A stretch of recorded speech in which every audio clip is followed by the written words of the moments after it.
Chapter 928. Wu Yizong angrily said, "Of course I won't complain to Aunt. I finally understand. When Ji Shu reprimanded me at court, Aunt banished him from the capital not to protect me, but to protect her own face. She felt that Ji Shu didn't put her, the emperor, in his eyes. Now that she has Yang Fan as her confidant, if I keep making things difficult for Yang Fan, Aunt will think that I am not respecting her. Ha! Our aunt only upholds her authority. Blood ties are not worth a dime. I will wait until the time is right to make things difficult for him, then I will make him beg for death." Wu Sansi was overjoyed and praised him. "Good. Although you have been rebuffed a few times, you now know how to plan before taking action. That is very good." As soon as he entered the study, he saw Zhu Yongyi, Ran Zuyong, Li Ji, Song Jishuan, Yaro Shaoji, and the other confidants of King Liang. Wu Yizong couldn't help but ask in surprise, "What are so many people discussing? Is it still about the Yangzhou fake relief case?" Wu Sansi had him sit down, saying, "Yanzhou Xieyubin is King Wei's man. This is a great opportunity for us to purge King Wei's power and force those fence-sitters to our side. How can we let it go? We should take advantage of his weakness to take his life. But you are a general, so you don't need to worry about this. Using He Shaoji is an imperial censor, so they will do it." Wu Sansi's expression became serious as he said this. "I just received news yesterday that the emperor seems to want to return the capital to Chang'an. I called you here today to discuss this matter." Wu Yizong was stunned and asked curiously, "Return the capital to Chang'an? So be it, Chang'an or Luoyang, what's the difference?" Zhu Yongyi and the others either looked away or covered their mouths and coughed. Wu Sansi glared at Wu Yizong, saying, "Let's not talk about anything else and just talk about you. You are now the general of the Jinwu Guards and the commander of the capital's garrison army. If the emperor is still in Chang'an, what else do you have other than the Jinwu Guards? Can you bring the garrison army to Chang'an? You will lose more than half of your soldiers in an instant." "Ah!" Wu Yizong suddenly understood and bounced up as if there were springs under his butt, shouting, "How can this be? No, we have to stop Aunt." Wu Sansi glared at him and shouted, "Sit. How can you stop her? Do you think Aunt wants to return the capital to Chang'an? Aunt's foresight is much greater than yours or mine. I discussed it with Zhu Yong and Zhu Yong just now. Aunt's intentions are very clear. Why did she choose Luoyang as her capital? Why did she choose Chang'an today, Wu? Yi is, yi, yi." Wu Yi said, ti yi teet, yi, take ti, yi. Aunt cultivated Yang Fan to divide the power of the Yulin forest, promoted Li Tang's old ministers to fill the court, all for this purpose, but Aunt is still worried. She is worried that once the power is handed over, it will be taken back by us. I don't want you to be too ostentatious now because of this reason. We can't let Aunt think that the Wu family is too domineering. Do you understand?" Wu Yizong didn't bother to understand. He only knew that his power was about to be weakened. He said angrily, "If it wasn't for us, Aunt, she wouldn't have been able to become the emperor if we hadn't done everything we could to eliminate the Li clique," he said angrily. "What do you think we should do?" When Yang Fan was carried into the bedroom, he fell into a coma again. He was only awake for a short period of time. His body was burning hot. People with strong bodies who didn't get sick would get more serious when they got sick. Moreover, in this era, high fever was a disease that could easily kill people. Xiao Man and Anu panicked and hurriedly sent for a doctor. Yesterday, Anu laughed so hard that the entire Yang family was on guard. Today, Lang was seriously ill. All the famous doctors in Luoyang gathered at the Yang family's mansion and began to diagnose. It was hard to say whether Yang Fan got sick because of a cold or something else. Maybe the cold was just a trigger. When a person got sick, in addition to the internal lesion or the invasion of foreign objects, there was actually a third reason, which was emotional changes and psychological pressure. When the body couldn't bear the pressure caused by emotional fluctuations, the person would get sick. Of course, Yang Fan's high fever was due to the cold air attacking his body from sleeping on the roof at night, but more importantly, it was due to psychological reasons. The extreme depression and sadness of emotions eventually turned into a high fever that wouldn't go away. How could he get better immediately? Therefore, although there were famous doctors prescribing medicine, this heart disease still needed a slow process of recovery. Jiyu Zhuting carried young Fan down from the roof and handed him to Xiao Man to carry back to the bedroom. After that, she ran away.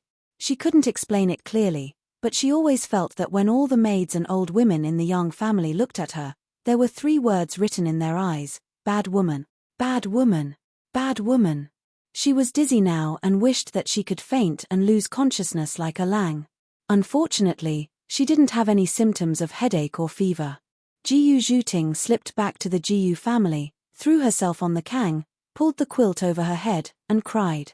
Her mother was so flustered, but she didn't know what her daughter had suffered. She sat next to her and tried to persuade her for a long time, but she didn't have a clue. After a while, old man Jiyu, who had received the news, hurried back from the Yang family. He lifted the curtain and entered his daughter's room. The old woman hurriedly went up to him and asked softly, "Old man, what happened to our daughter?" The old man didn't answer. He paced around the room with his hands behind his back for a long time and said to his daughter, whose head was covered in the quilt, "Why are you crying?" "If you ask me, my daughter, well done." Jiyu Zhuting poked her head out of the quilt and sobbed, "Father, get out." The old man rubbed his nose and said, "Daughter, don't be sad. I think our Lang isn't someone who doesn't dare to take responsibility for his actions. Lang caught a cold and is now unconscious from the fever. I'll tell him when he wakes up." After saying that, the old man quickly slipped out of the room before his daughter could say anything. The old woman was puzzled, but from the conversation between the father and daughter, it seemed to be related to their family's benefactor, Yang Fan. The old woman rushed to her daughter, who had burrowed back into the quilt like an ostrich, and asked, "My daughter, what happened to you? Could it be that General Yang did something to you?" Jiyu Zhuting arched her butt and swung her tender hands, sobbing under the quilt. "Mother, you get out too. His Majesty has been entrusted by the Saint Emperor and has been recommended by the heir. He has been obedient to the heavens for 20 years. How can he not think of Yu Shun's robe, the restoration of the Duke of Ju, and the great Yu, who has become a king, is ready to abdicate the throne to the country? Therefore, Shun and Yu were relatives of each other. Once he became a king, he never left his uncle. How can the love of a clan be compared to the love of a son? How could an uncle be compared to a mother's kindness? Today, the crown prince's filial piety is respected, and the spring and autumn period is strong. If the crown prince leads the imperial court to the extreme, how can it be different from his majesty's? Your majesty is already honored in age and virtue, and your throne is about to be weary. Your mission is heavy, and your mind is vast and mighty. Why not abdicate in the Eastern Palace and have your own sacred body of joy? Your subject has heard of the filial piety of the former Wisdom King, who governed the world without 2 surnames. Presently the princes of Liang, Ding, Hanoi, Zhenchang, and the others have received His Majesty's shadow, and have been bestowed the title of prince. Minister is afraid that after 10,000 autumns and 10,000 years, it will be inconvenient. Minister requests to be deposed from the title of duke or marquis, to live a leisurely life. Your subject has also heard that your majesty has more than 20 grandchildren. Today there is no ruler's land. This is not a long-term plan. This subject requests that the 4 prefectural mansions and the important Chong prefectures and prefectures be divided and become kings. What appeared on Wu Zetian's imperial desk was not a memorial from the ministers of the court, but a secret letter to be delivered to the emperor. In the beginning, Wu Zetian had set up the copper cages to receive tip-offs from the people and take the opportunity to purge her political enemies. But after she ascended the throne, she did not attach so much importance to the copper cages. There were still people who opened the copper cages at regular intervals to pick out the tip-offs. But without that group of ruthless officials in the court, there were basically no tip-offs worth sending to the emperor other than some trivial matters. But when this secret letter was opened, it gave the people in charge of cleaning the copper cages a fright.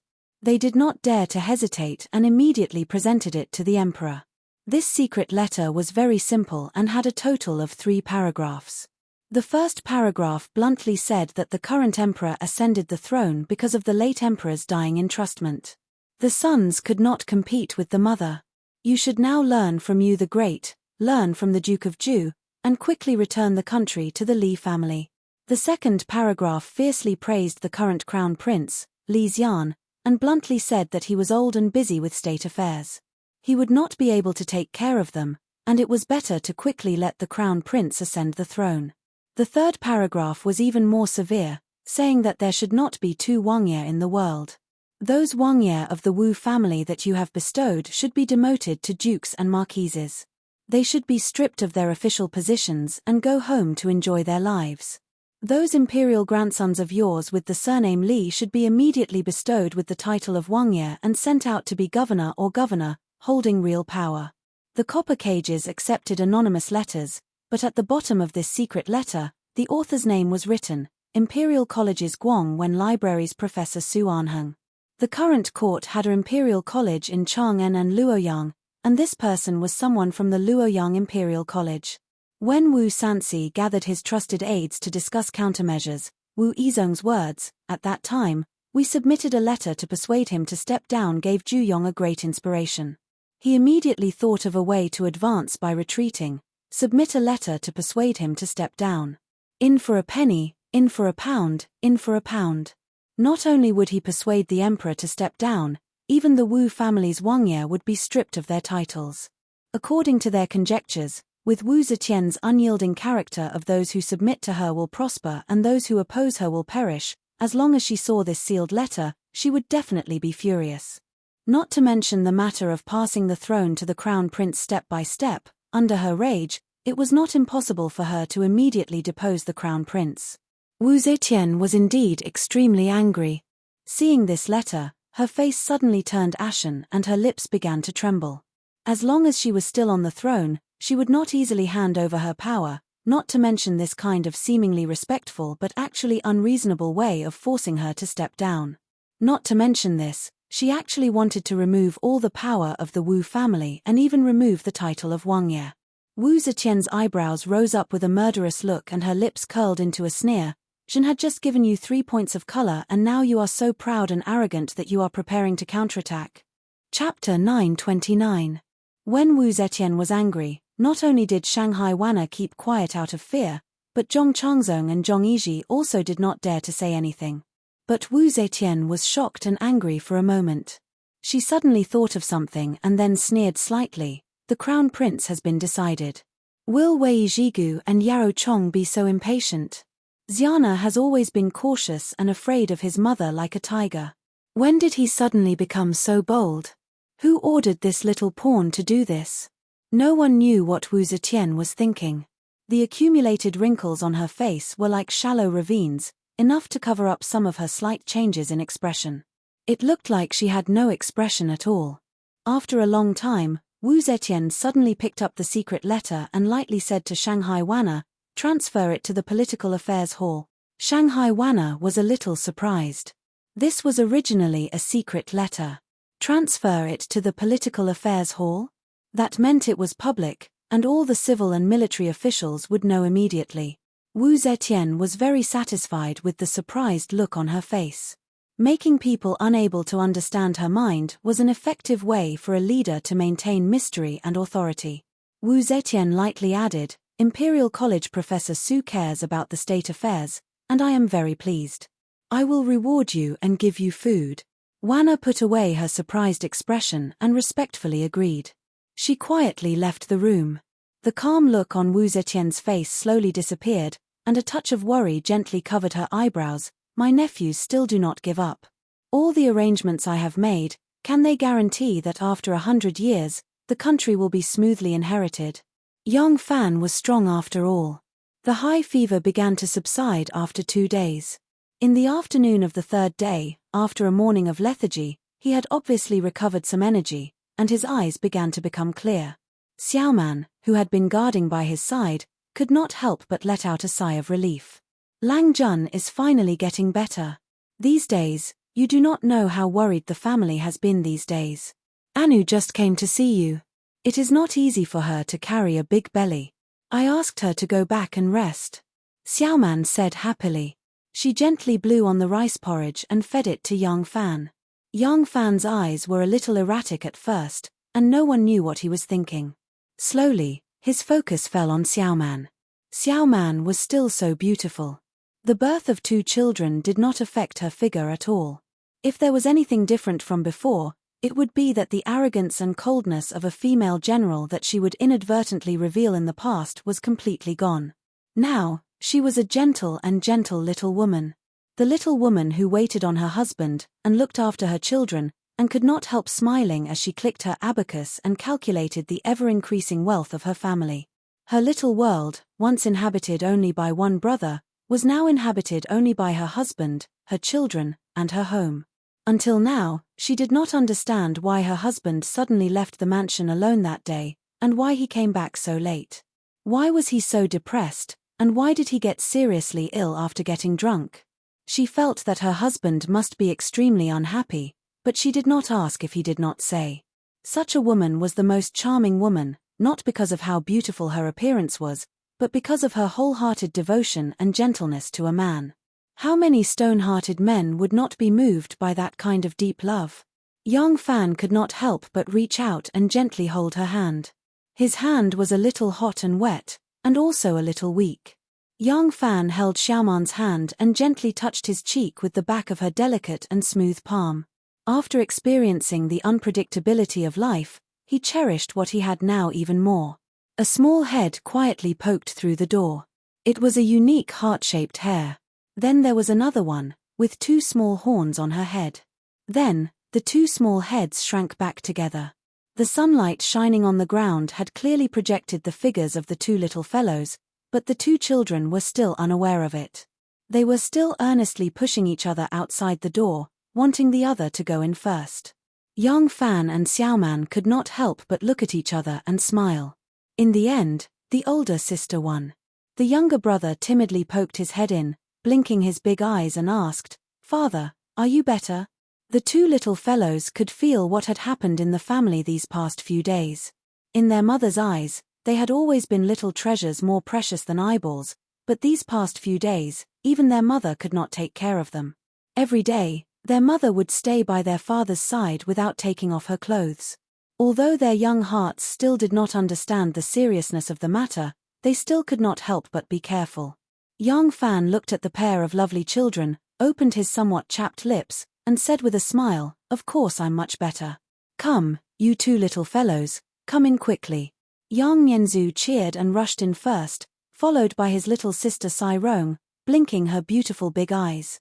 Young Fan pulled the pair of children to his side, gently hugged their small bodies, and suddenly let out a long sigh of relief. At the bottom of his heart, there had always been a huge stone lying there, pressing down on him so that he could not breathe. At this time, it was as if the huge stone had suddenly been moved, and the sudden feeling of relief made him let out a long sigh of relief. "Father can't eat anymore. Who can help father eat some?" Young Fan took the handkerchief from Xiaoman's hand, gently wiped the corner of his mouth, and asked with a smile. Nianzhu immediately volunteered, I'll eat."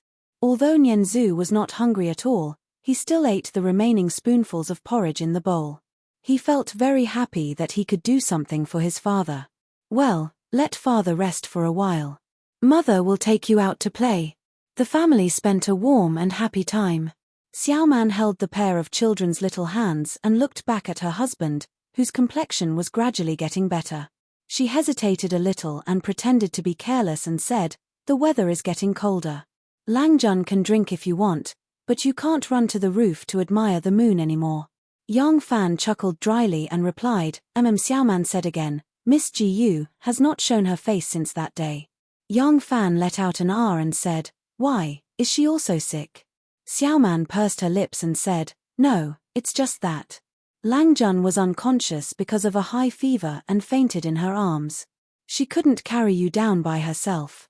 As a result, although no one in the residence said anything, she is a girl, and it's inevitable that she is thin-skinned." Young Fan was deep in thought.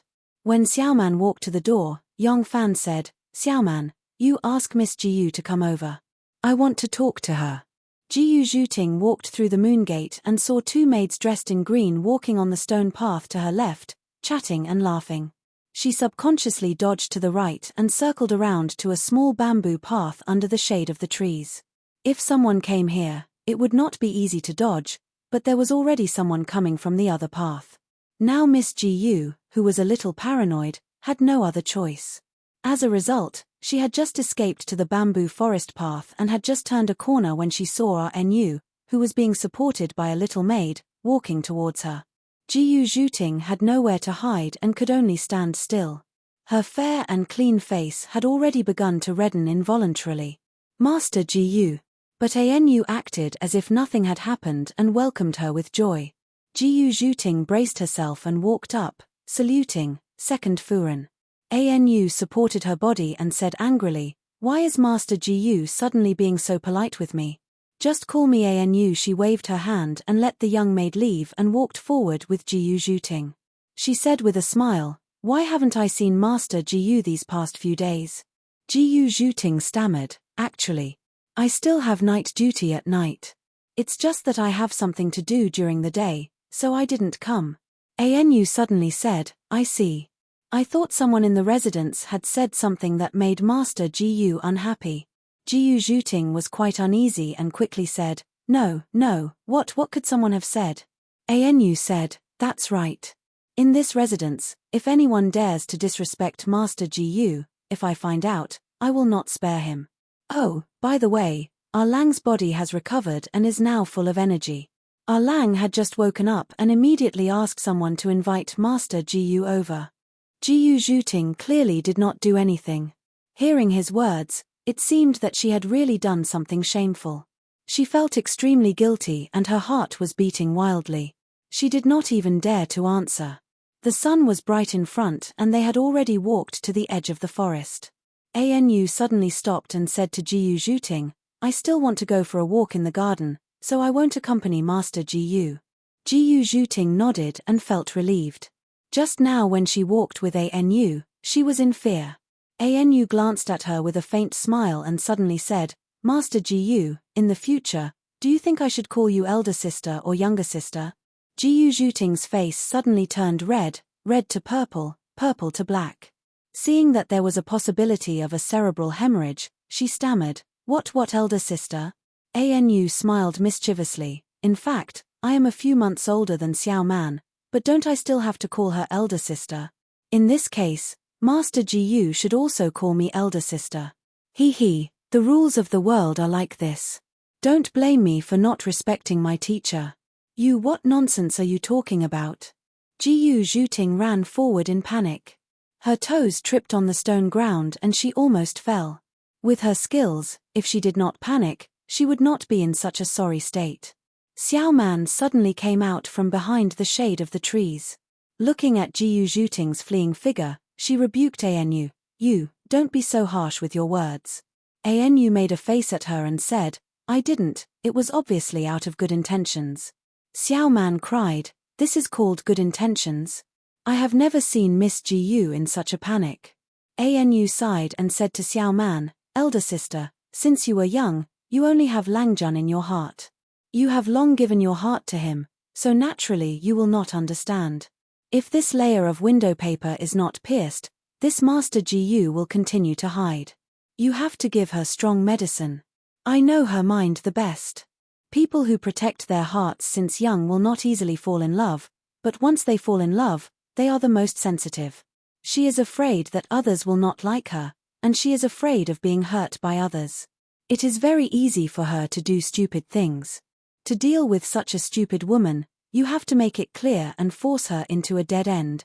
Xiao Man could not help but said, "You mean, like that Master Jinglian who became a monk in a daze, did voluntary work for others for a month, and helped them copy a lot of money?" Tranquil Lotus was the Dharma name Nu had when she became a monk in the Tranquil sect because she thought young Fan had fallen in love with someone else. Hearing Xiaoman's words, Nu's face immediately turned red. She was as pretty as a spring peach blossom that had bloomed on a branch and was bathing in the wind. Chapter 930. Jiu Zhuting stood in front of Yang Fan's door with a red face. She paced back and forth for a long time, but she couldn't enter. Her mind was in a mess, and she kept thinking about what Nu had said. There were two maids in green next to her who looked at her curiously and walked past her, but she ignored them. Originally, she was afraid to meet people because she was afraid of being gossiped. But now, everyone thought that something had happened between her and young Fan. Her father thought so, her mother thought so, and so did her stupid brothers. She thought that the maids in Young Mansion were just gossiping behind her back.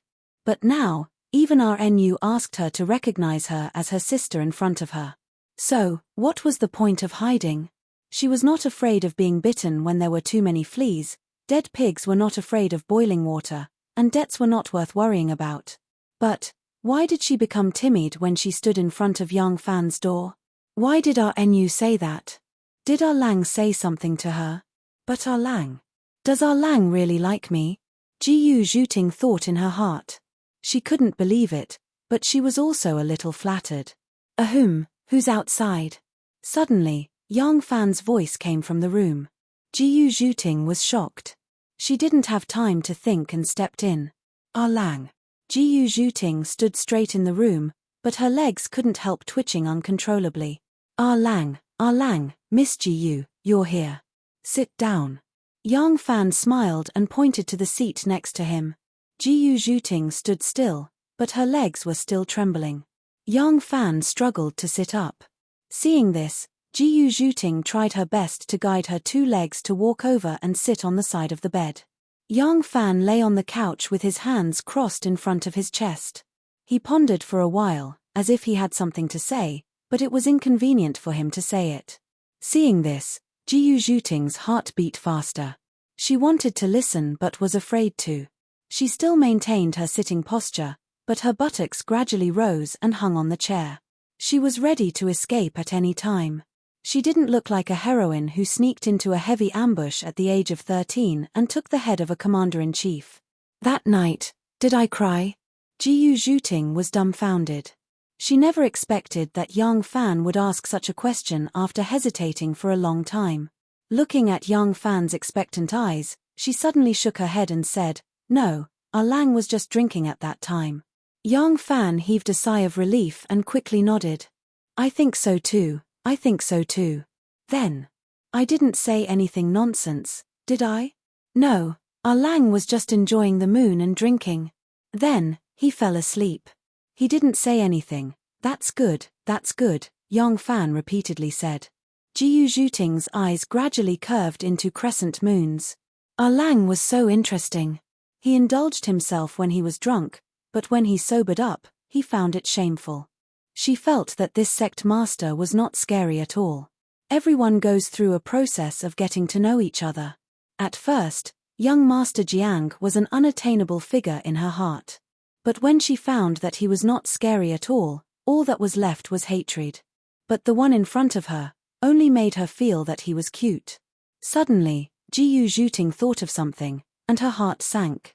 Her eyes, which were curved like crescent moons, dimmed. If he didn't say anything, wouldn't that mean that she would have to take back the words that made her fantasies run wild for the past few days? But in the face of Young Fan's expectant eyes, she couldn't bring herself to refuse. Ahem. I was drunk at that time. Did I sleep on your lap? No, Lang was clearly sleeping on, Gu Zhuting hurriedly denied, but Young Fan looked at her and said very seriously, that's right. I remember that I did sleep on your lap. Gu Zhuting was confused. She didn't understand what Young Fan meant at all. Young Fan smiled and said, these days, some maids and old women at home have been gossiping, right? No, Young Fan waved his hand and said, let them chew. Don't take it to heart. I slept on my own woman's lap. What's wrong with them? Lang is right. Gu Zhuting sat back on the chair. Her legs suddenly turned into noodles, and her body seemed to have lost all its bones. If it weren't for her back, she would have slipped to the ground. She was like a frightened rabbit, trembling with fear and trepidation. Lang. What? What did he say? Young Fan gazed at her. His eyes were very gentle. In her eyes, it was like the moon that night, sometimes bright, sometimes hazy. Gu Zhuting wanted to look but didn't dare to. Under the flickering gaze, she desperately thought, am I dreaming? Am I dreaming like the night before, the night before, and last night. Young Fan said softly, I understand your feelings. But for some inexplicable reasons, I have been hesitant and overcautious. Or should I say, it's dispensable. What's shameful is that all this is because I know you won't make any other choice, so I enjoy it with a clear conscience. Jiyu Zhuting didn't hear what he said at all. The sweetness after bitterness was far stronger than the feeling of success when the conditions were right. She felt as if she had drunk a jar of Jiannan wine in one go. Her whole head was dizzy. She secretly pinched her thigh. It was very painful. Sure enough, she wasn't dreaming. Young Fan said, but ask yourself, if you really made any other choice, or if God gave you an irreversible ending, would I be disappointed? Would I regret it? Would I be sad? So, I said. I'm really a bastard. Now, I said it. You can refuse me, but at least I won't regret it anymore. Speaking up to here, his heart felt miserable again. There was a deep wound in his heart, and the pain was heart-wrenching. He wanted to bury that wound deep, and he didn't want to suffer the same pain again. He stared at Jiyu Zhuting and asked in a deep voice, Are you willing? I'm willing. Jiyu Zhuting mustered all the strength in her body to say her answer. Then, her tears flowed like a spring. She didn't know why she was crying. In short, only by letting the tears flow would she feel better. Outside the young residence, 2 ox carts came to a stop. The guards on horseback looked around warily. Along the way, they had already noticed the owner of a small food stall at the entrance of the alley. There were 2 peddlers selling dates and cakes in the alley. There were also a few passers-by who happened to pass by the alley. There were 3 old women sitting on a stool doing needlework in front of the house. They were all first-rate martial arts experts. This alley had been under the constant management of Young Fan in the 2 years after he became the sect master. Now, it had long become a dragon's lair and a tiger's den. It didn't look like the strength that Young Fan had publicly displayed. The Jiyu family and the few succession hall guards in the young residence were all top-notch martial arts experts. The current situation made them shudder. If the other party wanted to make things difficult for them, it wouldn't be easy for them to escape unscathed. Shenmu didn't seem to care. When he got out of the cart, there was a faint smile on his face. He looked very relaxed. Although this person did not know the slightest bit of martial arts, his boldness, courage, wisdom, and courage were undoubtedly outstanding among the people. Young Master Kui, please. Shenmu smiled and gestured to Kui Lin, who was walking out of the other cart. Then, they walked side by side to the young residence.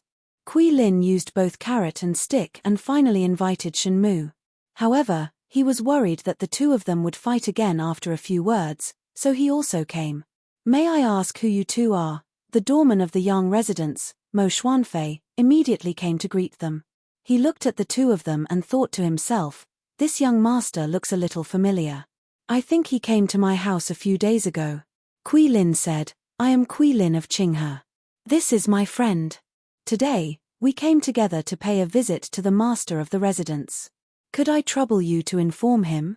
Mo Xuanfei said, unfortunately, my master is ill and won't be seeing any guests today. Please come again another day. How could Kui Lin believe him? He thought that Young Fan had already instructed the doorman to refuse on the pretext that he was sick. Immediately he was very unhappy.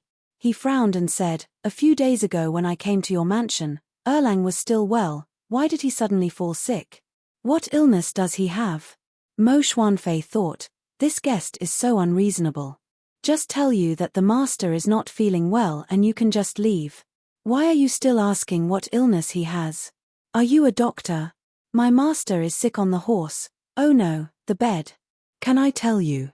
Mo Xuanfei's face darkened and said, is it the way of a guest to ask for the root of the matter? Kui Lin said, today, I must meet Erlang with this friend of mine. Can a doorman like you make the decision for the master? Ask him to come out and greet us. Ha! How arrogant. Mo Xuanfei rolled his eyes and retorted, who the hell do you think you are? Let me tell you, if the Yang family's master is willing to meet anyone, even if it's just a vegetable seller, our Lang will personally welcome him because he's an old acquaintance of our Lang's, and our Lang cherishes old friendships. If it's someone that our Lang doesn't want to see, Unless you are the current emperor, we can't stop you. Don't come to my house and put on airs. Get out. Kui Lin was born in a rich family. No matter where he went, the master would greet him. This was the first time he was scolded by a servant. He was so angry that his face turned red. He said angrily, "Is young Fan not willing to let this matter go? Good, good, good. Tell him to bear all the consequences himself." Kui Lin turned to leave after saying that, but Shunmu pulled him back and called his courtesy name with a smile. "Bo, are you? Please calm down." Shunmu turned his head to Mo Xuanfei and said, "Our master is ill, we have come at the wrong time. However, this matter is of great importance. Little brother, your desire to protect the patriarch is commendable, but this is not something you can make the decision on. Go and inform the patriarch that Shunmu has come to visit. If the patriarch really refuses to see you, I will leave immediately and not make things difficult for you." Mo Xuanfei's expression softened. He looked at him first and then at Kui Lin and nodded. "You're a reasonable person. All right, I'll go.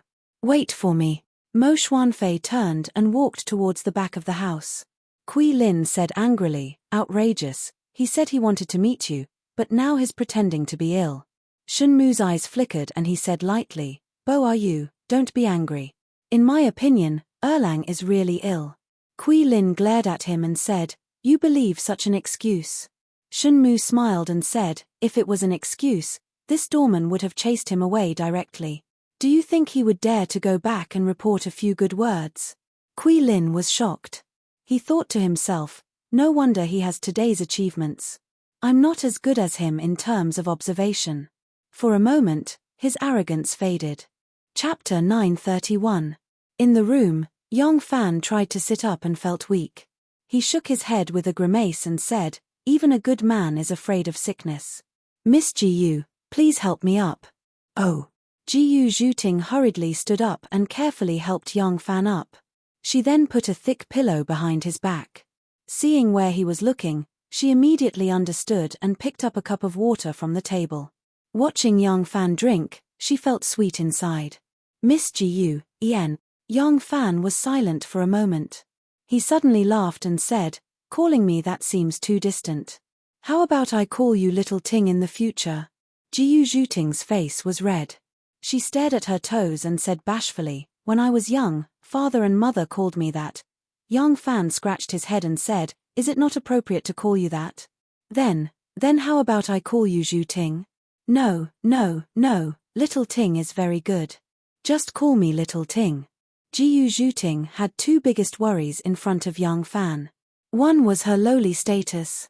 A woman who wandered the martial world would not be easily accepted by a proper family, much less when she was originally the lowliest of slaves. She couldn't even be considered a good citizen. The other was that she was older than Yong Fan.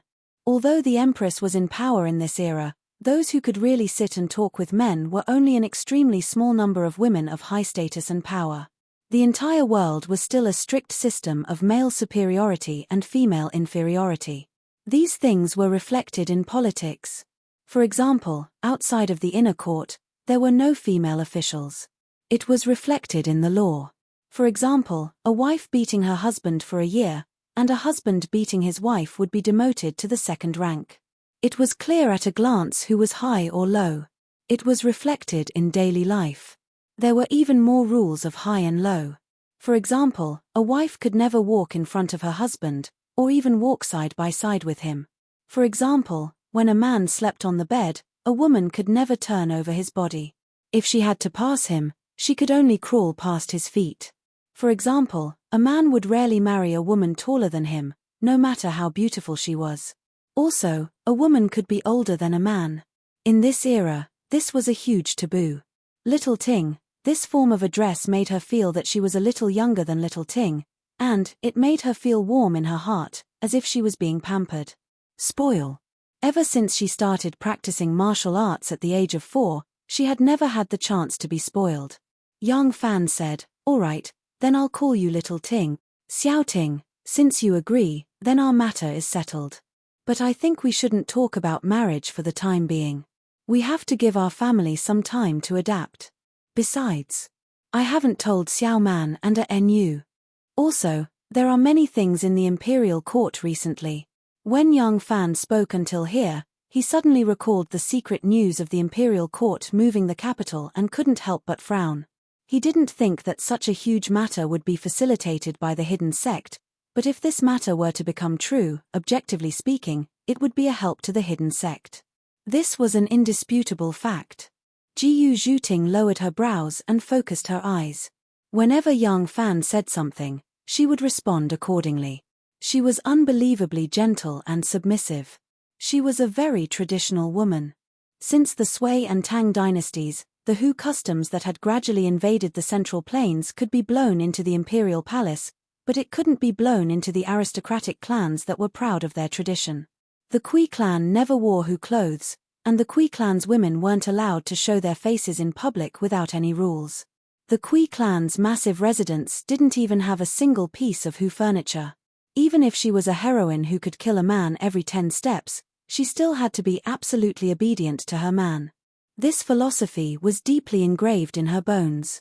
After obtaining young Fan's promise, Jiyu Zhuting treated herself as young Fan's woman. Even if she was exceedingly capable and he didn't have the strength to truss a chicken, Jiyu Zhuting wouldn't be able to resist young Fan at all. Etiquette was a formless but incomparably powerful force. Due to her special identity, this sense of hierarchy was especially intense for her. When young Fan saw that she was so obedient, he felt a little uneasy. He held her hand gently and said, "Don't think too much. I will definitely fulfill the promise that I made. However, there are some things that have to be prepared."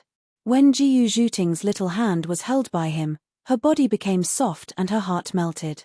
No matter what young Fan wanted her to do, she could only obey. How could she say no? In addition, it was the first time that young Fan treated her so gently. She was so nervous that she didn't dare to say anything and just nodded like a chicken pecking rice. Young Fan had probably seen too many arrogant and domineering women. Although Xiao Man and RNU were not domineering, they were also very lively. He was not used to Jiyu Zhuting being bullied like a little wife. He couldn't help but say, "Little Ting, you don't have to be so afraid of me." Jiyu Zhuting hurriedly defended herself. "No, I'm not afraid of Lang." Young Fan said helplessly, "You don't have to listen to me. If you have any ideas, just tell me. I'll think about it."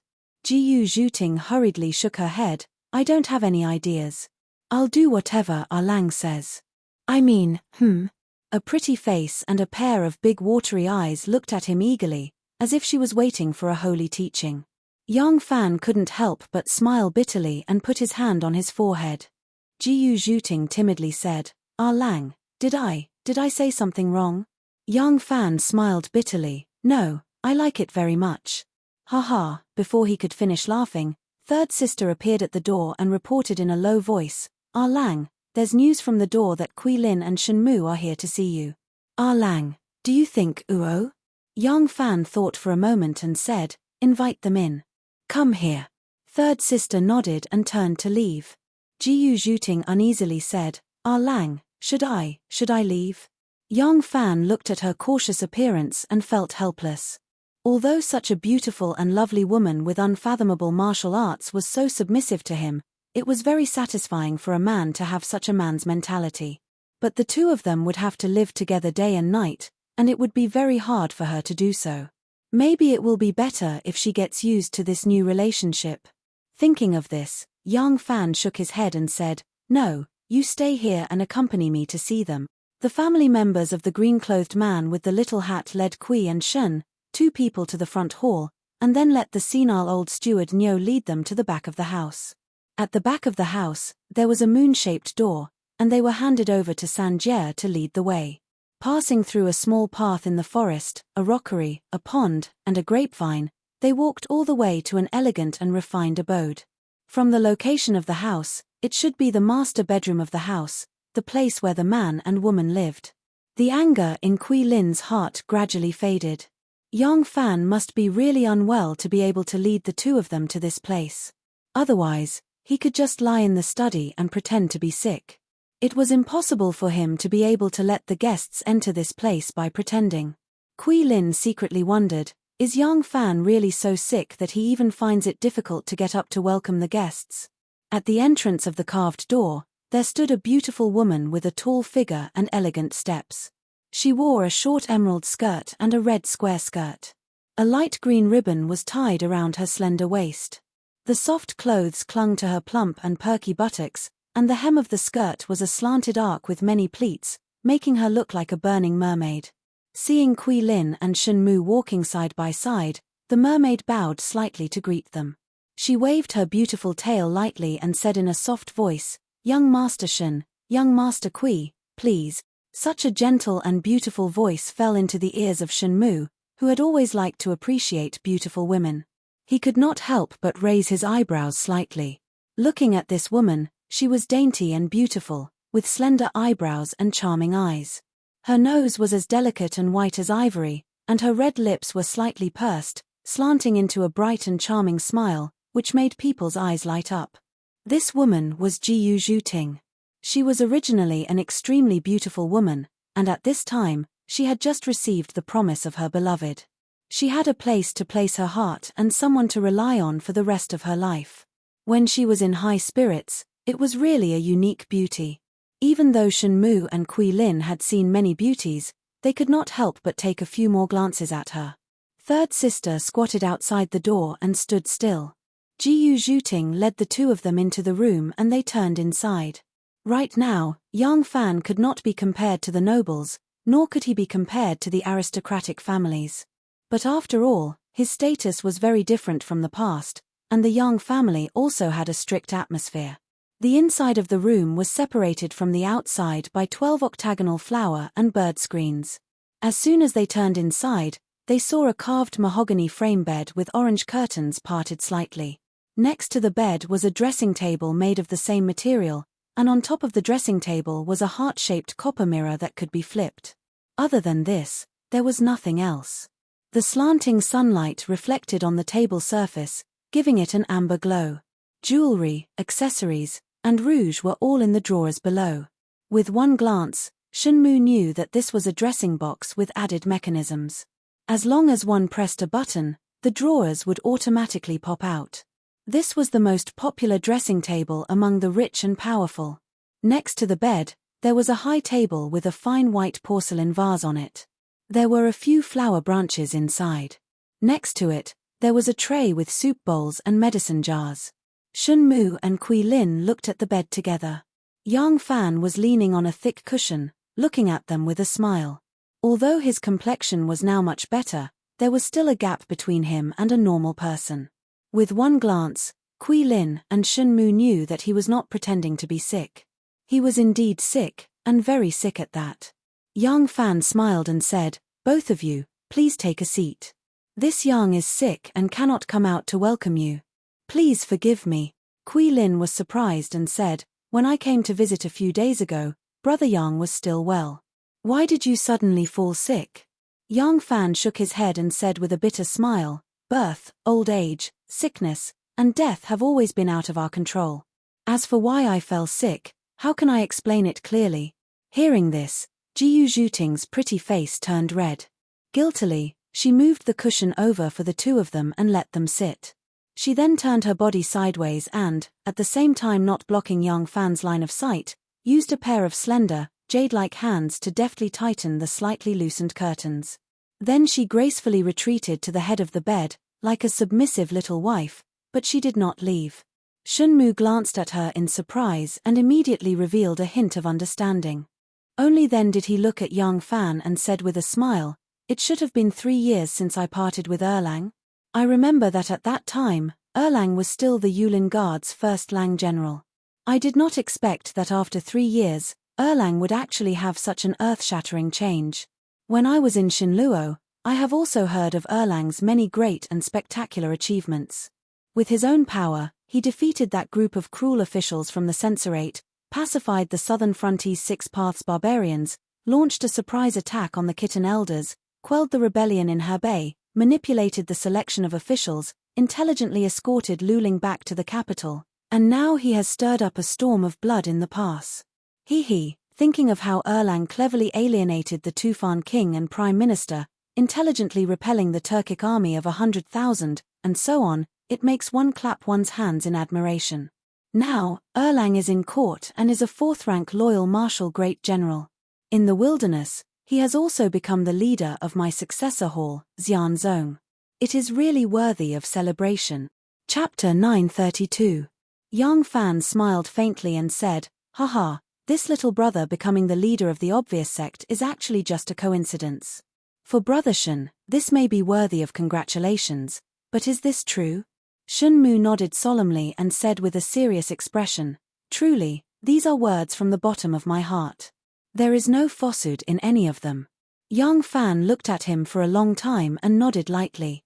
These 3 years, Brother Shen has not been in Xinluo. If I am not wrong, Brother Shen has been back for a year.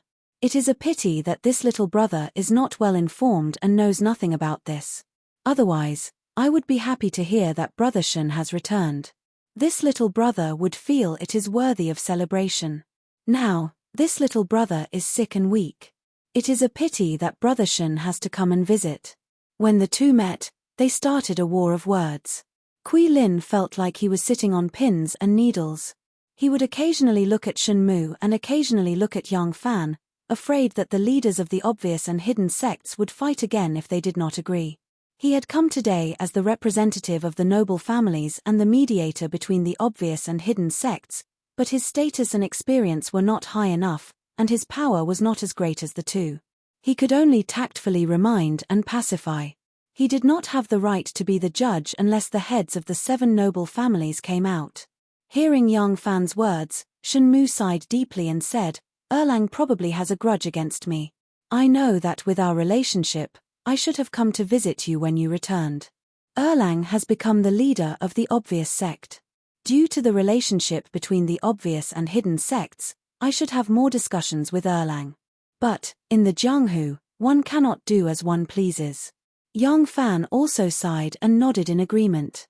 Yes, when one is on the Jianghu, one cannot do as one wishes. This little brother originally did not understand this phrase very well. Now that I am the sect leader of Xian sect, I finally understand the meaning of one's position being one's own. Sometimes, one cannot control one's own likes and dislikes. So, this little brother understands Brother Shen's difficulties and has no complaints. Shen Mu looked at Yang Fan and said wryly, "Is Erlang's words true?" Yang Fan nodded solemnly and said with a serious expression, "It's true. These are words from the bottom of my heart. There is absolutely no falsehood in them." These were the words that Shen Mu had just said. When their eyes met, they suddenly laughed at the same time. Jiyu Zhuting stood to the side, listening attentively to the battle of words between the leaders of the obvious and hidden sects. Her eyes, however, were fixed on Yang Fan. From time to time, a strange expression flashed across her clear and bright eyes. Erlang looks good when he's serious, but when he's putting on an act, he's also very good looking. In Kui Lin's eyes, these two people's words were full of hypocrisy. He impatiently coughed and said, "If the two of you can understand each other and stop fighting, that would be good. Both of you are sect masters, so it is understandable that you have a plan for the benefit of your sect. However, the battle between the two sects not only harms the interests of the obvious and hidden sects, but it also harms the interests of the various aristocratic families. All the elders hope that the two of you can understand each other. If there are any problems, you can discuss and resolve them as soon as possible. There is no need for the two of you to beat around the bush. There is no harm in talking openly." Yang Fan and Shen Mu were talking and laughing. Those who did not know what had happened between the two of them could not understand what they were talking about. It looked like the two of them were old friends who had not seen each other for many years. However, when Kui Lin finished speaking, Yang Fan and Shen Fan's expressions changed almost at the same time. Shen Mu sat up straight and so did Yang Fan. The faint smiles on their faces disappeared at the same time and were replaced with solemn expressions. Shen Mu said solemnly, "In private, Erlang and I can be considered as close friends. However, you and I each have a group of brothers who follow us to make a living. It would be inappropriate for us to neglect the public for personal reasons. Therefore, for the benefit of our sects, there are some things that we have to make clear. No matter how we fight, we are still one family. It is fine for us to fight for the succession hall, but it is inappropriate for Erlang to borrow the power of the officials. The official path is dangerous. There are some things that can be discussed openly, but there are some things that can only be discussed behind the scenes. There are too many variables and it is easy for things to go out of control. When the time comes, you will inevitably harm others and yourself. Yang Fan said, the first half of Brother Shen's words is in line with little brother's thoughts, but the second half is not pleasant to hear. Originally, if Brother Shen had not defeated young Master Jiang, little brother would not have been able to become the head of the hidden sect. I should be thanking Brother Shen. However, now that I am the head of the hidden sect, I naturally cannot neglect the public for personal reasons. I should speak a few words of justice for the hidden sect. When Brother Shen defeated young Master Jiang in the Battle of Chang'an, did you not borrow the power of the officials? If you did not, then what does little brother's actions today have to do with Brother Shen? When the imperial court deals with the corrupt officials, it is to get rid of the vermin for the nation and a great evil for the people. It is fair and just, and the law is clear. How did it implicate Brother Shen? If those corrupt officials embezzled the rations and didn't have anything to do with the hidden sect, then when did I do anything against the hidden sect? If there is a huge relationship between the two of you, then it is your hidden sect who first borrowed the power of the officials. It is you who broke the rules first. However, Brother Shen borrowed authority while I borrowed the law. Is there any difference? The two of them were like litigators in court. Their gazes were like eagles that were trying to intimidate the other party. The moment they opened their mouths, it was full of the smell of gunpowder. Kui Lin felt very uneasy. With the two of them acting like this, can we really negotiate today? He originally had rather high expectations for today's meeting, but now, he was a little uncertain. Young Lady Ji Yu, who had just evolved from unrequited love to a state of passionate love, was currently in the infatuated stage. Her man would not only see his good points as his good points, but he would also magnify his good points. Hence, she was elated when she heard this. Lang is not only good-looking, but he is also very eloquent. Shen Mu spoke in a deep voice, of course there is a difference. My hidden sect borrows the authority of an official, but you borrow the law of an entire nation. One person's authority only belongs to one person. A nation's law will inevitably implicate the innocent. Do you know that many of the aristocratic clans that did not provide any help to my hidden sect have also suffered undeserved calamities because of the Yangju case? For this matter to escalate to such a stage and infuriate the various clan heads, it can be said that it was all because of your hidden sect's unscrupulous actions. Erlang, being a human is a lifetime thing, and being an official is only a short period of time. Don't put the cart before the horse. In the end, not only will you not be an official, you won't even be able to be a human. Yang Fan said, this little brother does not agree with the undeserved calamities that Brother Shen spoke of. It is true that those people were implicated, but it was not an undeserved calamity. If they were innocent, why would they be implicated? Since they are guilty, why didn't today's incident or tomorrow's incident happen? Who do you think will be able to plug the huge hole that the corrupt officials in Yangju poked? Once this matter is known by the imperial court, it will be a calamity sooner or later. At that time, the various aristocratic clans will rely on these officials to send many of their elite descendants into officialdom. If these descendants are implicated because of these officials, then it will be an irreversible calamity. Now that this matter has been exposed, it may be disadvantageous to the various aristocratic clans in the short term, but in the long term, it might not be a bad thing. It will prevent a small problem from becoming a serious problem. Furthermore, your accusation of me is completely unreasonable. This matter has nothing to do with my hidden sect. I have already spoken to Bo Ru. This Yang just happened to be at the right time and made use of it. Shen Mu sneered and said, if that is the case, Erlang, not only are you not at fault, but you are also meritorious. Yang Fan nodded and said, that is exactly what little brother thinks. Kui Lin couldn't help but say, all right. I did not invite the two of you to sit together today to argue about who is right and who is wrong. No matter who is right and who is wrong, we all hope that this matter will stop immediately. Otherwise, The power that the 7 aristocratic clans have nurtured in the officialdom for many years will most likely be lost in the Great Purge of the imperial court. Kui Lin said with pain and hatred, 10 years after Empress Wu established the empire, Luang's political situation has been unstable. The imperial court is in a reign of terror, and there is not a single day of peace. The power that the 7 aristocratic clans have painstakingly nurtured in the officialdom is almost all in Guangzhou. Yang Fan and Shen Mu looked at each other and lowered their eyes at the same time. They thought quietly for a moment before suddenly looking up and saying in unison, "We." The two of them stopped abruptly, paused for a moment, then said in unison, "You first." Kui Lin rubbed his forehead and said, "Brother Shen is a few years older. Brother Shen, please speak first." Shen Mu said, "All right. Then I will state our conditions first. Ever since the succession hall was established, the obvious clan has been in charge. But in these years, my hidden sect has proven that our abilities are above the obvious clan. If we are in charge, we can run the succession hall better. Those who are capable will be promoted, those who are mediocre will be relegated. The succession hall will be managed by my hidden sect in the future." Yang Fan sneered and said, "Ridiculous." He glanced at Kui Lin and said, "Chicken head and phoenix tail, if it was Bo are you, which would you choose?" Kui Lin didn't know why he raised this question. He stilled and then said after thinking, "Why not make your own decisions when you are behind others? You should choose the chicken head." Yang Fan shook his head and said, "I think you should choose the phoenix tail." Kui Lin asked curiously, "What is Erlang's opinion?" Yang Fan said, "If you choose the chicken head, you will be able to stand out immediately, but your vision will forever only be so far, and your status will only be so high. A chicken is a chicken, and the highest you can fly is just standing on a pile of firewood. But what about the phoenix? The phoenix soars above the 9 heavens, and the world is so vast.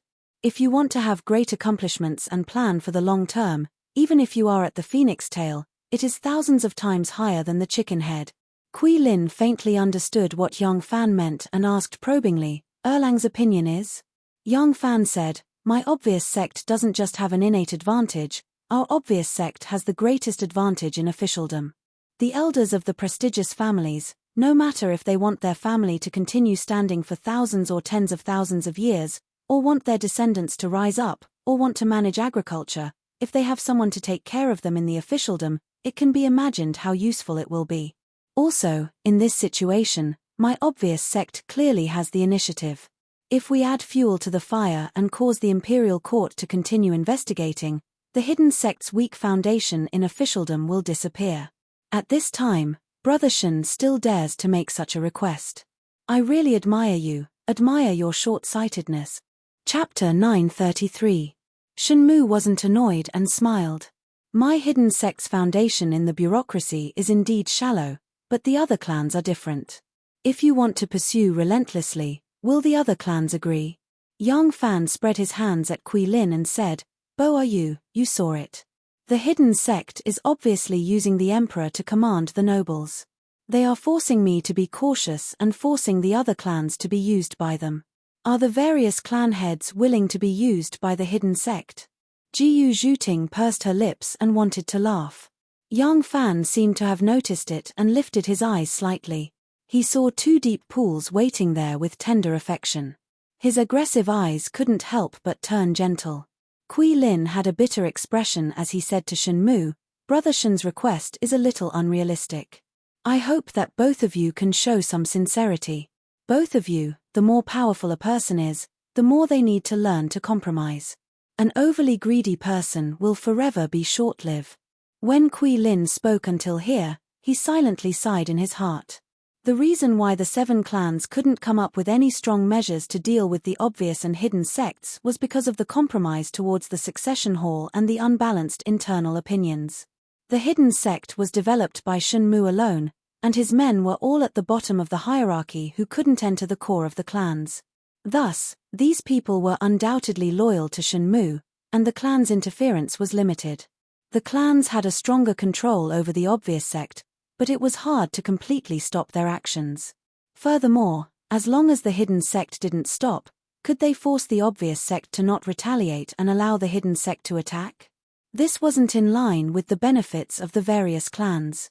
Furthermore, even though the 7 clans were dissatisfied with the obvious and hidden sect's intense fight, the 7 clans weren't completely united.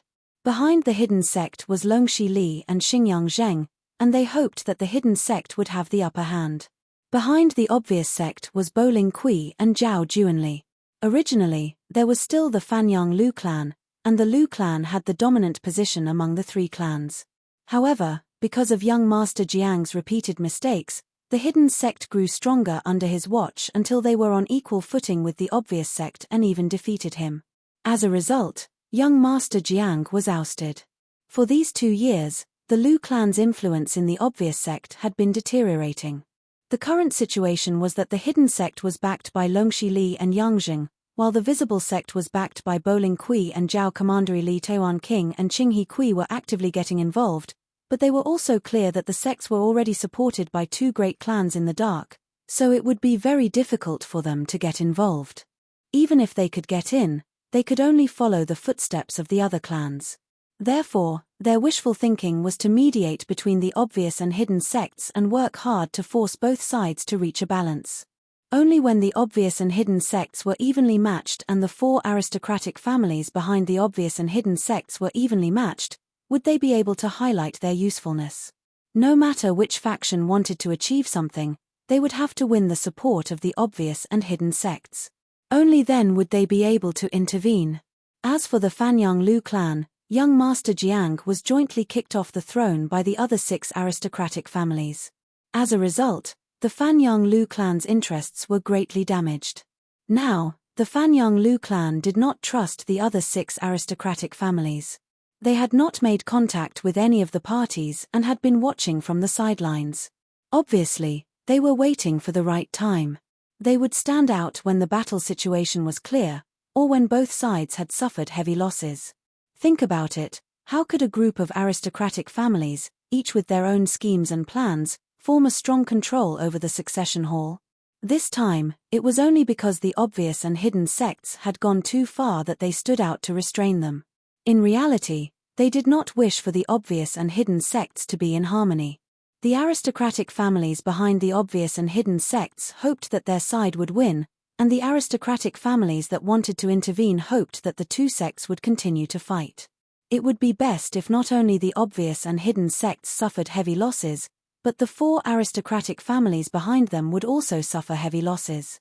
Then, they would naturally become the dominant faction.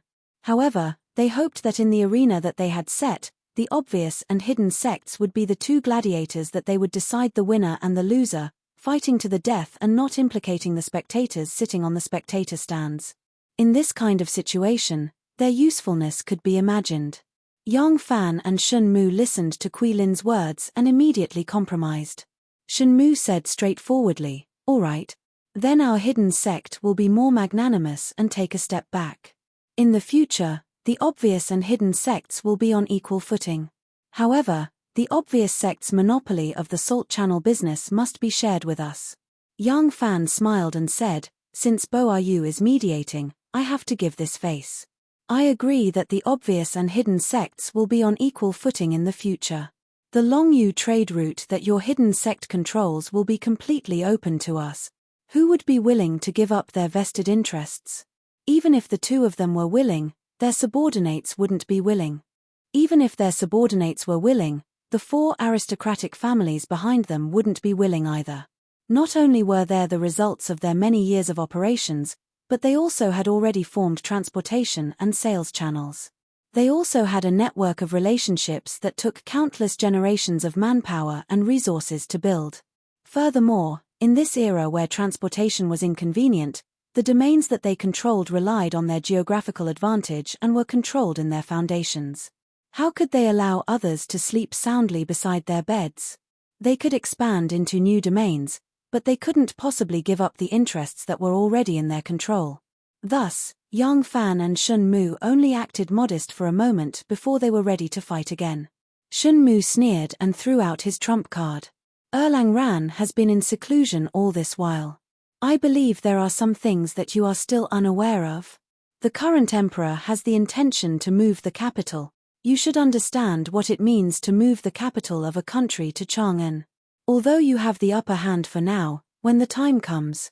Yang Fan shook his head and said disapprovingly, Brother Shen, you are not in the imperial court, so you don't know what is going on in the imperial court. Do you think the capital of a country can be moved at will? Even if the emperor makes a decision immediately and really takes action, it can't be done without a year's effort. And a year's time is enough for us to utterly defeat you. Right under Kui Lin's eyes, the dignified masters of the obvious and hidden sects seemed to have turned into two small merchants who had to compete with each other.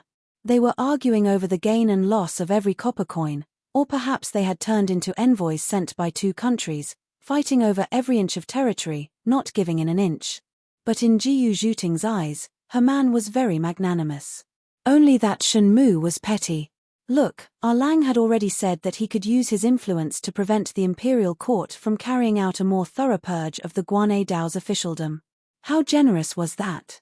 The price he asked for was only for Shen Mu to open up the western region's trade route. Our Lang had also said that this matter had already reached the imperial court and attracted the attention of various forces in the imperial court.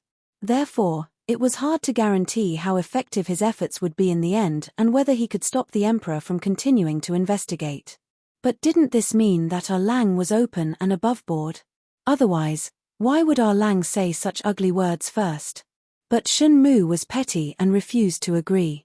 In addition, our Lang said that as long as the hidden sects gave up on attacking the obvious sect's influence in the salt tents, he would use the officialdom he controlled to urge the imperial court to pass the proposal of dredging the Hebei province and opening up the Horse Cheek River. This proposal was pushed by the aristocratic families behind the scenes and had long been reported to the imperial court by the Ministry of Works. But due to the depression after the war in Hebei province and the huge cost of dredging the river, the relevant departments had been evading the responsibility. At present, it seemed that there was no hope of it being passed. Once this river was opened, it would directly reach the Bohai Sea. From then on, it would become an important river that could be used for irrigation in drought and drainage in flood. This would have a great effect on the fertile farmland along the river controlled by the aristocratic families in Shandong.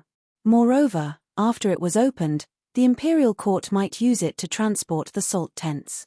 Our Lang had already generously expressed that the obvious sect would not interfere with the operation of the salt tents. But Shen Mu insisted on getting a share of the salt tents controlled by the obvious sect. It was obviously unreasonable. Shen Mu and Yang Fan were opposing each other with equal harshness and refused to give in. They were like a pair of martial arts experts fighting to the death. If you put forward a request for benefits in one aspect, I will immediately put forward a compensation measure in another. If you put forward a request for restrictions, I will immediately put forward a countermeasure. Kui Lin, who was dizzy from listening, had completely lost all hope. He thought that it was impossible for the two sides to reach a settlement. He could only report this matter to the various clan lords and ask them to personally come forward to mediate. Otherwise, but just at this moment, there was a turn of events. The two sides actually reached an agreement. The two sides decided to put aside all disputes and stop all attacks. After all, this crisis had already reached a stage where it was out of control. If it was allowed to continue, it would be disadvantageous to both sides. Thus, the two sides had to work together to minimize the impact of the imperial court's investigation of the corruption case in Yangzhou on the aristocratic families in Guangzhou. Because the obvious sect currently held the initiative in this matter, they would be playing a greater role. Thus, the hidden sect had to make some concessions in order to appease the people on the obvious sect side. The hidden sect promised that the obvious sect could return to Chang'an, and the hidden sect would not use the enormous power they had in Guangzhou's officialdom and people to obstruct the obvious sect's return. Of course, Yang Fan also returned the favor and expressed that he would use the obvious sect's power to support the hidden sect in the matter of opening the Horse Cheek River. He wanted the imperial court to pass this proposal. However, this matter was originally the most beneficial to the aristocratic families in Shandong and the commoners in Hebei. It actually had nothing to do with the hidden sect. For some reason, Yang Fan had pushed it into a sea tense that might not have been realized, and it became a great favor to the hidden sect. In regards to this, Lady Ji Yu, who always sided with those close to her, thought that it was because her Lang was smarter than others. Putting aside disputes meant that there would be a day when disputes would arise again. However, at least this fire that was about to go out of control would be controlled. Young Master Kui secretly sighed in relief. After the two sides finally established the agreement, Kui Lin left with Shen Mu in satisfaction. Xiao Ting, help me up. Yang Fan didn't send the guest off. He waited for the guest to leave before speaking to Jiyu Zhuting. When Jiyu Zhuting heard him call her, she felt sweet inside. This pitiful and cute little woman finally obtained the love that she thought was purely an extravagant hope. She wanted to become a little dog that could wag its tail, as long as she could make her master happy. The word Xiao Ting made her feel like she had drunk a jar of honey. Chapter 934. Jiyu Zhuting quickly went forward and helped Yang Fan up from the bed. After lying down for 3 days, even though Yang Fan had a sturdy body, he still felt a little dizzy when he got up. His body tilted, and his shoulder touched a soft and elastic piece of flesh.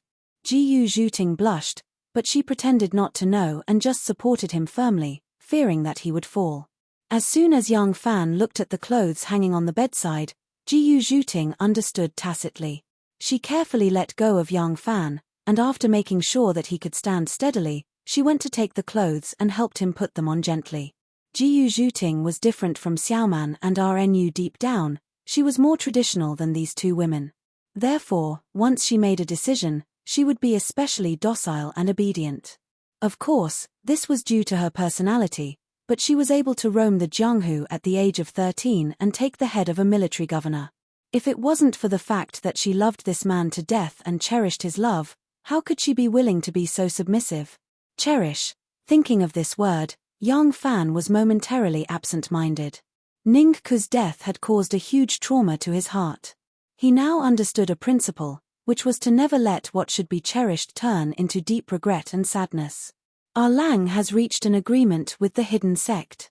We can finally relax for a while. Jiyu Zhuting knelt on one knee and squatted in front of Yang Fan. She carefully tidied up his robe and spoke delightfully. We have reached an agreement and can relax. Yang Fan was tickled by this naive sentence. He gently held Jiyu Zhuting's smooth shoulder, and Jiyu Zhuting stood up obediently. As they were standing face to face, she shyly lowered her head. Her elegant and fair neck was like a swan that was bending down to peck its wings. A smear of blush quickly climbed up her cheeks, and her perky breasts were like a pair of honey peaches that were nodding gently in the wind. The peaches were ripe and waiting for their owner to reach out and pluck them. Yang Fan didn't know why he turned a blind eye to such a good woman and turned a blind eye to her tender feelings. He gently scratched the tip of Jiyu Zhuting's nose and said intimately, "You." Originally, there were some things that I wasn't very sure about, but today's snort has made me understand something. Because of this intimate action of his, Jiyu Zhuting's heart was immediately filled with happiness. She gently raised her eyes and gazed at her lover, her heaven, and obediently asked, "What's the reason?" The so-called alliance is meant to be torn apart. I want them to establish an alliance right here. Wu Zetian stood in the magnificent Tongtian Palace, lightly tapping her dragon crutch, and spoke in a powerful and resonant tone. The Wanxiang Divine Palace that was destroyed by Xue Huai was finally rebuilt. The entire magnificent and majestic palace was rebuilt in its original location, according to its original size and style. However, Wu Zetian had changed the name of the new palace. Wu Zetian, who had always been a little superstitious, always felt that although the fire calamity was man-made, it could also be the will of the heavens. Otherwise, Xue Huai was clearly burning heaven, so how could the fire spread to Wanxiang Divine Palace so quickly? Therefore, she renamed the new Ming Hall Tongtian. The final decorations of the Tongtian Palace had been completed. Accompanied by Shanghai Wana and the Zhong brothers, Wu Zetian slowly walked in the huge palace with the help of her dragon crutch. The entire palace was brand new, but everything was so familiar. It was as if the Wanxiang Divine Palace that had been destroyed in the fire had been rebuilt by her magical fingers. This gave her an indescribable sense of accomplishment. Zhong Yizhi glanced at the joyful expression on Wu Zetian's face and softly suggested, the saints should hold a grand ceremony to celebrate the completion of the Tongtian Palace. Wu Zetian shook her head and said her plan, I want them to establish an alliance here. They. Shanghai Wanna quickly glanced at Wu Zetian. Wu Zetian looked up at the throne high above, as if she knew the doubts of the three closest people around her. She nodded her head vigorously and said, yes. They. Wu Zetian turned around and solemnly instructed Shanghai Wanna, tomorrow the court will stop for a day. Pass on my oral edict that the Wu and Li princes will be present at the newly completed Tongtian Palace early tomorrow morning. Ever since the Imperial College's Guang Wen Library's Professor Su Anheng sent the secret memorial through the copper bell, Wu Zetian had been somewhat uneasy. Before this, she had never doubted whether her decisions could be carried out firmly, but now she began to doubt. She wanted to use a ceremony and an oath to bind the Wu and Li families, to prevent them from falling into a war after her death. However, could an alliance really bind others? As a politician who was well versed in trickery and knew the pros and cons, Wu Zetian had never believed in its effectiveness. But now she had no choice but to place her hopes on this method to ensure the stability of the political situation behind her. For a woman who had been strong for half her life, how could it not be a kind of sorrow? Wu Zetian also seemed to understand that the effect of this oath was limited. As she walked towards the palace door, her originally tall and straight chest slowly stooped down.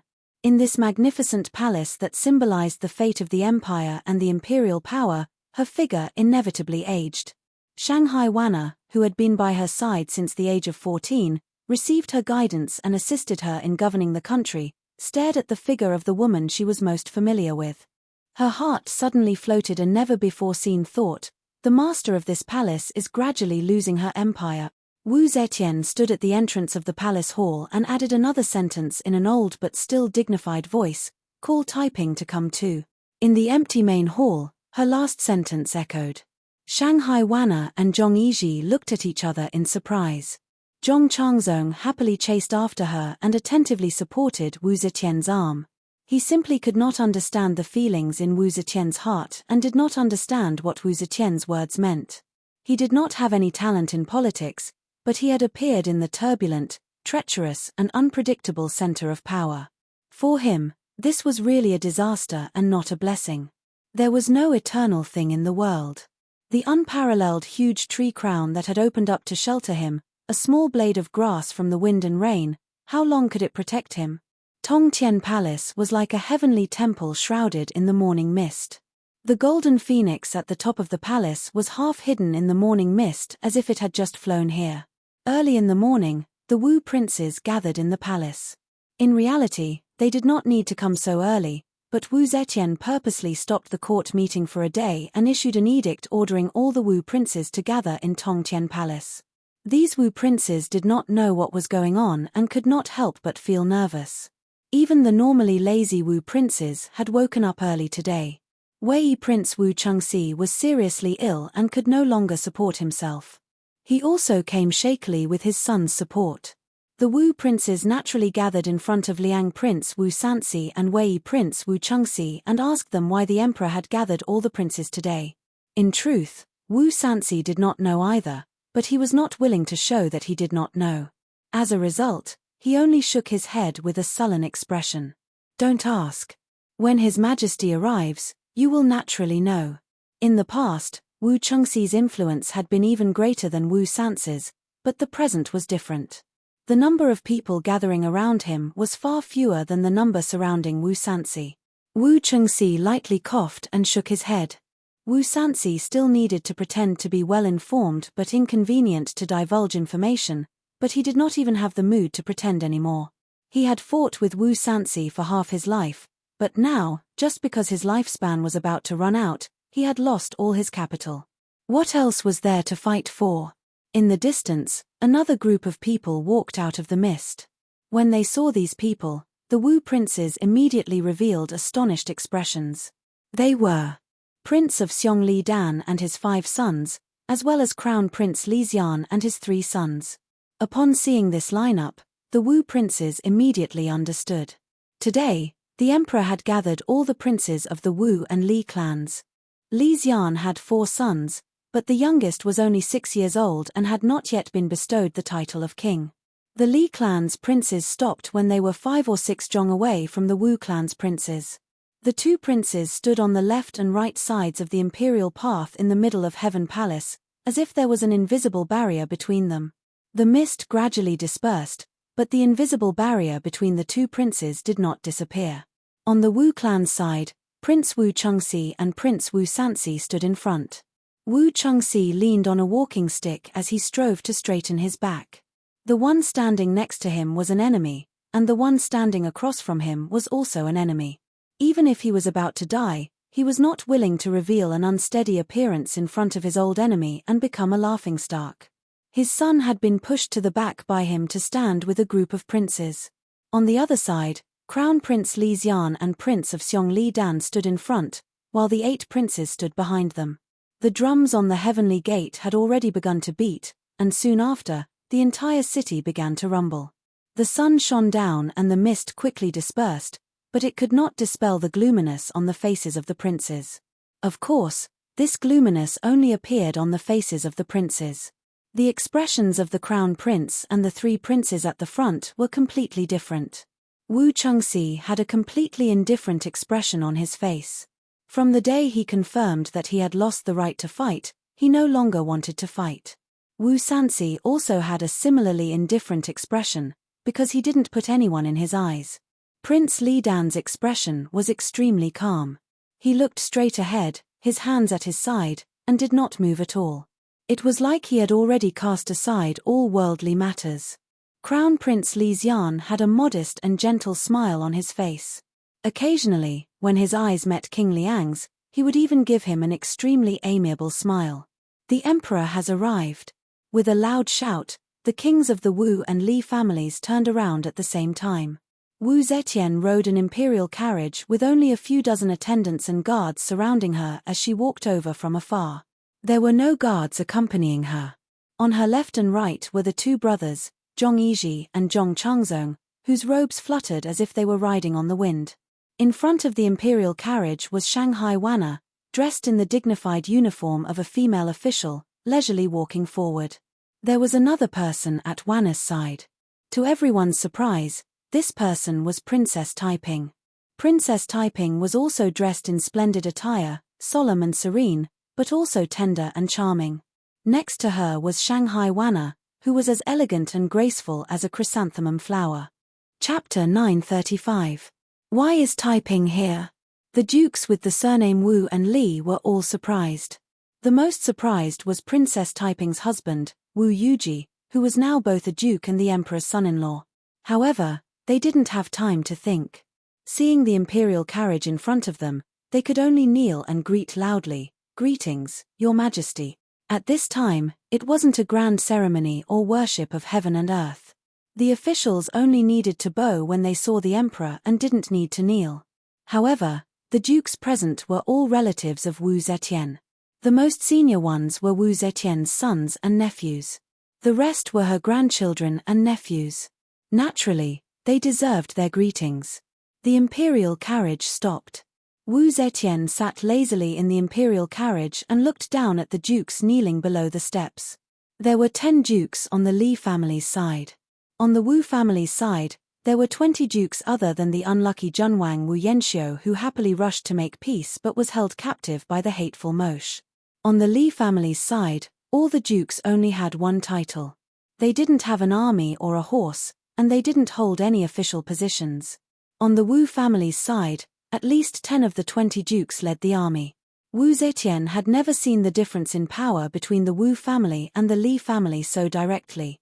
At this moment, she saw everything. Even she felt that she had suppressed the Li family too much in the past. The hearts of the world were on the Li family's side. To ensure her inheritance, the Li family had to stand firm. Otherwise, if she died and the Wu family usurped the throne, her empire would fall apart. She would repeat the mistakes of Emperor Qin and Emperor Wen of Sui. At that time, it would be difficult for her tomb to be peaceful. We must weaken the Wu family's dukes. We must ensure that under their supervision, my son doesn't dare to restore the surname Li or restore the empire of Li Tang. However, we can't let the Wu family dukes have enough power to overthrow the imperial power, Wu Zetian's scrutinizing gaze swept across the princes one by one, and finally stopped on Wu Chengxi. If she had to choose a nephew among her nephews who could replace the Li family and sit on the throne, only Wu Chengxi's ability barely had a 30% chance. However, this nephew with only a 30% chance would probably walk ahead of her. The others were all useless. Wu Zetian lightly sighed and lightly said, "All of you, get up." The emperor summoned the two princes with the surname Wu and Li to swear an oath to the heavens and earth that they would never betray each other and would never fight with each other. The oath was engraved on an iron coupon and hidden in the Hall of History. Taiping also participated and signed his name. In addition, Enle has been pregnant for 3 months. After the vow, the Son of Heaven will personally preside over the ceremony and marry Enle to Chongzun. WNE's note, which was only 2 fingers wide and had only 3 lines of words, had already told Yang Fan everything that was going to happen in Heaven Palace today. Oath of Alliance. The emperor actually placed the future stability of the empire on a piece of paper. It seems that she really has no other way. Yang Fan sneered. Although he knew the news one step earlier than the princes with the surname Wu and Li, the news did not shock him. He only cared about one thing. Taiping also participated. Yang Fan let out a long sigh of relief. He rubbed his chin and thought, the emperor finally opened the ban and acquiesced to Taiping's involvement in politics. This was an important political agreement between the Wu and Li families. The man was in charge of external affairs and the woman was in charge of internal affairs. Princess Taiping should not have participated. Wu Yuji, as the head of the family, should have full authority to represent his wife. However, Princess Taiping was also able to attend and sign her name on the agreement. This was somewhat unusual. The Wu and Li families had many marriages. Princess Taiping was not the only daughter-in-law of the Wu family. If it was only because she was a daughter of the Li family and a daughter-in-law of the Wu family, then Princess Taiping should not be the only one who could participate in this meeting. It was clear that in Wu Zetian's eyes, her daughter was independent. Not only was she a link between the Wu and Li families, but she was also an independent political force. The emperor increased the number of cavalry from 100 to 1,000 and increased the proportion of old Li Tang officials in the court. These were all to adjust the balance that was heavily tilted to the Wu family's side to a state of balance. However, these forces were obviously not enough. Now this political balance depended on Wu Zetian's finger to strongly press on the Li family's side, which ensured the temporary peace between the two sides. As long as she withdrew her finger, this balance would fall heavily on the Wu family's side. The Li family's power was too weak, and Taiping was undoubtedly a person who could play a balancing role. Princess Taiping was both the princess of the Li family and the daughter-in-law of the Wu family. From her standpoint, she would not want either side of the Wu family or the Li family to completely fail. No matter which side was completely eradicated, she would be put in an extremely embarrassing position. Therefore, Princess Taiping was undoubtedly the most suitable person to serve as the mediator between the Wu and Li families. But all along, Wu Zetian had never thought of using her. Even when Yang Fan put him in an important position, she still did not consider her. An emperor who usurped the throne most worried that others would imitate him and usurp the throne. This female emperor was Taiping's mother. She knew her daughter's scheming and wisdom, but she had always strictly restrained her and forbade her from getting involved in politics. Obviously, she was worried that her daughter would imitate her. She had usurped the throne from her son. Because of the constraints of filial piety, even if her son was brave and resourceful, he could not rebel against her. In addition, most people thought that even if she usurped the throne, she would return it to the Li family sooner or later. Because her biological sons all had the surname Li, she was already in her 60s when she ascended the throne. It was impossible for her to have another child, so she could ascend the throne relatively smoothly. But if Taiping also had this ambition, she did not have the advantages that her mother had. If she became ambitious, it would only cause chaos in the world. Therefore, Wu Zetian had kept her daughter tightly in prison and did not allow her to show her fangs and claws. But now she had changed her mind. Obviously, she had realized that if she did not let her daughter do anything, her 2 sheep-like sons would not be able to achieve great things even if they were righteous. Yang Fan's brain worked quickly. Taiping is a woman, so it is difficult for her to directly intervene in the army. It seems that the emperor intends to let Taiping have a role in politics and further strengthen the Li family's control over politics. If that's the case. As for the news in WNR's note that Enle was already 3 months pregnant and had been hastily married, he did not pay any attention to it. He just swept his gaze over and gave a cold laugh in response. In his eyes, that woman was like a strange flower that grew on the island he had lived on for many years. She bloomed in the most beautiful colors but gave off the stench of corpses that could suffocate people to death. After the oath of alliance in the Ming Tang, there was, of course, an emperor's family banquet. Many of the members of the imperial family who had not appeared in the Ming Tang before came, including the brides who had just become the daughter-in-law of the Wu family and Enle who was about to become the daughter-in-law of the Wu family. Princess Anli was dressed abnormally coquettishly. The feather dress she was wearing was the most popular style in Luoyang. However, the popular feather dresses were sewn with the feathers of birds like golden pheasants. As for her dress, it was decorated with expensive peacock feathers. However, even such a gorgeous dress could not take away her charm. There was no doubt that she was the most beautiful among all the people present. Princess Taiping's beauty was like a dazzling sun, Shangguan WNR's elegance was like a gentle ray of moonlight, Princess Enle was like a 7-colored rainbow that stretched across the sky. Out of the 3, she was the younger, the livelier, and in high spirits. She stole the light of all the other women in the hall. But when Wu Zetian's gaze swept over her body, she would unconsciously frown with a faint trace of loathing. This girl was originally the one Wu Zetian liked the most in his grandson's lifetime. But now, she had completely lost Wu Zetian's favor. The peacock dress wrapped around her slender waist. Even though she was 3 months pregnant, her slender waist was still graceful. But there was no need to doubt that she was already pregnant. Wu Zetian was very unhappy about this. An unmarried princess of the imperial family actually did such a shameful thing. It was truly a disgrace to the family. People were always like this. When they made a mistake, they could find 1,000 reasons to forgive themselves. But when their children made the same mistake, they would hate iron for not becoming steel and fly into a rage. Wu Zetian was like this. There was no need to talk about the matter of being a siren in the Taizong dynasty. After all, in theory, all the women that entered the palace were considered wives in preparation for the emperor. But this did not mean that she had definitely served the emperor. Every palace maid had the duty to offer their chastity to the emperor. Wasn't it the same after being released from the palace still married?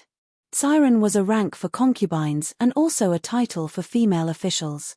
How many female officials had served on the emperor's pillow? Female officials could be chosen because of their background. For example, they could be chosen from the family of a minister. The emperor had never favored them, but he still had to give them a title to pacify the officials. It could also be because of qualifications, meritorious service, or being used in front of the emperor, but it did not necessarily mean that they had slept with the emperor. Other than the empress and the 4 consorts, the other 9 concubines, 9 Gu, 9 beauties, 9 siren, 27 Bao Lin, 27 Unu, 27 Cainu, and the 6 ministers were all wives in preparation for the emperor. Some of them would never have the chance to see the emperor in their entire lives, let alone serve on the emperor's pillow. However, it was an indisputable fact that she kept a gigolo. So when she found out that her daughter had an affair with Yang Fan, although she was furious, she could not display the dignity of a mother to her daughter who followed suit. It was the same now. Although Enle was unmarried and pregnant, she could not righteously reprimand her. Furthermore, she had to care about the face of the imperial family. She could only quickly let Enle and Wu Chongshuan marry. However, not being able to reprimand her did not mean that she did not loathe her. In the beginning, she liked Enle because Enle was lively and beautiful, just like her when she was young. But she was born into a wealthy family. Before she was chosen to enter the palace, her father was a duke. She had received a good education from a young age, which was different from Enle. Lively and boorish, naive and shallow, there was only a wall separating them. At first glance, they seemed the same, but with Wu Zetian's experience, she could quickly tell them apart. So, she was no longer as surprised as she was when she first saw Enlil. Because of this, she felt even more disgusted with him. Chapter 936. But when she saw her son and nephews, her slightly furrowed brow relaxed and a faint smile appeared on her face. Wu Sansi was raising his cup and patting the Prince of Xiong's shoulder, laughing and whispering in his ear. The two then roared with laughter as they raised their cups and drank.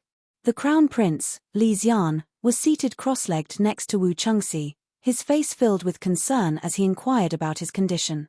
The princes were gathered around the prince consort, Wu Yuji, and Princess Taiping, chatting and laughing. Wu Zetian liked this sort of scene. Although she knew that this harmony was largely due to her presence, it was also true that the relationship between the two sides had greatly improved.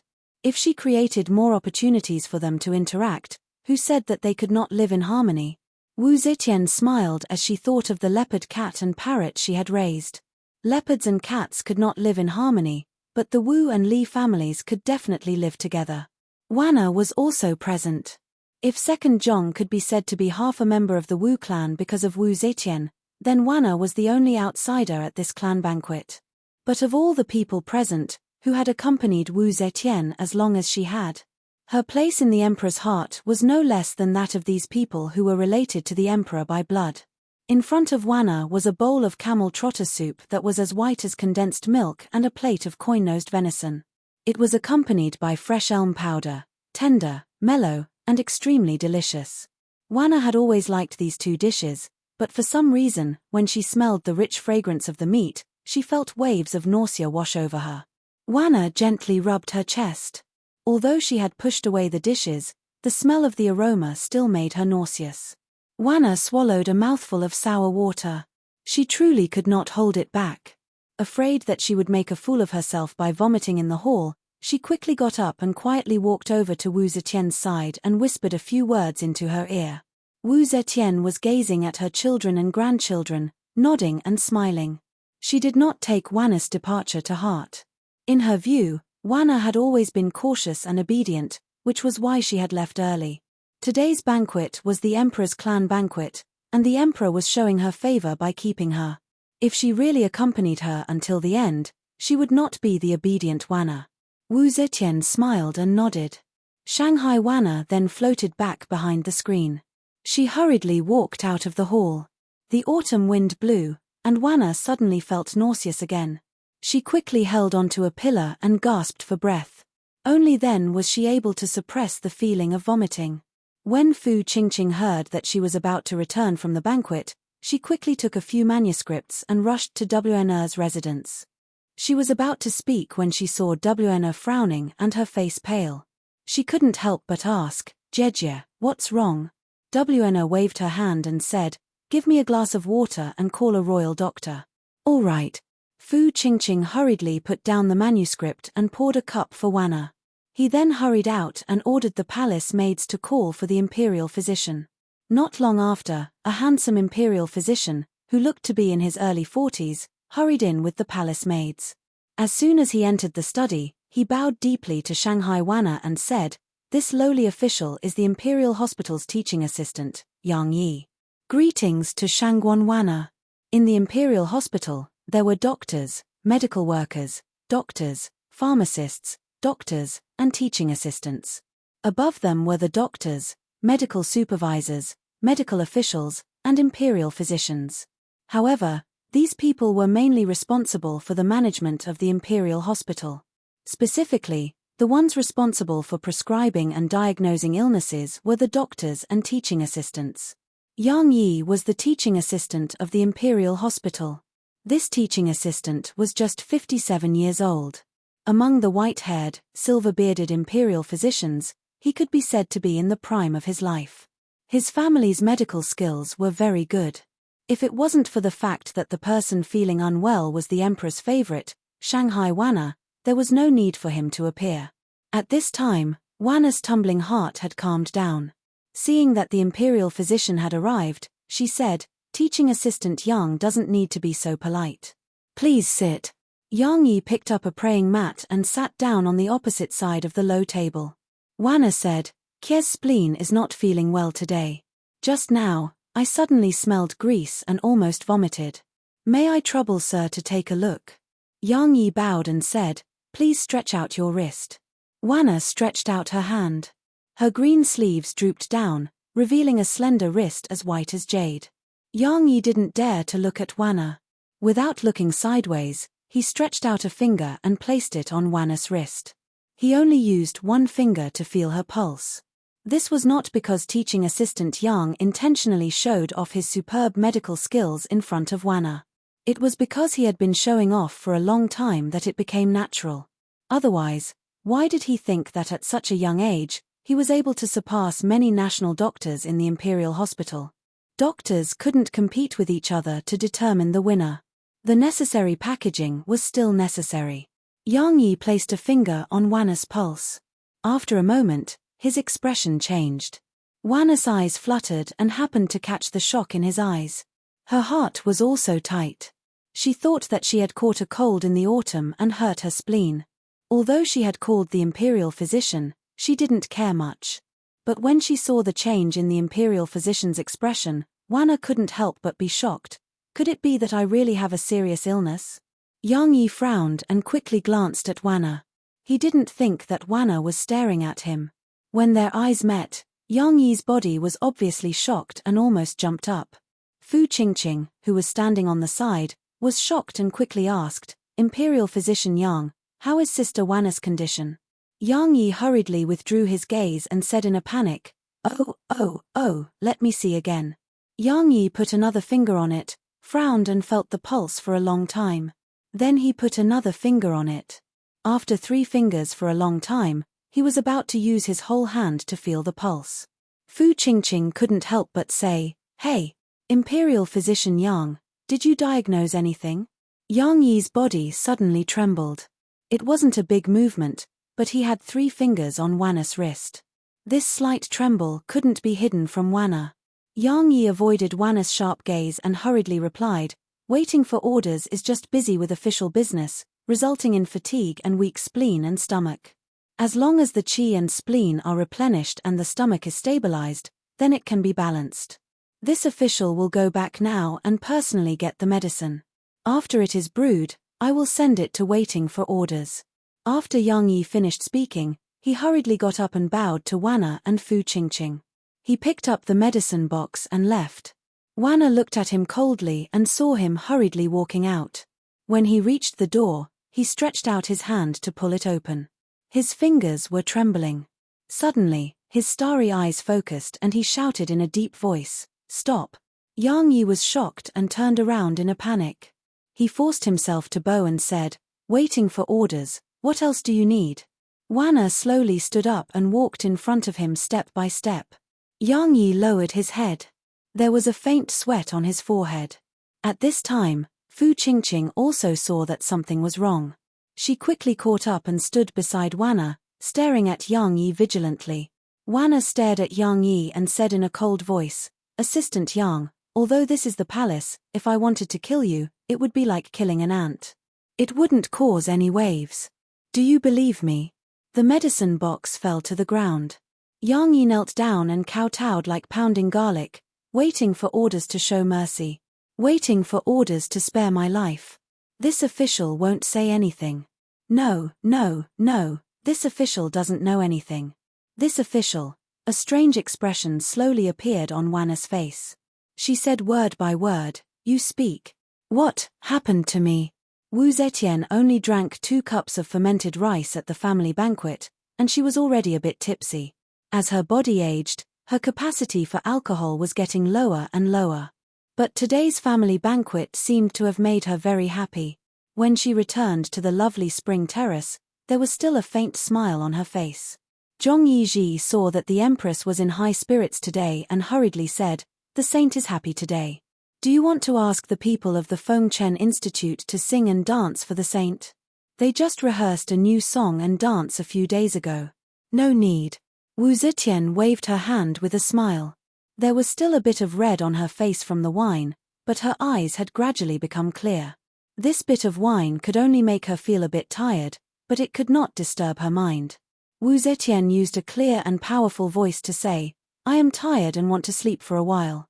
Send a decree to the left Assistant Minister of Revenue, Qiu Lingji, Zhang Zhongbua, Chen Dong, Sun Yuxuan, the censorate Hu Yuanli, Shi Yu, Wen Ao, Hu Zhongyu, Chen Yenru, Wu Yizong of the Golden Guards, and Yang Fan of the Thousand Horsemen camp to come to the Martial Accomplishment Palace tomorrow to see the Emperor. Hearing that the officials that Wu Zetian had summoned actually included the Ministry of Revenue, the Ministry of Justice, the Ministry of Works, the Imperial Censorate, and the commanders of the two Imperial Guards, both military and civil, and had no connection with each other at all, Zhong Yizhi couldn't help but be dazed. However, he did not dare to be negligent. Before Wu Zetian turned to look at him, he had already bowed and said, "Your subject obeys." Seeing Wu Zetian slowly enter the bedchambers with the help of the palace maids, Zhong Changzong immediately came over and said in a small voice, "Wulang, why do you think the saint has summoned these people?" Zhong Yizhi shook his head lightly.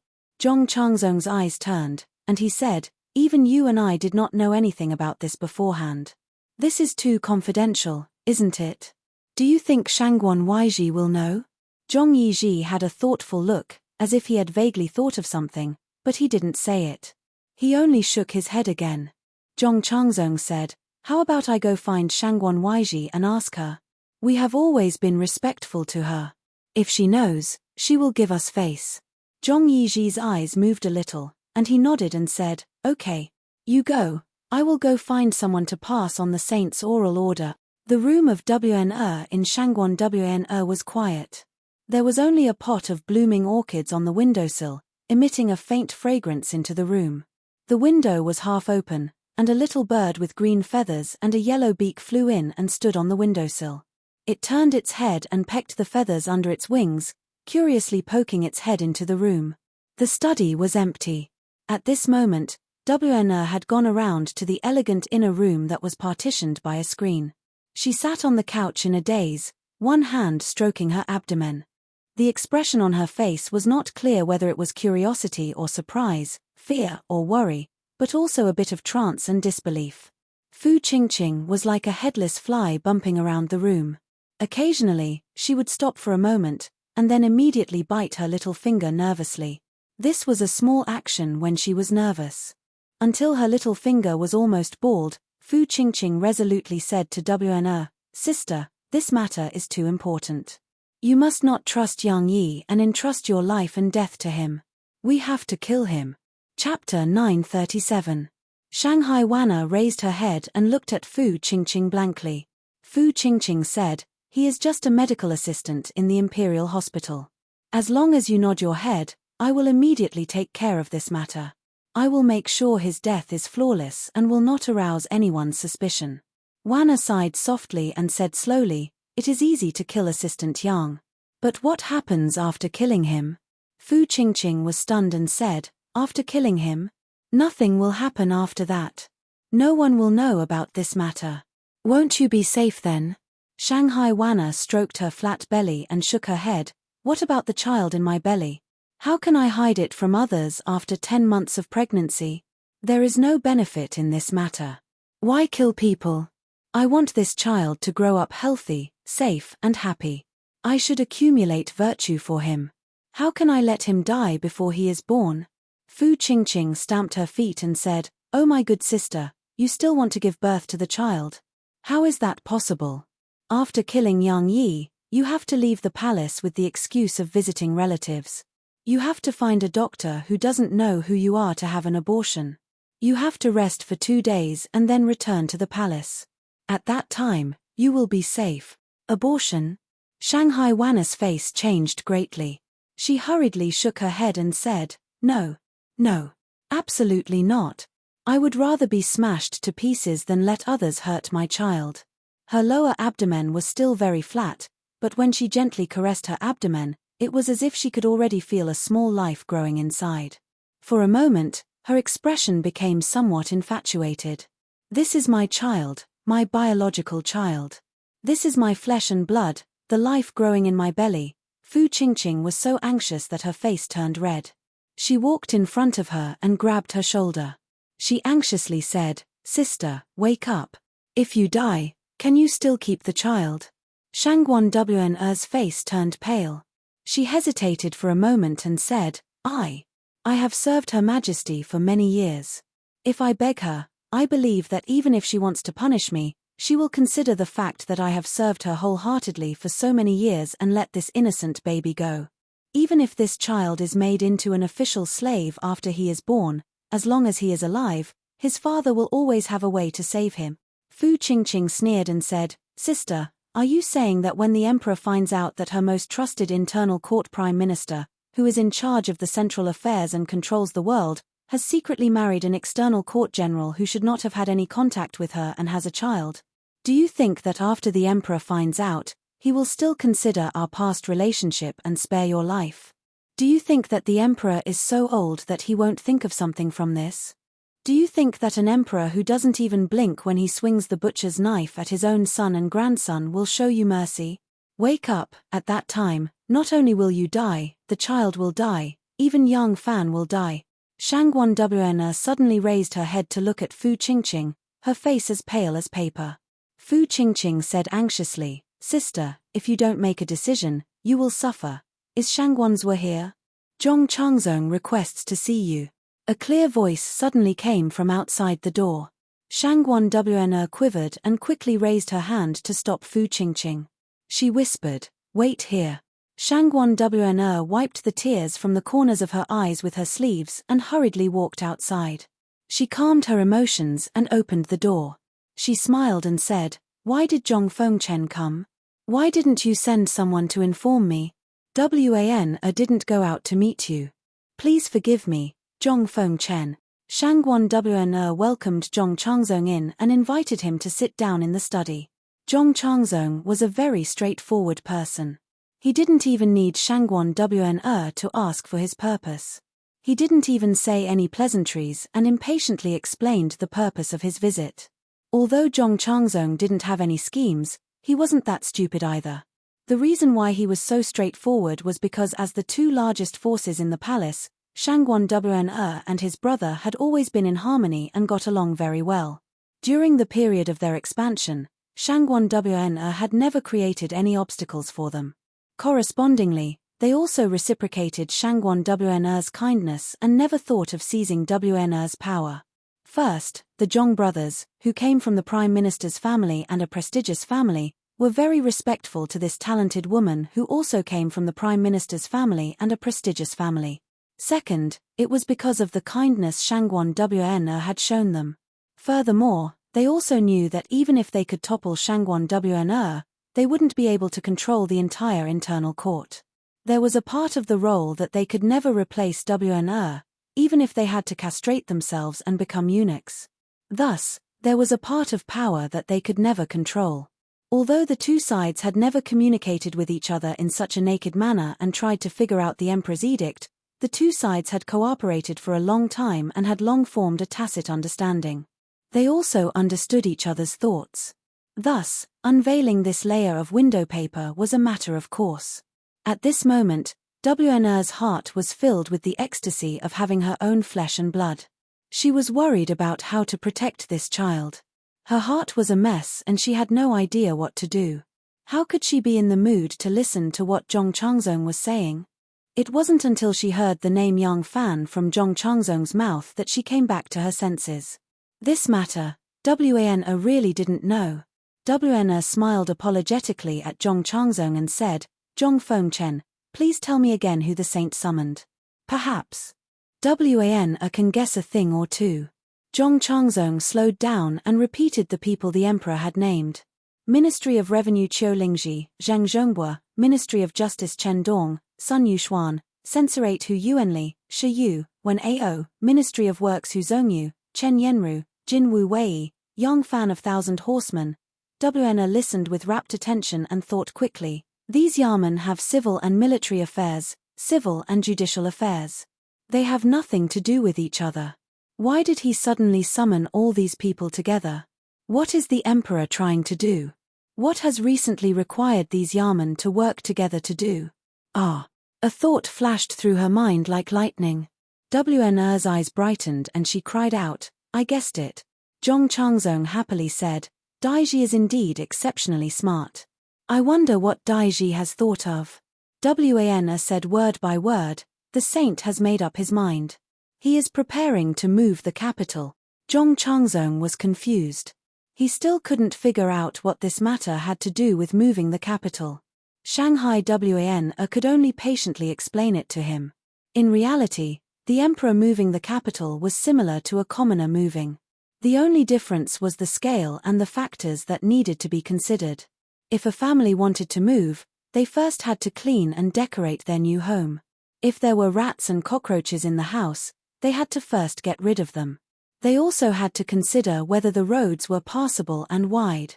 They also had to consider whether the food markets, hospitals, and schools around the new house were complete. The emperor moving the capital was basically the same thing. Wu Zetian had been on the throne for 10 years, but it had been 20 years since the court moved from Chang'an.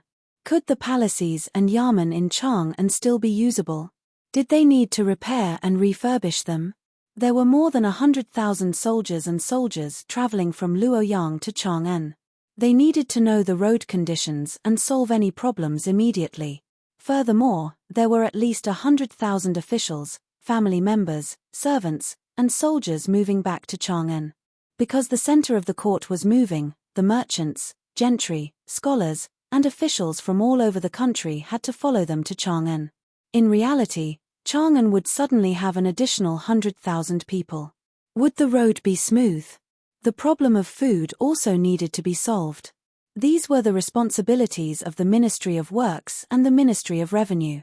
As for the Ministry of Justice and the Supreme Court, was there even a need to say anything? Of course, it was to get rid of the four pests. Flies, mosquitoes, rats, and cockroaches were all on the list.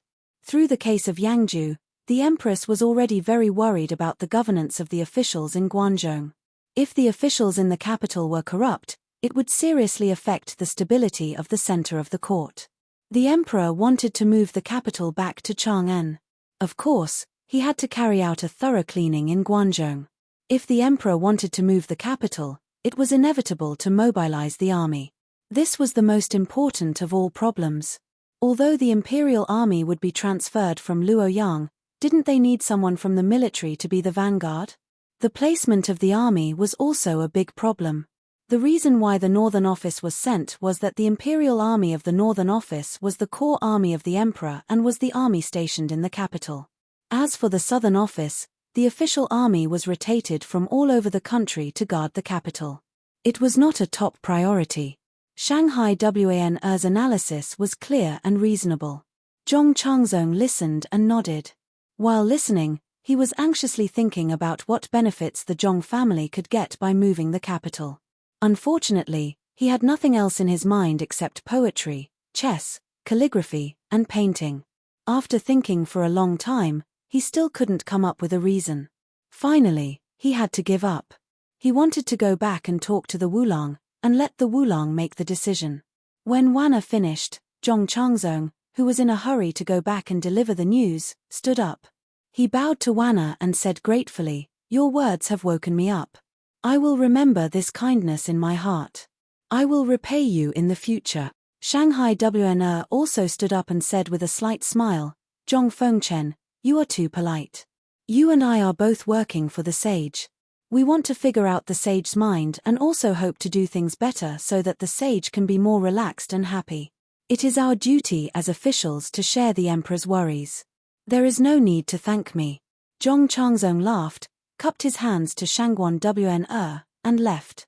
Shanghai Wan sent Zhong Changzong off and returned to the study to sit down. She rested her chin on her hand and was lost in thought. Fu Qingqing walked out of the bedroom and said to Shanghai Wan anxiously, "Sister." Qingqing just carefully pondered for a long time. "If we want to keep this child," Shanghai Wan's eyes lit up and said, "You have an idea?" Fu Qingqing said awkwardly, "No. Qingqing's plan is clumsy. I really can't think of anything. Why don't we tell this news to General Yang and ask him to come up with an idea? He is a man. He can't just cause trouble and ignore it." At this point, Fu Qingqing was a little resentful and muttered in a low voice, "These men are the worst. They only care about their own happiness. How can they be so careless?" She was, after all, an unmarried girl. As she spoke, her face turned red. Wn shook her head lightly and said, "No. You heard it just now. He is about to leave Luoyang and has something important to do. How can he spare time to take care of me? Besides, what idea can he have for this matter? It will just distract him for nothing. Don't worry, I have already thought of a way. I will definitely be able to keep my child." At this moment, her black and incomparably clear eyes revealed a gentle and resolute light. In order to protect her child, this woman, who had a temperament as delicate as moonlight, let out a voice that could split the earth and was harder than metal and stone. No one would doubt that if someone tried to harm her child, she would pounce without hesitation like an enraged lioness. Chapter 938. Early the next morning, the fully recovered young Fan was about to return to the 1,000 horseman camp when someone from the palace came to pass on an edict for him to enter the palace.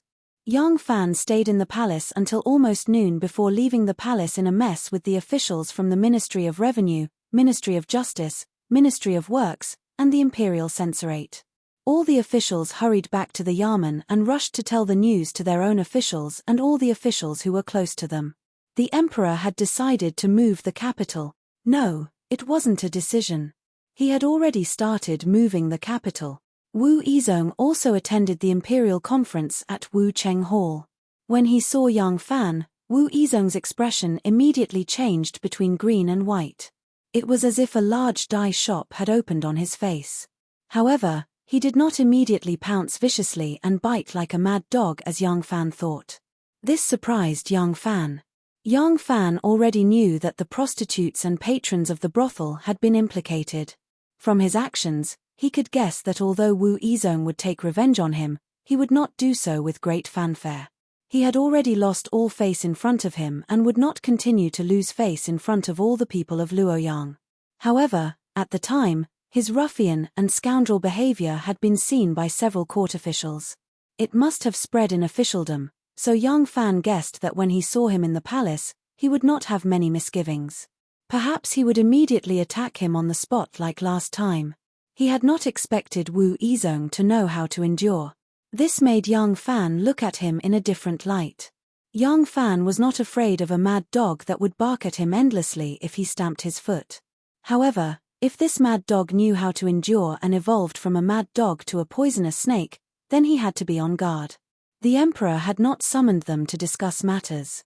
He had given them a direct order. He ordered them to immediately hand over the matters at hand and set off the next morning for Chang'an to make preparations for the capital move. When Wu Yizong heard this, he no longer stared fiercely at young Fan. His aunt had indeed decided to move the capital. He was one of the advance officials. If the emperor moved back to Chang'an, as a general of the imperial army, there was no reason for him to command the army in Luoyang. This army had to be handed over to the southern office. Through the relocation of the capital, the emperor reduced his power and strengthened the power of the political affairs hall. The expansion of the power of the prime ministers was actually strengthening the power of the Li Tang family. Wu Yizong's mind was filled with ideas on how to seize power in Chang'an. He had no time to care about young Fan. After leaving the imperial palace, young Fan immediately ordered a personal guard to deliver a message to the 1,000 horseman camp, telling Sima Shuliang to hand over the Black Tortoise Gate's defense, pack up and prepare to depart from the camp. After sending a personal guard to the 1,000 horseman camp, young Fan hurriedly returned to the Yang estate. As soon as he entered the door, he ordered, "Go, summon Jiyu Da, Jiyu Jiyu San, and Miss Jiyu to the study." The Jiyu brothers' defensive zone was located in the outer residence of the Yang estate. They were the fastest to arrive. Very soon, they stood in front of young Fan with their heads held high and chests puffed out. Each of them was in high spirits. When they looked at young Fan, their gazes were filled with kindness and joy. They already knew that Lang had slept in their sister's arms and was seen by everyone in the residence. Logically speaking, from their standpoint, they should have beaten this bastard who took advantage of their sister and ruined her innocence. But the three brothers were bursting with joy. They didn't care about the strange gazes of the servants in the residence. Their only regret was that when they found Lang, they were in the bedroom. Moreover, Lang was still sick. Even if he had done something bad, it would be limited. If he had done it on the bed, it would have been perfect. Don't think that the Jiyu brothers were trying to curry favor with the rich and powerful by pushing their own sister into the fire pit. In fact, they never thought about what benefits they could get if their sister became Ah Lang's woman. They were happy, and they were happy for their sister from the bottom of their hearts. Among the three brothers, the youngest third brother's children were already old enough to buy soy sauce, but their little sister was still living alone with her sister-in-law. She had long passed the marriageable age. The three brothers loved their sister dearly, so it would be strange if they didn't worry about her. At her age, coupled with her status, she was neither suitable for a high position nor a low one. Who should she marry? Now, as long as their little sister was willing to marry someone, and that person was a good leader, they would thank their ancestors. Not to mention that the person was Yang Fan, a young and handsome man with such status. In their opinion, their little sister must be very lucky to have found such a perfect husband. As for the fact that she couldn't be the legal wife, they had never thought about it. With Ah Lang's status, it was already too high for their Jiyu family's daughter to be his concubine. Even if they were promoted to civil status, ordinary families wouldn't be willing to marry a woman from their family as a wife. This kind of influence could only be gradually removed after 2 generations of good citizens. Moreover, they didn't think that they could kill a person within 10 steps with outstanding martial arts. Being a martial arts master was never a symbol of status and identity in the Orthodox society. Most of the wanderers in the legendary novels had a noble master who couldn't even truss a chicken. Wanderers were the group of people who were the furthest from the social order. They repeatedly preached how they despised etiquette, looked down on the rich and powerful, and ignored the hierarchy, which proved their lowly status and lowly identity.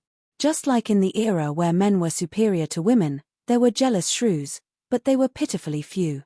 Because of this, the occasional appearance of a jealous shrew would be recorded as a miracle by the literati. What was preached would never be what people were used to. They were people of this era, not monsters with water in their heads. How could they have such strange and inappropriate ideas? Yang Fan had seen the martial arts of the three brothers. None of them was a match for him, but if it was 1 against 2, he might only have a slight upper hand. If the three brothers attacked together, he would definitely lose. Therefore, he trusted the three brothers' martial arts skills very much. But when it came to brains, Yang Fan trusted Miss Jiyu more.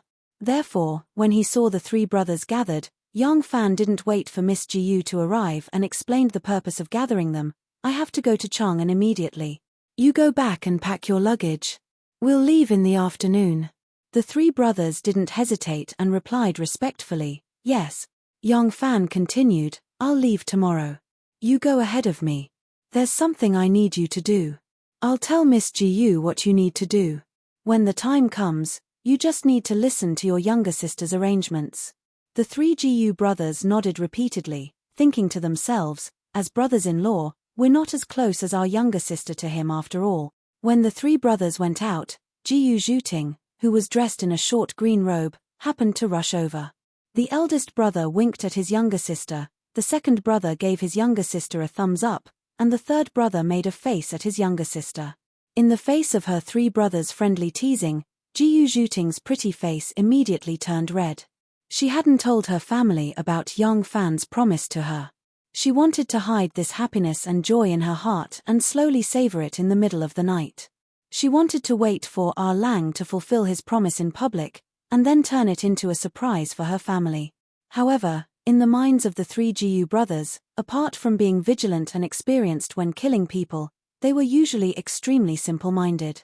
Since the younger sister had hugged Ah Lang to sleep for a whole night, her chastity was naturally his. Was there even a need to think about it? He couldn't refuse it. If he dared to refuse, the three brothers would, of course. The Jiyu family owed Ah Lang a great debt of gratitude that could never be repaid in this lifetime.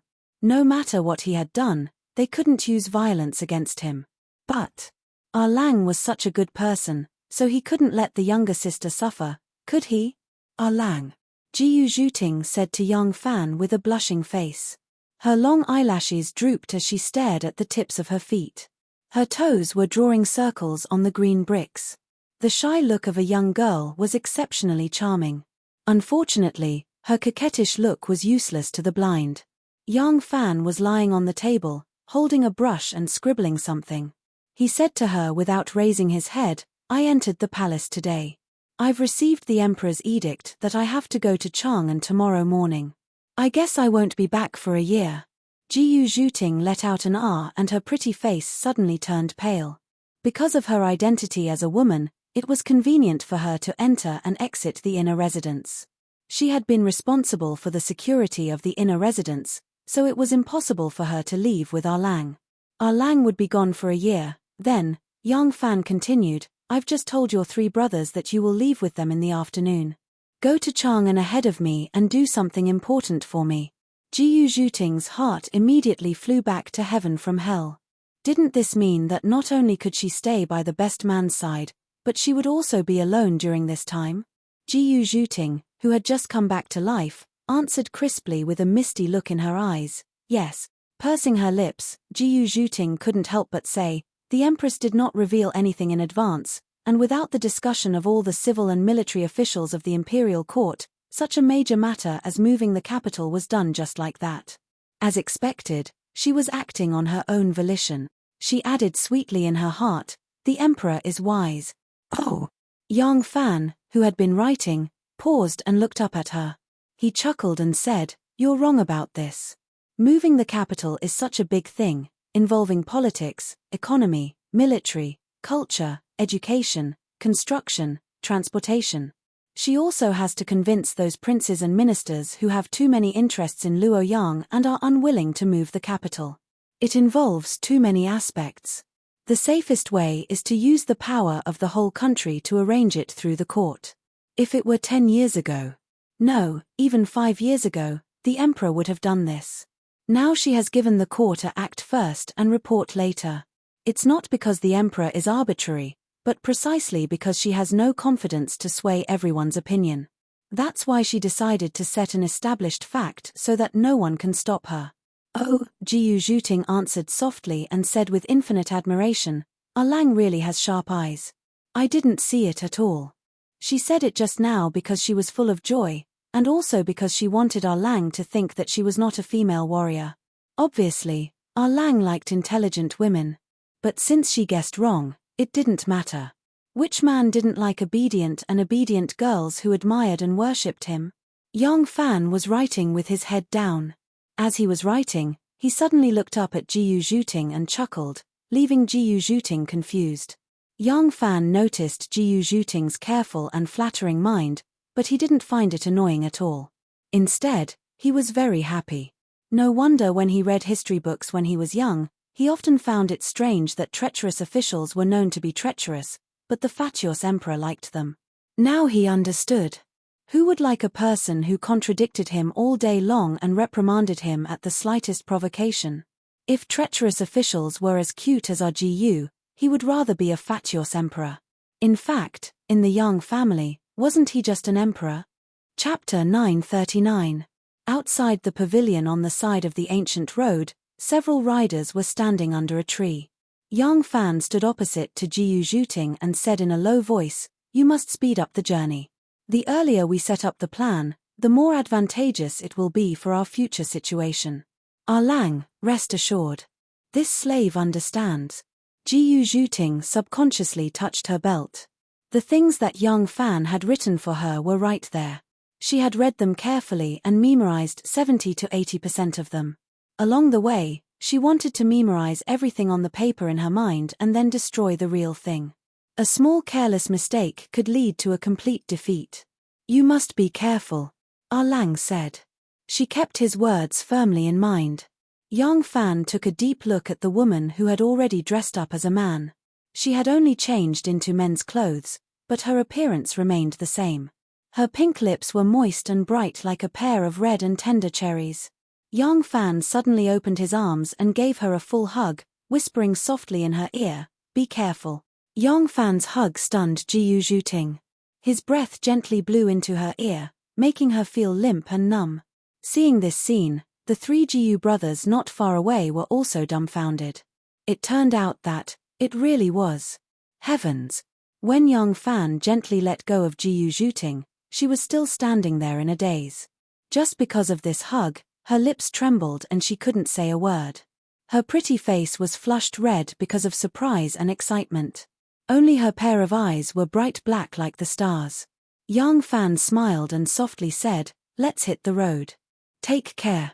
Yang Fan was well aware of Jiu Zhuting's state of mind. She was apprehensive and flattered. Just think about it, she was originally just a dispensable pawn under this sect master, running errands for him at all times. Even if she died, she would be insignificant in this person's eyes. But suddenly, she had become his woman. She was originally a subordinate of Yang Fan, a slave whose soul and body belonged to him. When Yang Fan made a promise to her, she was pleasantly surprised and thought of herself as Yang Fan's woman. But in terms of mentality, she was still half subordinate and half slave. She didn't dare to ask for more. Yang Fan had long sensed her mentality, but he didn't say anything. Words couldn't solve the problem. He could only slowly change her mentality through his attitude and actions. Until one day, she saw him as her man, not a benefactor and a noble. The group of 4 on horseback quickly disappeared on the road west to Chang'an. Yang Fan watched them disappear before returning to Luoyang under the protection of Ren Wei and the others. An hour later, Yang Fan appeared in the south of Luoyang. Yang Fan jumped over the wall and quietly appeared in front of Miss Ning Ku's grave without disturbing the boat maiden. On the grave, there was a blade of grass that had just sprouted, swaying gently in the wind. Yang Fan walked over, bent down to pull out the blade of grass, scooped up a handful of soil from the ground, and sprinkled it on the grave piously. The drooping Osmanthus leaves gently caressed his shoulder, but he remained motionless. After a long time, Yang Fan sat down in front of the grave, hugged his knees, and leaned against the tombstone beside him. His lips and teeth kept moving, as if he was saying something. His expression was sometimes smiling, sometimes sad. But his soft voice could not be heard by anyone except Ning Ku. The wind blew and fluttered the 2 ribbons behind his hairnet, which rose and fell, playfully slapping the back of his neck. The Osmanthus flowers fell like snow, sprinkling on his shoulders and feet. In a very elegant courtyard, there were vines all over the walls, pine and cypress bonsai in the middle, and countless exotic flowers and plants around. Near the window, there was a small pool like the crescent moon, in which several golden carps were swimming under the water lilies. The room was very spacious, divided into different functional spaces by screens. In the largest space, there was a painting of 3 friends in winter, a painting of fishing in the misty rain, and a few large characters hanging on the snow-white wall. Next to the window, there was a desk made of sour twig wood, on which were all kinds of famous calligraphies and a few precious inkstones. More than 10 fine weasel bristles were inserted in the brush pot. On the desk, there was a celadon vase with several blooming chrysanthemums. Next to the wall, there were a few bookshelves carved by famous artists of different heights. This was a study, but the scholar in the study was not reading. Beauty could only be found outside of books. A beautiful young girl with half-fallen hair and disheveled clothes rested her hands on the desk. Her breasts, which were like 2 small jade bowls, swayed gently in her half-opened green silk gown. It was a very seductive sight. Her pomegranate skirt was lifted up, piled up at her slender waist, and her white, tight, but still narrow buttocks were raised high in the air. A young boy with a hint of childishness on his lips was dressed neatly, but his pants were pulled down to his legs. His hands were clamped on the slender and soft waist of the young girl, who was squinting her seductively. He gritted his teeth and bumped into her from behind. "Princess! The princess has arrived." Suddenly, there was a cry of surprise in the courtyard, and a green-clothed attendant turned over and bowed in surprise. Princess Taiping's face was as calm as water, and she hurriedly walked past him. Her golden embroidered skirt with colorful phoenixes and red peonies swayed on the ground like water, and the golden phoenix hairpin on her head did not move at all, as if she was walking on water. Behind her, there were a few fat female sumo wrestlers, and each of them had a fierce look on their faces. "My mother is here." In the room, the handsome young boy, who was sprinting with all his might and was about to climb to the top of the pure land of ultimate bliss, was so scared that his face turned pale. The young girl, who was squeaking on the table, suddenly opened her beautiful eyes wide, and her face was filled with horror. "Open the door." Princess Taiping pushed the door of the study room and saw that it was closed. She immediately retreated 2 steps. A fat woman walked up and grabbed the door with both hands. She shook the door and suddenly exhaled loudly. She exerted her strength and pulled the door outward. With a rumbling sound, the entire door was torn down along with the door frame. A burst of dust flew, and when the dust slightly dispersed, Princess Taiping stepped over a few fallen bricks and walked into the room. In the room, a man and a woman with messy clothes were kneeling on the ground like quails, and their bodies were trembling. Princess Taiping looked coldly at the man and woman kneeling in front of her, and said in a cold voice, "Chongzun, you are really well read. Every time I test you, you know nothing about poetry, and you talk nonsense on policy. I thought you were talented, but it turns out that your talent is used on this kind of thing." The one kneeling in front of Princess Taiping was her second son, Xue Chongzun. After Princess Taiping remarried Wu Yuji, her 2 sons did not change their surnames. Fortunately, they did not change their surnames. Otherwise, if Xue Chongzun changed his name to Wu Chongzun, he would have the same name as Wu Sance's eldest son, Wu Chongzun, who married Princess Anli. Xue Chongzun kowtowed like pounding garlic, and said with a trembling voice, I know I am wrong, mother, please calm down."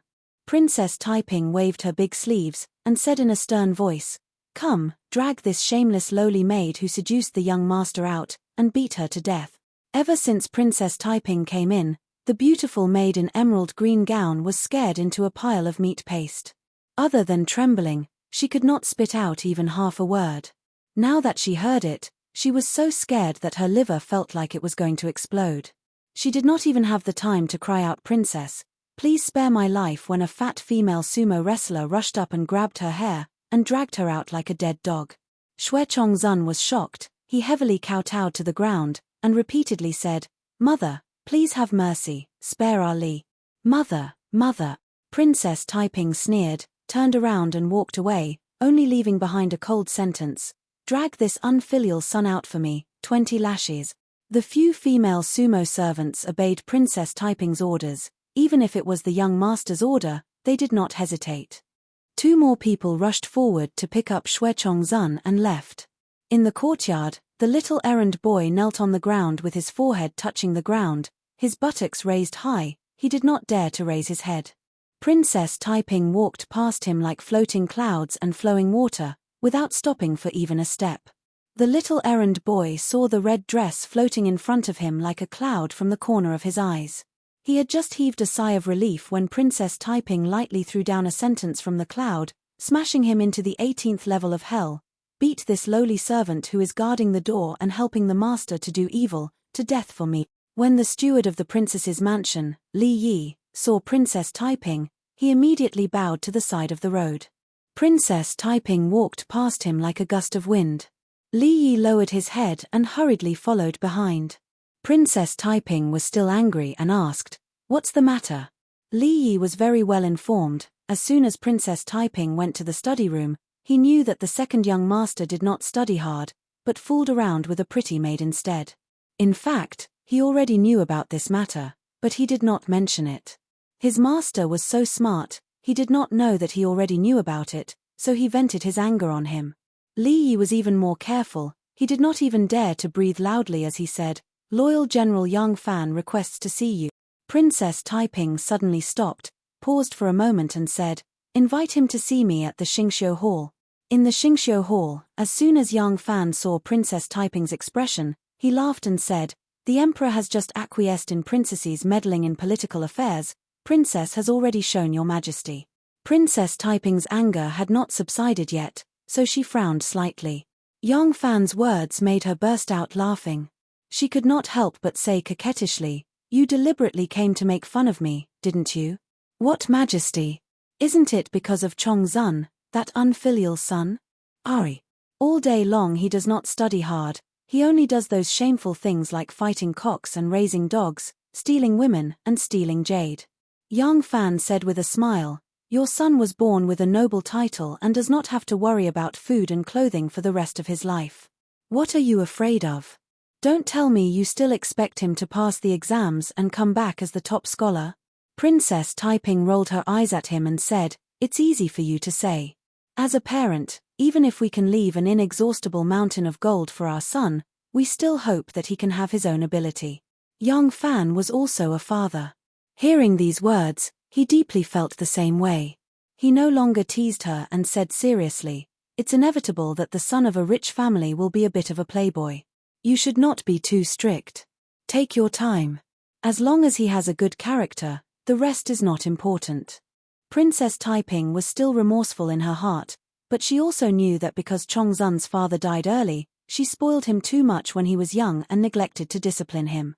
Now that his temperament had matured, it would be difficult to correct him. She could only sigh bitterly and put aside her depressed thoughts. Her bright eyes glanced at young Fan and said, "Erlang, did you come here for the matter of moving the capital?" Chapter 940. Early the next morning, young Fan had to lead the army to Chang'an. He had to return to the military camp tonight, so time was tight. But because this meeting with Princess Taiping was very important and related to how the two of them could cooperate with each other in Chang'an and Luoyang, young Fan stayed in the princess mansion for almost 2 hours before leaving. Young Fan couldn't tell Princess Taiping about the succession hall, so when it came to Chang'an, it was difficult to explain some things clearly. But in terms of grasping the overall situation, Princess Taiping was undoubtedly better than him. From his vague words, Taiping still grasped the key point, so he had a clear idea of what to do next. When young Fan left, he saw an ox cart escorted by several servants coming. There was no official banner on the cart, but when the person in the cart came out, young Fan glanced at him and vaguely recognized that he seemed to be a renhuang of the Hall of Governmental Affairs. Just now, when he and Taiping were in secret, the steward Li Yi came in 3 times to whisper to the princess. Young Fan vaguely heard some news of a court official visiting. Since Wu Zetian made the oath of alliance and asked Princess Taiping to attend, the sensitive officials understood the emperor's intention. So these days, there was an endless stream of officials visiting the princess mansion. Most of these officials were fence-sitters, neutral parties, and wait-and-see parties. Why did they turn to Taiping?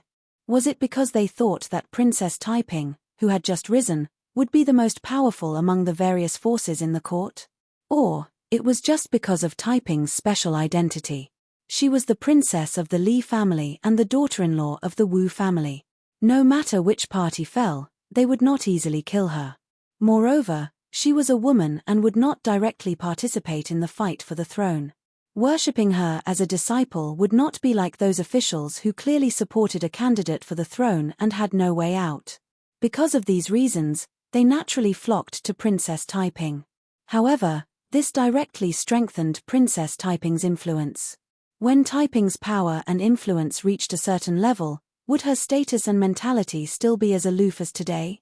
Young Fan silently walked on his way home. Every time he had a meeting recently, he had a strong feeling that he and Taiping were drifting further and further apart. This feeling was not because he was meeting with Taiping now. It was more because he was studying political cooperation. There was less love between a man and a woman. That was a feeling of the soul. Could passionate love last for 10 years, 20 years, or even a lifetime? No. A pair of lovers, after the passion, would rely on family, children, and a common life to maintain their love, and eventually, it would also turn into family love. But there was no basis for him and Taiping to evolve their love into kinship. Therefore, after the passion gradually cooled down, the relationship between the two of them was more like a pair of confidants, a pair of friends, and more like 2 partners who cooperated with tacit understanding in the business. It was only because of the connection between their souls and flesh that there was more trust and intimacy between them. Under such circumstances, would Taiping, who had lost the shackles of his emotions, grow even more ambitious? Young Fan was not sure. If Wu Mai had not entered the palace and instead married into some noble family, even the struggle for favor in the harem would not have been so bitter. If she had ultimately become the mistress of a household and not the empress dowager of a country, she would never have become the Wu Zetian of today. A person's fate had always changed according to their circumstances. The times and heroes would always create each other. No one could follow the path that had been determined long ago and walk through their lives without the slightest deviation. Young Fan did not know whether Wu Zetian's decision to finally break her ban and allow her daughter, whom she had always been wary of. To enter politics was a blessing or a disaster, but at least for now, he had to support her, and he could only support her. Because the Crown Prince and the Prince of Seong, under the sensitive and paranoid eyes of the Empress, could not possibly recruit soldiers like Princess Taiping. When Princess Taiping appeared in the newly completed Heavenspan Palace, standing together with the 30 princes of the Wu and Li clans, she became the greatest hope for the Li clan's revival. When Yang Fan gathered the Jiyu brothers and Jiyu Zhuting to make arrangements, the clan already knew that he was going to Chang'an. By the time he returned home, his luggage had already been personally packed by Xiaoman. Xiaoman tirelessly exhorted him again and again, telling him to pay attention to his temperature, pay attention to his diet, and take care of his body. Meanwhile, Anu counted down the days, hoping that when she gave birth, her husband would have a chance to come back. His 2 lovely wives did not have any hidden grudges against him for his long journey. In this era, the vast majority of men who became officials had to travel thousands of li to serve as officials. As long as their parents were still alive, their wives had to stay at home to fulfill their filial duties. Thus, there were many women who parted from their husbands for several years or even 10 some years. Repenting and teaching their husbands to seek the title of Marquis was the resentment of countless women who hoped that their husbands would succeed, but when their husbands really did succeed, they felt lonely and cold. Compared to those women, they were already very lucky. Yang Fan picked up his luggage and was about to leave when he suddenly saw his precious son and daughter staring at him eagerly. He suddenly remembered that when he went to see Taiping, she was troubled because of her son's unfilial behavior. A sense of crisis immediately arose in Yang Fan's heart. Yang Fan began to earnestly instruct Xiao Man, "The children are not young anymore. After the new year, ask a teacher to teach them something. Our son needs to learn, and so does our daughter. Zither, chess, calligraphy, poetry, singing, morality, character, martial arts. You too should also teach them a little. You don't need to be the enemy of tens of thousands of people, but at least they can strengthen their bodies. You can't spoil the children." Yang Nianzhu blinked his big eyes as he listened. He immediately grasped the most important issue in Yang Fan's words. "Father, if I learn to read, can I still go out to play?" Yang Fan's face turned serious and said, "Of course, learning to read is the main thing. If you learn well, I can let you play for a while. If you don't learn well, of course you can't play." Yang Nianzhu immediately looked at his mother bitterly. "Mother, I don't want to celebrate the new year." Xiao Man couldn't help but laugh.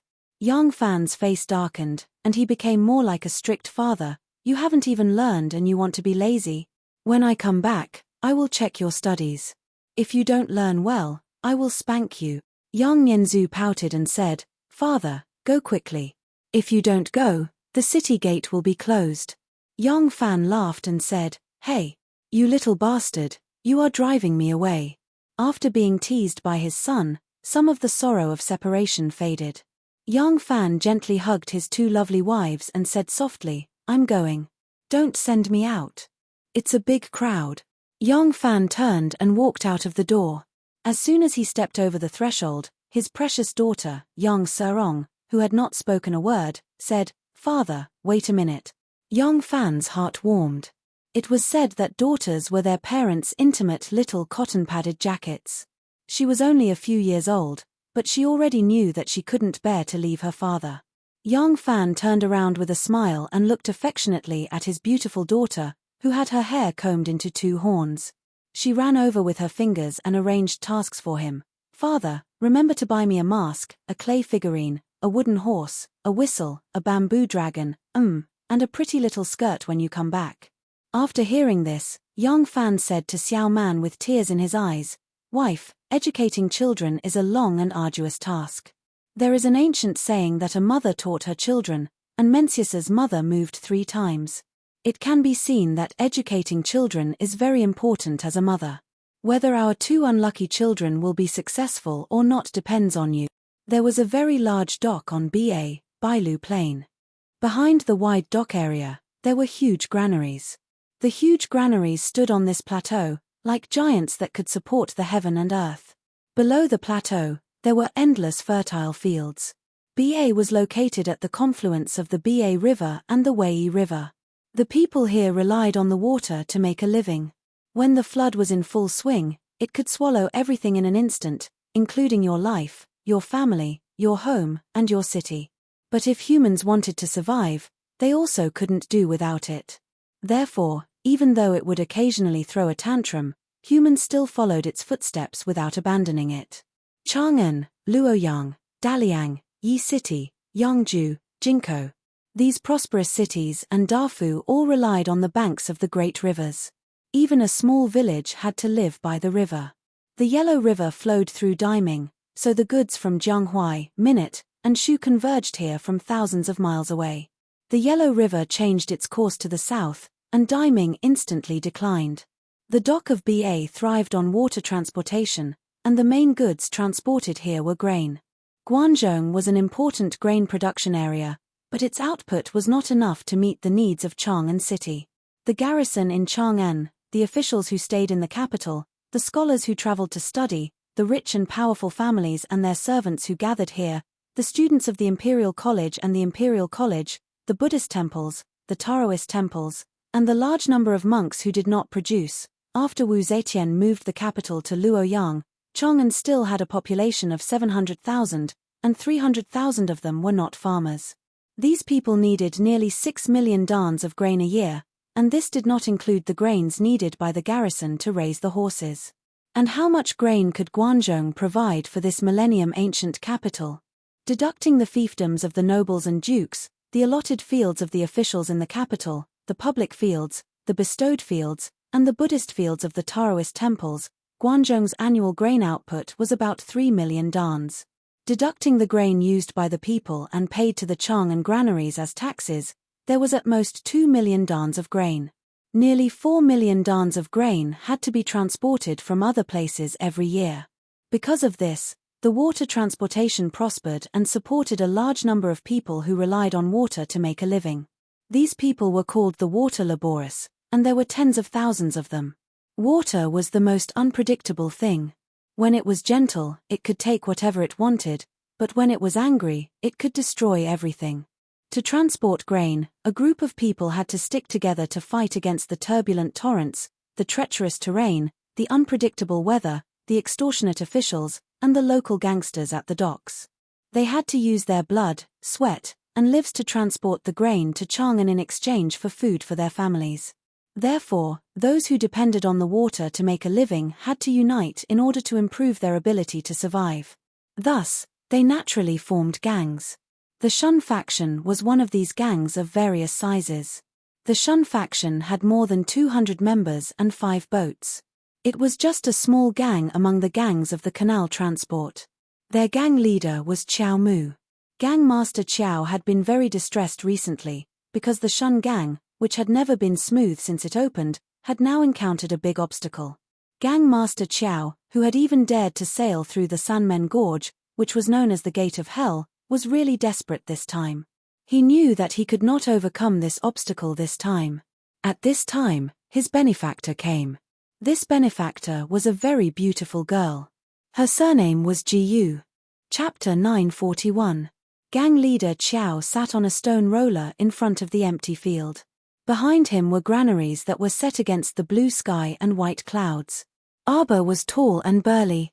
Because he had been working on the ship all year round, his feet and arms were abnormally thick and strong. He looked like a tiger sitting on the ground. However, his face was full of hesitation and worry. This kind of weak expression formed a strong contrast with his burly figure. The Qiao family was considered an aristocratic family in the shipping industry. It wasn't a noble family in Shandong or a noble family in Guanlong, but an aristocratic family in Jianghu. Since the 5th generation, Qiao Mu had been involved in the transportation business. His descendants had been running boats for a living. On Qiao Mu's left stood his second younger brother, Qiao Lin, and on his right stood his third younger brother, Qiao Senator. Standing on both sides of him were the elite backbones of the Shun sect. There were 20 young disciples in total. Unlike the worries of the 3 elders, they clenched their fists tightly, and their angry chests heaved up and down like bellows, as if they were suppressing great anger. Qiao Mu was silent for a long time. Then, he let out a long breath and said in a deep voice, "I Ching." A bronze-skinned man with big eyes and thick eyebrows stepped forward and cupped his fists. Here. This person's surname was Zhuo, and his full name was Zhuo Yiqing. He was in his early 30s, and was a leading figure among the younger generation of the Smooth sect. Qiao Mu said, "If we can't settle this matter today, our Shun school will be finished. This is the foundation of our Qiao family that has been handed down by our ancestors. I am duty-bound to take responsibility for it. I can only pay the death penalty to my ancestors. After I die, you should join the Flood Dragon Union with your brothers." Zhuo Yiqing was unable to restrain his anger and said, "How can the sect leader say that? Which brother of our Shun Gate is greedy for life and afraid of death? If worse comes to worst, we'll just fight the Flood Dragon Union. I'll be the first to kill anyone who dares to betray our master." Qiao Mu shook his head and said sadly, "Which one of us doesn't have a family to feed? We have a whole family to support. What are you going to use to fight with them? Can we even fight with them?" It was I, Qiao, who was incompetent and could not protect the ancestral property. I, Qiao, will bear all the responsibility. You don't need to worry. In a loud voice, Zhuo Yiqing said, "Ever since I, the one surnamed Shuo, was born, I have been a member of the Shun Men's boat. In life, I am a man of the Smooth Gate. In death, I am a ghost of the Smooth Gate. I can't betray my master and defect to the enemy." The brothers couldn't do it either. "Brothers, they want to swallow up our Shun Gate. Do you agree?" "No. Fight it out with them." The 20 burly men spoke in unison, their expressions unusually heroic. Qiao Mu flew into a rage. He glared at Zhuo Yiqing and said, "I'm still the sect master of the Shun faction. How dare you disobey my orders?" Zhuo Yiqing was extremely terrified. He hurriedly knelt down and said, "This disciple does not dare to disobey, but this kind of order, this disciple cannot obey." As he spoke of his grievances, the huge man actually prostrated himself on the ground and cried loudly. The reason why Zhuo Yiqing was so terrified was not because Qiao Mu was strict. In fact, rather than saying that they were from a gang, it would be more accurate to say that they were from the same clan. As soon as they were born, they inherited their father's position and became members of the Shun family. Qiao Mu was their father's brother and their uncle. When they grew up, they went to work on the boat. Only then did they have a clear hierarchy and were bound by the gang rules. The reason why he was so terrified was because the rules of the water gang were very strict. He could not bear the crime of disobeying orders. Ever since the arrival of the water transport, the river Laborus naturally gathered into groups and gradually formed their own set of rules. The water transport gangs were always managed according to quasi-military standards. Every year at the end of January, the river Laborus would set off from their homes and sail to Yangju. After about a month, they would gather at Yangju and load the local grain onto the ships. Then, they would continue to load grain from various grain-producing areas. In April, they would pass through the Huai River and enter the Bian River. In June and July, they would reach the mouth of the Yellow River. At this time, the Yellow River was rising. Their ships would wait at the mouth of the river for more than a month. In August and September, when the water level of the Yellow River receded, they would pass through the Yellow River and enter the Luo River to transport the grain to Luoyang. Some of the grain ships would unload at Luoyang, while the others would continue up the river, pass through the dangerous Sanmen Gorge and enter the Guanzhong waterway. Finally, they would pass through the Wei River to Chang'an. In this way, they would be floating on the water for 9 months every year. Only 3 months would they be able to reunite with their families because of the frozen river. In these 9 months, they had been guarding their own ship, carrying boatloads of food through the main transportation artery of the empire, supplying it with blood and nutrients. In the army, if a soldier disobeyed a military order, it might not necessarily affect the fate of the entire army. But on a ship, every sailor had an irreplaceable position. Once they slacked off, the whole ship would be buried with them. Therefore, there had to be some strict rules on the ship.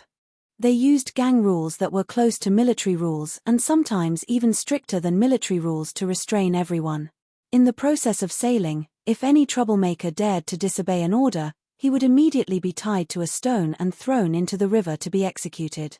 Even the families of the deceased would tacitly agree to this rule. If someone reported it, The government would also acquiesce to their rules. They would refuse to accept the case because there was no evidence. And the families of the deceased would be abandoned by the whole cow gang. They would never be able to carry on this business again. They were a group of people who lived under the law, but also dissociated from the law. They had their own set of stricter laws to restrain themselves. They were stricter in carrying out orders and prohibitions than the army. Over time, they formed a special team with gang traditions and military characteristics. That was why Zhou Yiqing was so terrified when Qiao Mu said that he disobeyed orders. Ha ha ha, touching. It's so touching. I seem to have come at the wrong time. Xu Xiaolian, why don't we wait a little longer? We can talk after gang leader Qiao finishes dealing with their family affairs. A sarcastic voice suddenly sounded. The speaker was in his early 20s. He was wearing a short-sleeved shirt, long pants, and leather boots. His clothes were thin and narrow, which made him look as slim as a bean sprout.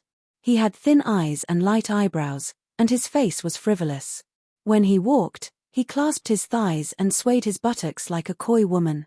It was Wen Bin, the young master of the Flood Dragon gang. Gang leader Wen had 2 sons, both of whom died young. Therefore, he spoiled his youngest son very much. In order to raise him better, he specially dressed him as a girl. As a result, when he grew up, he also smelled of rouge. Beside Wen Bin, there was a middle-aged man in a slanted green robe and a net scarf on his head. He had a mustache, which made him look gentle and dignified. Behind them, there were nearly 100 strong men with their trousers and sleeves rolled up. Their muscular arms and calves were exposed, and their faces were ferocious. Looking at their posture, Qiao Mu was shocked. It seemed that the other side didn't want to settle this peacefully. Qiao Mu braced himself to greet the middle-aged man in a green robe with a mustache. He cupped his hands and saluted him, saying, "Xu Xiaolian, thank you for coming." The disciples of the 2 gangs are young and impetuous, and there was a little conflict. Now, the harmony has been damaged. Xu Xiaolian, you are a person of virtue and prestige. I hope you can come forward to mediate. This Mr. Xu was called Xu Lin. He was originally a scholar who took part in the imperial examination and was honored as a Juren. He was also a member of the Grain Gang, an important figure of another big gang, the Heavenly Eagle Gang. A weak scholar became an important figure of a big gang and led a group of unruly Jianghu people, which was exactly the characteristic of the Grain Gang. Because the Grain Gang was different from the underworld and the underworld. They lived in a gray area. Although they had the characteristics of Jianghu people, they had to abide by the system of the government in some matters. The imperial court had a special organization to manage the collection and transportation of the grain, which led to a complicated system of hidden rules. The peasants handed over grain to the grain transport yamen. The bailiffs, petty officials, and officials who collected the grain tax would exploit them layer by layer, taking advantage of them in the name of donations. During the process of transportation, the officials, petty officials, bailiffs, and odd job workers at the gates would also exploit them layer by layer. If they didn't satisfy them, they would make things difficult for them, not allowing them to pass. If they missed the deadline, the losses would all be theirs. When they stopped at the various docks, the local bullies would also collude with the officials to cause trouble, extorting. Even when they were on the water, when they encountered official ships and other ships with the right of way, the grain boats had to give way. If they deliberately made trouble for them, they could block them at the narrow river, and they would have to wait impatiently behind them. These were not things that these Jianghu people could solve with force. But if they let others exploit them like this, their losses would be too great. In this case, the Grain Gang could only make friends with the gentry and deal with the government through them. The gentry had connections and power in the government, and they had the right to speak. When they came forward, the officials couldn't be as unscrupulous as they were when they directly exploited the people. As time went by, the status of these gentry in the Grain Gang grew higher and higher, and their role became more and more important. Some even joined the Grain Gang and became one of the leaders of these Jianghu people. At present, the largest few grain gangs all had the participation of gentry, and some were even led by them behind the scenes. Xu Lin cupped his hands at Qiao Mu and said with a faint smile, "Gang leader Qiao, The matter between you and him is very tricky. After much persuasion, young gang leader Shu has finally agreed to bury the hatchet. However, your Shun gang has to cancel its name and merge with the Flood Dragon gang. From now on, we are on the same side, so a little conflict is naturally nothing. Qiao Mu's expression froze as soon as he heard that. This was originally the condition proposed by the Flood Dragon gang. Xu Xiaolian was not mediating, but clearly on the side of the Flood Dragon gang. The more than 20 disciples behind Qiao Mu exploded as soon as they heard that. You want to annex our Shun gang? No way. We won't agree. Right. We'd rather die than agree. In an empty field in the distance, a little village girl with a green handkerchief wrapped around her head and a green cloth skirt bent over with grass in her hands suddenly raised her head. She used the back of her hand to wipe the sweat on her forehead and turned her head to the side. As she straightened her posture, her beautiful breasts immediately revealed a moving arc, and her narrow waist concave into a charming curve. It seems that they are going to fight. The pretty little village girl looked into the distance and said with a smile. A burly man next to her stood still with the help of a bamboo rake in his hand. He slightly raised the bamboo hat that was pressed down to his eyebrows, cast a cold glance in that direction with a pair of sharp eyes, and said with a frown, "There are almost 200 people. Little sister, can you handle them?" The little village girl smiled non-committally, showing 2 shallow dimples on her cheeks. "If I can't handle them, you guys can do it." As she said that, she walked with extremely light and graceful steps toward the place where the swords were drawn. Chapter 942. Gang leader Qiao's expression gradually changed from dullness to shock, and then to uncontrollable grief and indignation. His face quickly turned red. Glaring at Xu Lin like an angry rooster, he said, "Is this the justice your Heavenly Eagle gang wants to uphold?" Xu Lin felt very uncomfortable under Qiao Mu's indignant and disdainful eyes. He said somewhat angrily, "Gang leader Qiao, what kind of justice do you want our Heavenly Eagle gang to give you? A life for a life, and a debt should be repaid. Your men have hurt the men of the Flood Dragon Triad. According to the rules of the underworld, the Flood Dragon Triad should pay back a tooth for a tooth. What's wrong with that?" Qiao Mu said, "Let's not talk about who is in the right and who is in the wrong in this conflict. Now we are the ones who have suffered losses. Dozens of men of our Shun faction have been injured by them, and 2 of our brothers have been disabled, while only 4 of them have been slightly injured. Killing people is just a matter of nodding to the ground. Do you want to push people to death?" Xu Lin wiped his eyelids and said gloomily, "Gang leader Qiao, you are in your 50s.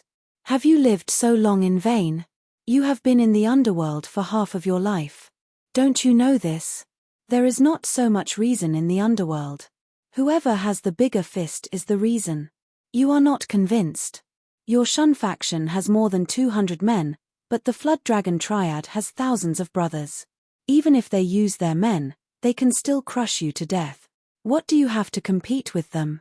Listen to my kind advice and join the Flood Dragon Triad. In the future, there will be people to take care of you. What's wrong with that?" Qiao Mu smiled bitterly and said, Good. Xu Xiaolian, I appreciate your kindness. I also understand the meaning of your Heavenly Eagle gang. Jianghu, there is no morality in today's Jianghu. I am blind and deserve to end up like this." His words made Xu Lin's face turn red and then pale, because Qiao Mu had done the Heavenly Eagle gang a favor. Back then, the old Grand Master of the Heavenly Eagle faction tried to break into the Sanmen Gorge by force. As a result, his boat was wrecked and he fell into the water.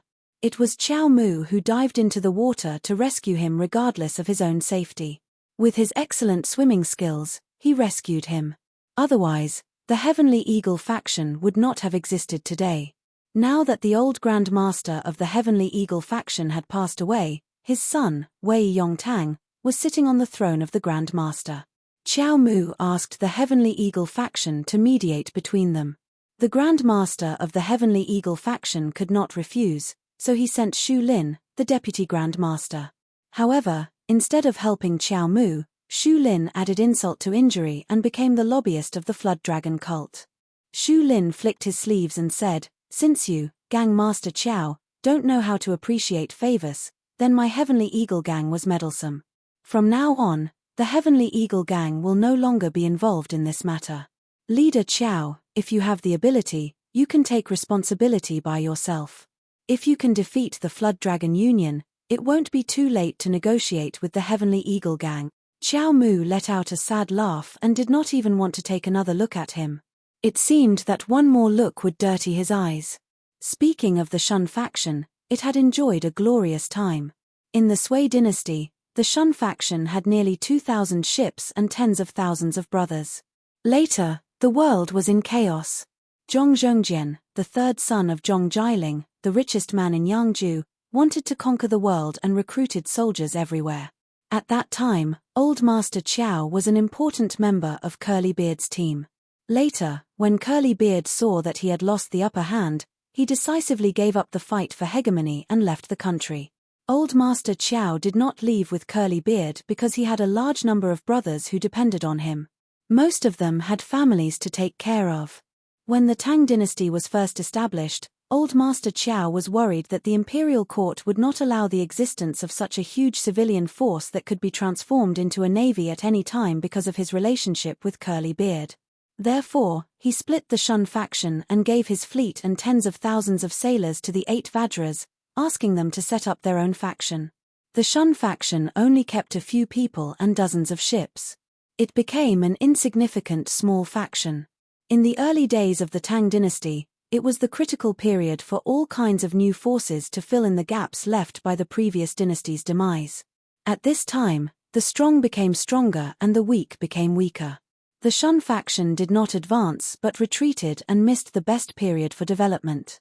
When the Shun faction was passed to his grandson, Qiao Mu, it became a small fish with only 5 broken ships.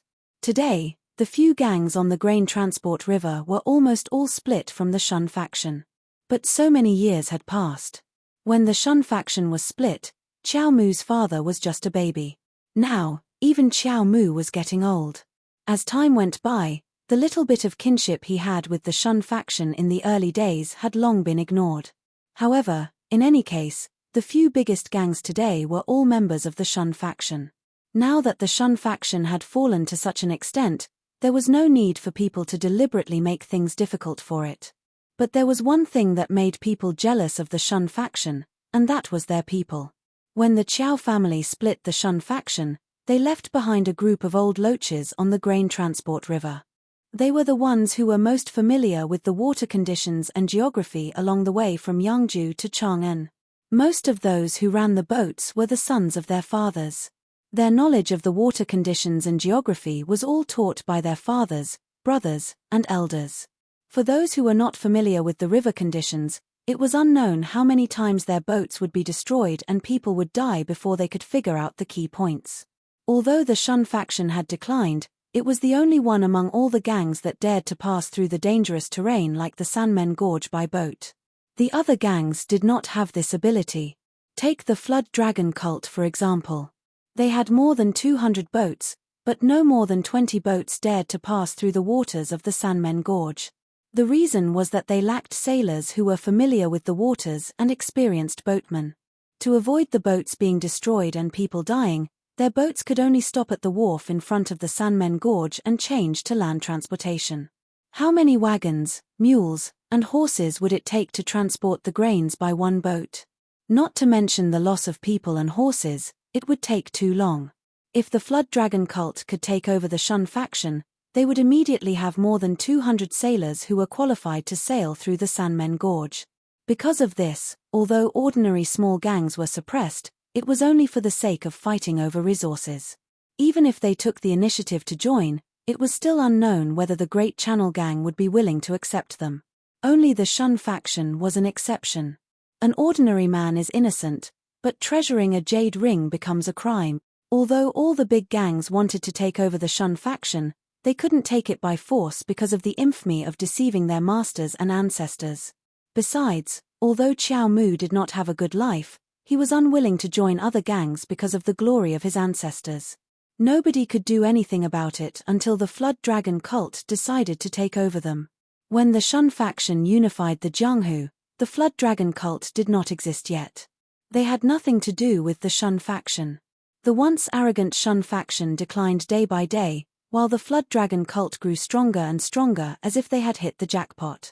They wanted to go to the next level. Everything else was easy, but good sailors were hard to find. So they set their eyes on the Shun faction.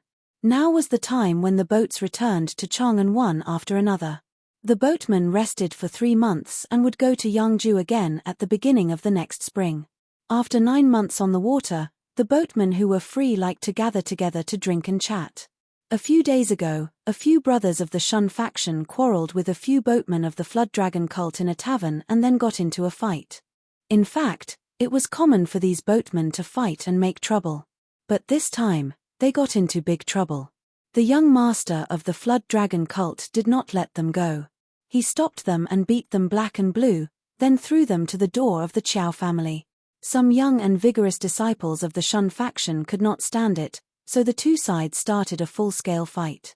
The Flood Dragon Union had the advantage of numbers. The disciples of the Flood Dragon Union gathered in groups and beat the people of the Shun sect whenever they saw them.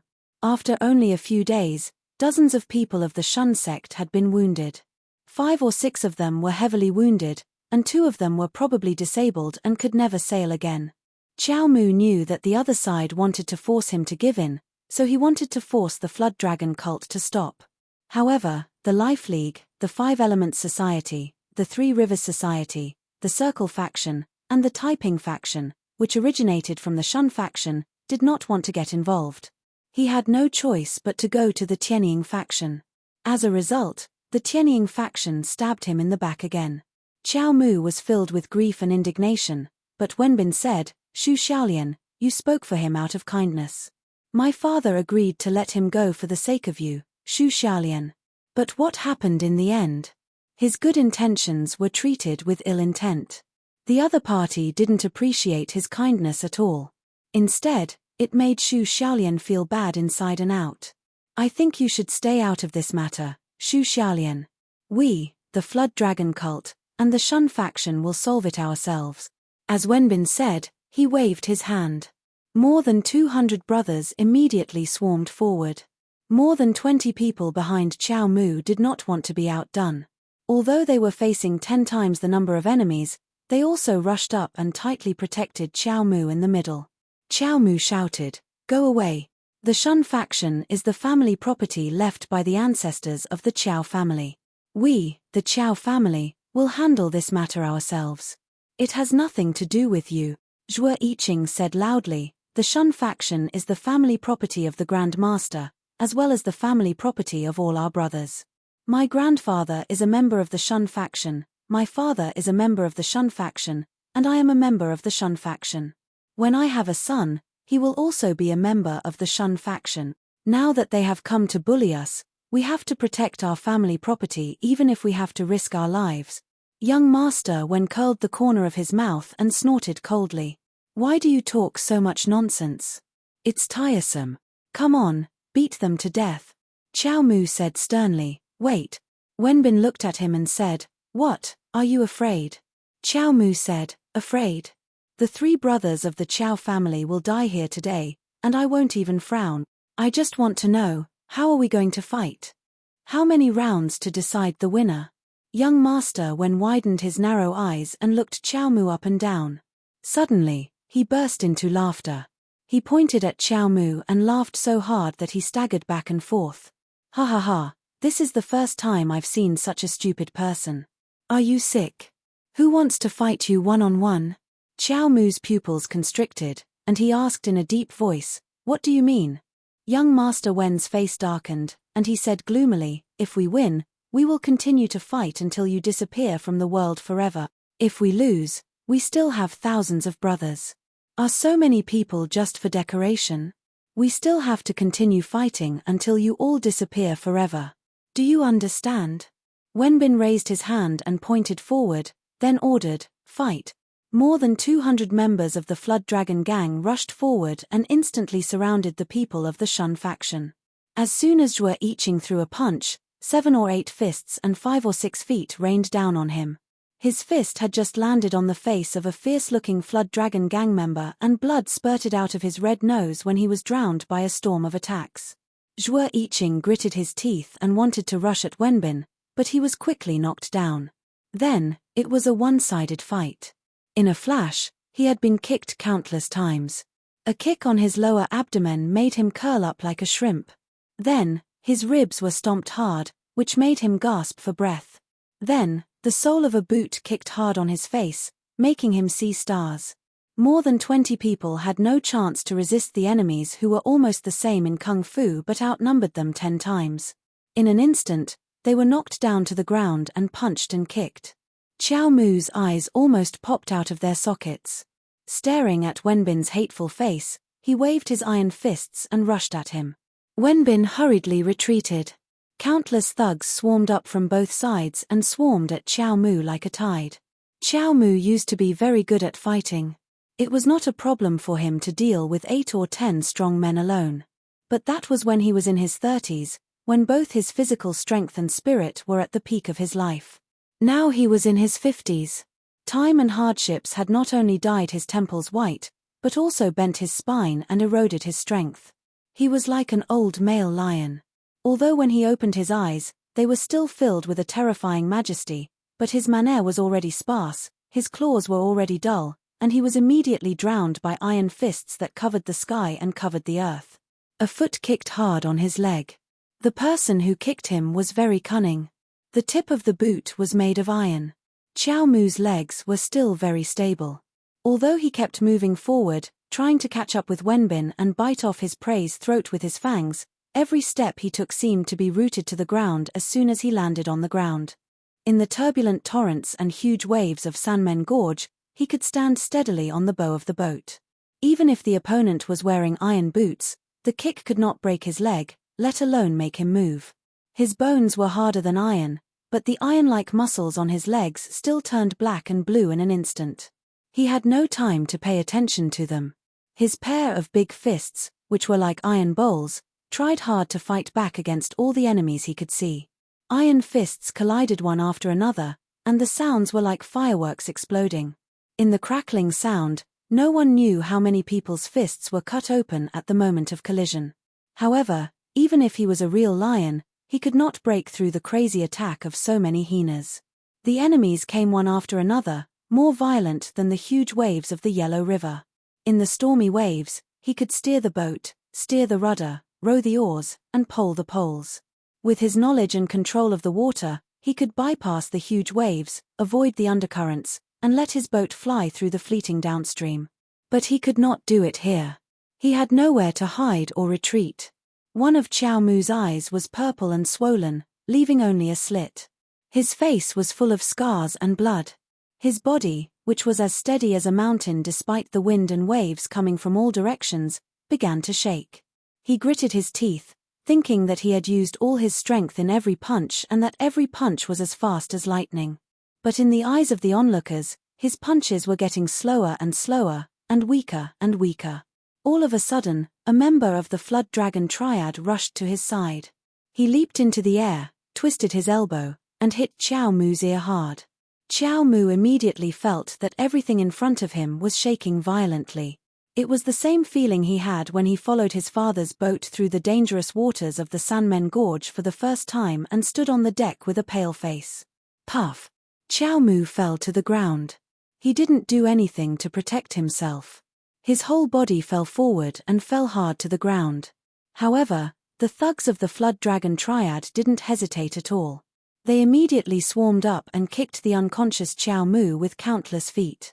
Before they came out today, they had been instructed by their gang leader, the 3 brothers of the Qiao family must die. How could they hesitate at this moment? Ba Shong was very close to Chang'an.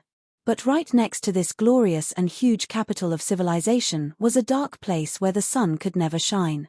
Lawlessness was the law of Ba Shong Town, the law of the jungle was the rule of Ba Shong Town. There were tens of thousands of people garrisoned in this town, which was comparable to a small city, but the imperial court had only sent tax officers and tax collectors. There was not a single public security officer. This was because the government believed that letting the weak be prey to the strong was the best rule. Only in this way could Baishang Town form an efficient organization through strong constraints. Only in this way could they protect the interests of the outside world. Only in this way could the problem of feeding Chang'an's population of nearly 1 million be solved. For this purpose, everything here would be solved by the people themselves. This was not the abandoned land. This was a coliseum designated by the government. Jolin was knocked down. He spat out blood and struggled to crawl toward the direction where his elder brother fainted among the legs that kept kicking out, retracting, and kicking out again. There was blood and tears on his face. The blood and tears were stained with soil and mixed into muddy stains. Suddenly, he saw a dark shadow flash by. Having been born and raised in this special environment on BA, he immediately understood that it was a foot wearing an iron boot. The tip of the heavy boot was aimed at the temple of Chiao Mu, who had fainted on the ground. It was like a soul-hooking chain poking out of the netherworld, hooking a fragile soul without hesitation. "Big brother!" Jolin screamed in despair. He saw that the tip of the heavy boot was about to touch his elder brother's temple, but he could not exert any strength at all. However, it was so close, and the deadly tip of the boot could no longer touch his elder brother's head. He saw a very delicate boot with delicate patterns on the edge. The tip of the boot was pressed against the ankle of the hatchet man from the Flood Dragon gang. He heard a crack, a very clear sound of bone cracking. Then, the foot wearing the iron boot was strangely bent in the opposite direction, the leg was broken. An extremely shrill scream rang out. The feet that were falling on Jolin's head and body like raindrops were also shaken by the scream and paused for a moment. Jolin took the opportunity to raise his head. The blood on his forehead was flowing down, blurring one of his eyes, and his vision was suddenly filled with blood. He saw a pretty village girl wearing a green handkerchief on her head and a green dress standing in front of his fainted brother. Her petal-like lips were slightly curled, and she looked very beautiful. Jolin lowered his head to look at his elder brother again. He saw that the village girl's foot seemed to have moved. He didn't see it clearly, but a phantom flashed in front of his eyes. It seemed that the village girl had moved her foot, and then the few hatchet men from the Flood Dragon gang around his elder brother let out the same shrill scream as the hatchet man whose leg was broken earlier and fell on their backs. They fell heavily on the ground, like loaches overturned on the ground, hissing, rolling, writhing with all their might, and vainly prancing about the ground to relieve the violent agony. Jiyu Zhuting took action. In the surging waves of more than 200 ferocious hatchet men from the Flood Dragon gang, Boss Chiao, who had sailed a boat all his life, failed to make it through. His boat was destroyed, and he died. However, Jiyu Zhuting was able to break through. She was like a fish, a small green fish. The white flowers on her dress were the silver scales on her body. No matter how fierce the wind and waves were, they couldn't drown a fish. She swam in the stormy waves, and every move she made was waves. Everyone who came close to her, no matter if she gently pinched, softly knocked, or lightly kissed them with the tip of her boot, would fall to the ground screaming. In just a moment, everyone around her had fallen to the ground. Within a radius of several feet, there were people screaming and rolling on the ground. She did not make any fierce or ferocious movements. At the age of 13, she had snuck into the heavily guarded mansion of the governor of a province and silently taken the governor's head. She knew how to kill better than anyone else, and she also understood the weaknesses of the human body better. Thus, her attack was simply a beautiful dance. She waved her hand and knocked someone's joints with her fair fingers. Half of the person's body was paralyzed, and he fell to the ground heavily. He couldn't feel half of his body for a long time. She flicked her index finger, as if she were going to pick a flower. The person who was touched by her fell on his back while holding his throat. He breathed hard, but he couldn't take a breath for a long time. The delicate boots on her feet were also equipped with iron tips, which were more delicate, sturdier than the boots of the fighter from the Flood Dragon Society who wanted to attack gang leader Chiao. When she kicked lightly, the tip of her foot would definitely fall on the front of someone's calf, which was the most vulnerable part, the most painful part, and the one that lacked the least protection. Jolin raised his hand and swiped it across his face. He wiped away the bloodstains and tried to get a clearer look. He never thought that anyone could fight against 100 people alone, but now he had to believe it. The little village girl danced and danced as if she was singing and dancing, but everyone she touched fell to the ground with a scream. The people who were attacked by Jiyu Zhuting were all lying down. Those who didn't believe in evil and wanted to fight with this willow-like little girl also fell down. Thus, the remaining people began to retreat as if they had seen a ghost. Every time Jiyu Zhuting didn't wait for her to come to their side, she only glanced at them with her pair of beautiful eyes. They seemed to see a group of hornets pouncing on them, and with a hong sound, they fled backwards. Jiyu Zhuting waved her hands casually, but there was not a trace of arrogance in her expression. To deal with these so-called Jianghu people, she, who was at the top of the food chain of Jianghu people, was more ferocious than a great white shark and more domineering than a tiger coming down the mountain. She could easily catch these so-called masters who could only dominate Baishang town by their weak points, and deal with them in any way she wanted. Who is this little village girl? Jolin thought as he looked at the girl who continued to dance. Those disciples of the smooth-wind sect who were beaten to a pulp also opened their mouths wide. Some were lying on the ground, some were kneeling, and some were standing. Everyone's eyes were fixed on the beautiful girl who was dancing. There was only one thought in their minds: who is this beautiful girl?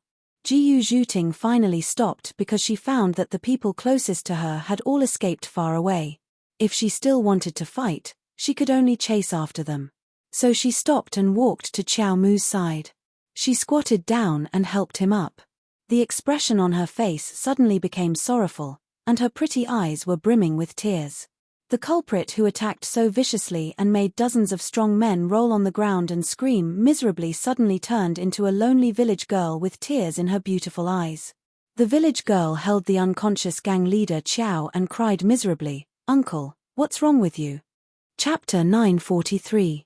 Jiyu Zhuting's kung fu was not better than that of her three brothers. In fact, she was much weaker than them. If she fought with her brothers face to face, she would definitely lose.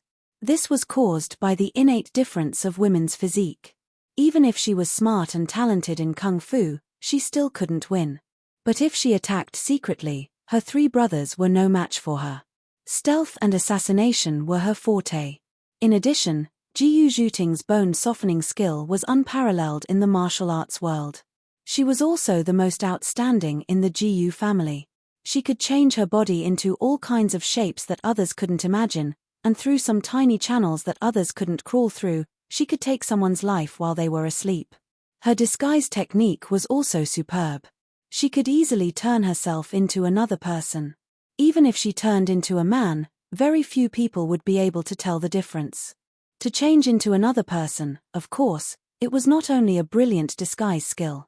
You couldn't change into a tiger by wearing a tiger's skin. You also needed vivid movements, expressions, voice, and tone. Therefore, it was very easy for Jiyu Zhuting to completely change into another woman from inside to outside. She could become an 8-year-old woman with grey hair and a face full of wrinkles, or she could become a 13-year-old innocent and pure girl. Noble, elegant, cool, charming, coquettish, immature. At this moment, there were 2 lines of crystal tears on her cheeks. Her voice was timid and she was bewildered. She looked like a little village girl who had never seen the world. She held Qiao Mu's head and cried, "Uncle, what's wrong with you?" Jolin, Qiao Sen, and Zhuo Yiqing were dumbfounded. Jolin tried to widen his swollen eyes again and again. He was tongue-tied as he looked at this poor village girl with tears in her eyes. He was not so much surprised that he didn't know when he had such a niece, but because of the huge difference in Jiyu Zhuting's performance before and after. She is Qiao Mu's niece. How can the Qiao family have such a good fighter? Young Master Wen was aghast. In his eyes, the smooth gate was like a piece of fat meat that could be swallowed in one bite. But when he opened his bloody mouth and stuck out his sharp fangs to swallow it, his teeth hit hard on the hard bone, causing his teeth to fall out. Something has changed. I have to tell father. The timid Wen Bin found an excuse for himself and quickly ran away. Deputy sect leader Shu of the Heavenly Eagle faction was also very surprised. A Jianghu master with excellent martial arts might not be a big deal in other places, but in BA, in this special environment where violence was the only way to survive, he was a powerful force that no one could ignore. Of course, such a force was not the final deciding force in BA. Although BA was the world of Jianghu people, the ones who ruled these Jianghu people were officials, eunuchs, and gentry. Many of the leaders of the big gangs were influential gentry in Chang'an City. These bumpkins who relied on brute force were always under their control. However, they would not easily bring in the power of the officials. It was easy to invite them in, but hard to send them away. It was not easy to put this place outside of the law. They could do whatever they wanted here, and they could tear off their hypocritical mask and be lawless. But if they really brought in the power of the officials, how many benefits would they have to offer to satisfy those people's greed and make them leave this place willingly? The fact that Shun men suddenly had a super martial arts master was not enough for them to break the rules of Bashong Town and bring in the power of the officials. In this way, they had to re-evaluate the strength of Shun men. Otherwise, they would have to find a master who could fight 100 people alone to ignore the sudden increase in strength of Shun men. Shu Lin left in a hurry. He wanted to report this matter to the gang leader immediately. When the heroes of Shun men carried their unconscious gang leader like heroes who had won a great battle and walked through the busiest street from the dock to the town, there were still countless disciples of the Flood Dragon gang lying on the ground in front of the granary. They were not unconscious, but they were in the most pain when they were awake. Most of them were not seriously injured to the point of disability, except for the unlucky guy who wore iron boots and tried to attack gang leader Qiao secretly. They did not need a doctor to examine his leg. They could be sure that the unlucky guy's calf had been kicked to pieces. But they could not stand up. That scary little village girl had used just the right amount of strength. Their bones might not have been broken, but they were at least cracked. Without anyone to support them, they could only crawl back. There were also some people who had been hit in the most vulnerable parts of their bodies. They lost the ability to move for a short while. After the people of Shun men left, their terrified companions quietly rushed back. They supported, carried them away in a panic. When they also walked onto the bustling street, the people in the inns, restaurants, hotels, and shops on both sides of the street finally understood why the people of Shun men were so arrogant, as if they had won a great battle, even though they had been beaten so badly. 20 people against 200 people. To be able to beat the other party to this state, they were really king men. Baishang Town was a place where one's fist talked. The people here only respected one kind of people, and that was those whose fists were bigger than theirs. For a moment, as they looked at the heroes of the sect of obedience, everyone's gazes became a little strange. They had never thought that the sect of obedience, which was very amiable and could only rely on the shadow of their ancestors and the faintly discernible relationship of incense offerings in Bashong Town, could actually be so outstanding. However, although it was already shocking that they had beaten the other party to this state, everyone could see the severity of their own injuries. What should they do next?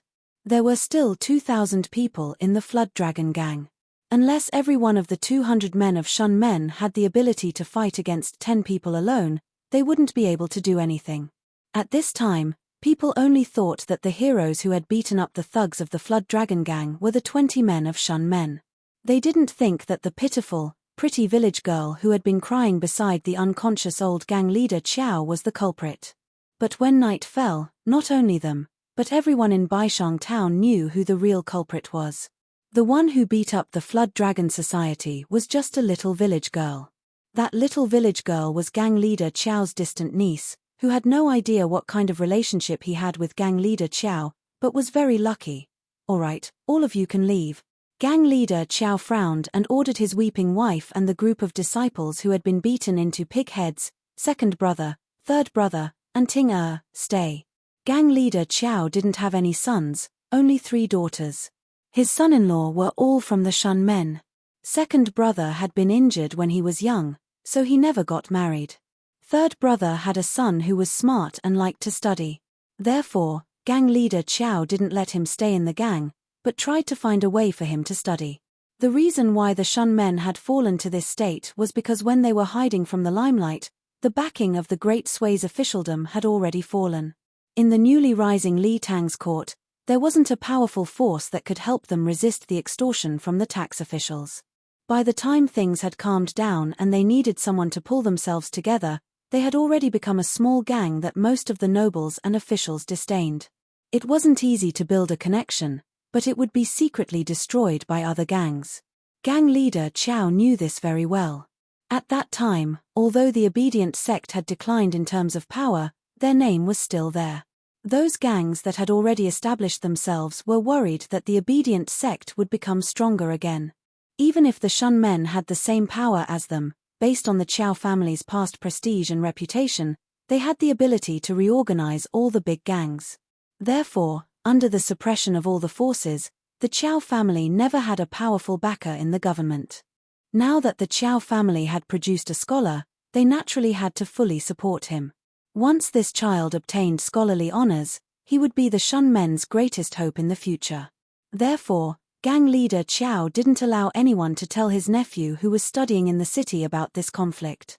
He was the hope of the entire Chow family, and he couldn't be sacrificed in this hopeless struggle. The room quieted down, leaving only Jiyu Zhuting and the three brothers of the Chow family. The three brothers were all covered with injuries. Xiao Mu was lying on the bed, and the other two brothers were sitting on a stool. Their bodies were all covered with bandages and medicine. Xiao Mu looked at Jiyu Zhuting, his face turned cold, and his eyes were full of hostility. He said, "Miss Jiyu, you helped our Shun men out of trouble today. Our Shun men are sincerely grateful. But I want to know, what do you want, Miss Jiyu?" Xiao Mu certainly knew how many nieces he had, and he was even more clear that his family didn't have such a terrifying niece. But just now he couldn't deny that he needed to give the gang a little confidence, even if it was only temporary. Just like a drowning man, he knew he was exhausted and would sink to the bottom sooner or later, but now as long as he still had the strength to struggle, he wanted to float on the surface to take a breath. Jiyu Zhuting saved him and temporarily got them out of a disaster, but he didn't believe that a person would suddenly appear in Baishang town and help them for no reason. Even if this person was a knight-errant who had long disappeared from the streets, he shouldn't be a woman, not to mention that she claimed to be his niece.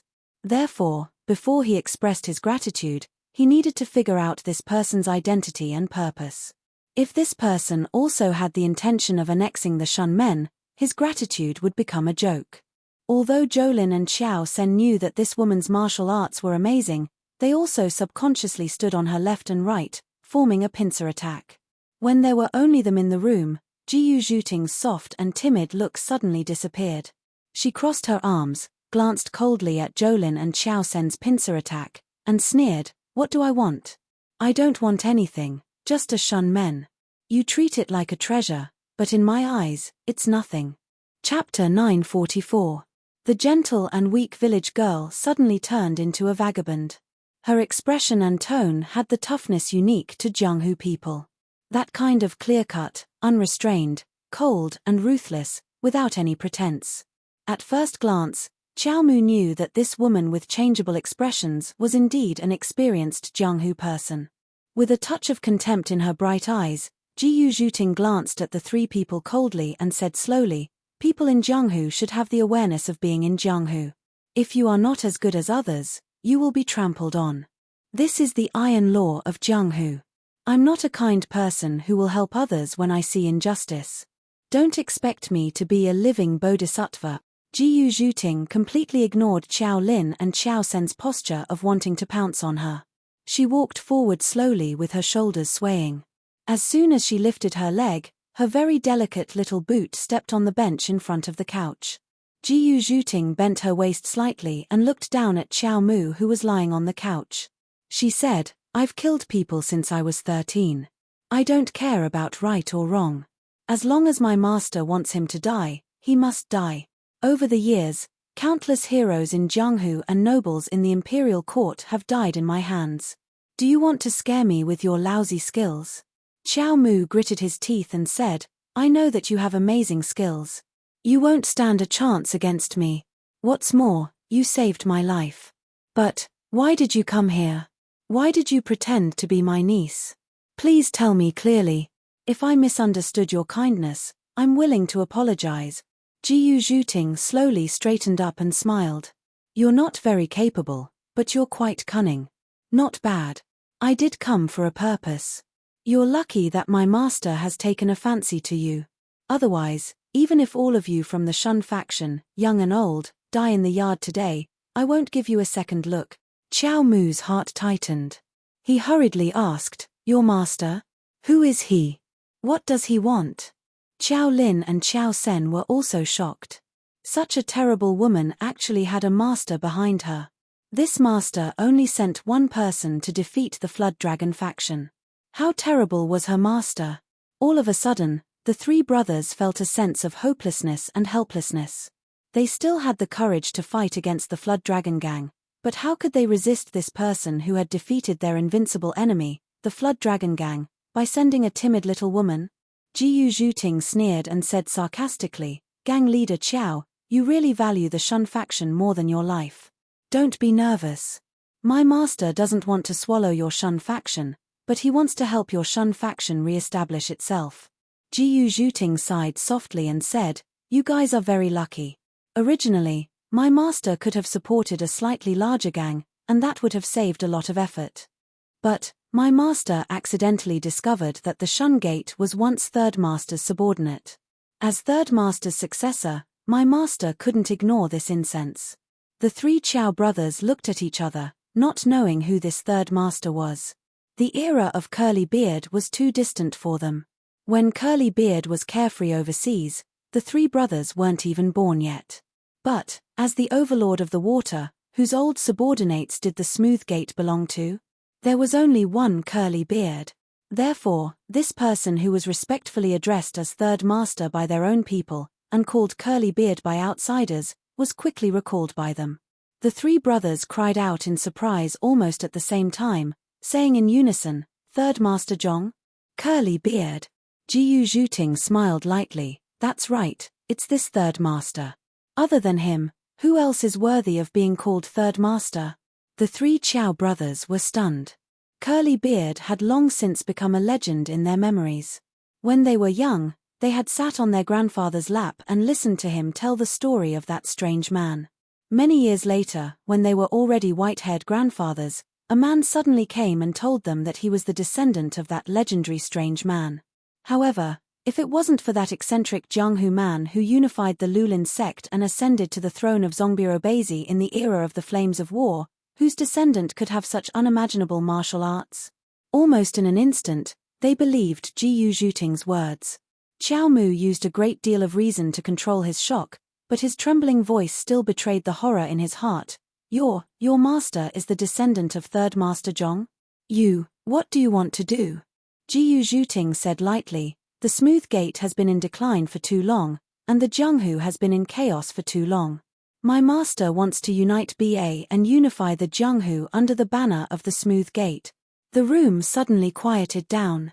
After being stunned for a long time, gang leader Qiao's expression gradually calmed down.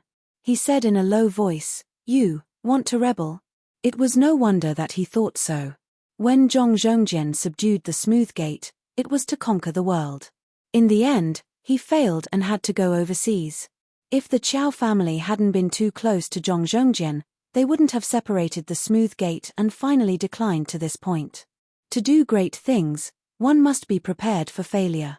The Qiao family didn't resent Curly Beard because he didn't get the title of king or marquis but declined day by day. They even admired him. But it didn't mean that they, who had never seen Curly Beard, would be unswervingly loyal to his descendants just because of the name of Curly Beard and continue to rebel. Jiyu Zhuting said, "Third Master's era has long passed. My master doesn't want to lead you in a rebellion, but he wants to be your Tsauko. He wants to help you expand the Smooth Gate until the Smooth Gate rises again, swallowing all the big Tsauko gangs and restoring its former glory." Restore the Smooth Gate to its former glory? In the hearts of the Qiao family's three brothers, this was something they didn't even dare dream of. But at this moment, Jiyu Zhuting calmly said it, as if she was talking about a very ordinary matter. For a moment, they felt a kind of absent-minded feeling. What surprised them the most was that Zhong Sanyi's successor actually wanted to be their Tsauko. What was a Tsauko? The Smooth Gate didn't have a Tsauko today, so it was getting worse and worse. Only those powerful large gangs had a Tsauko. The gangs were divided into two parts, Caoquan and Tsauko. Caoquan was the main part of the Tsauko gang. Those Jianghu men who operated boats and struggled in the wind and waves all practiced Caoquan. And Tsauko was the literati of the Tsauko gang. These literati were not literati who recited poems and wrote essays to show off their elegance. Instead, they were literati who were officials in the official circles or had connections. The word official meant that they had two mouths. Cao Ku meant that they had to fight for a mouthful of money from the government. Only those who had the backing of powerful officials could resist the layers of exploitation and prosper. If they could really find a Tsauko and have a backer in the officialdom, that would certainly be what Xiao Mu wanted. But the smooth gate had been coveted for a long time. He still couldn't believe that a big pie would fall from the sky. Xiao Mu said warily, "Is what you said true? Are you going to take the opportunity to annex our smooth gate?" Jiyu Zhuting blinked her eyes and said, "The flag is still called Smooth Gate, and the sect master is still you, Xiao Mu. Can they still annex you in this way?" Jolin and Xiao Sen looked at each other, breathing a little fast. Xiao Mu's heartbeat also quickened. He forced himself to restrain himself, thought for a moment, and said, "Today, you helped us out of trouble, but you also offended the Flood Dragon cult. Maybe they will send more people to retaliate later. Can you handle it?" Jiyu Zhuting smiled and said, "Otherwise, why would we come here? There are a lot of bullies in BA. The big gangs are big bullies, and the small gangs are small bullies. In this den of bullies, do you think I'm going to win people over by virtue? Since I'm here, I have more powerful force than they do." Xiao Mu narrowed his eyes slightly and said, "Miss, in BA, powerful force can solve some problems, but it can't solve the fundamental problem. The Flood Dragon cult is backed by the official force in Chang'an. We are not bandits and robbers who live in the mountains and have to live under the noses of the officials. As long as we have a patrol inspector and a few constables, no matter how powerful your force is, it will be useless." Jiyu Zhuting shook her head gently and said with pity, "No wonder the Smooth Gate has fallen into such a situation today. Gang leader Qiao is really not smart enough. As I said just now, my master is going to be your Tsauko.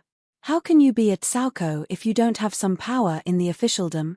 Xiao Mu's eyes finally lit up. He said nervously, "Your master is an official? Can he compare with the backing of the Flood Dragon cult?" Jiyu Zhuting asked, "Do you know who's backing the Flood Dragon cult?" Xiao Mu was stunned. He shook his head and said, "I don't know.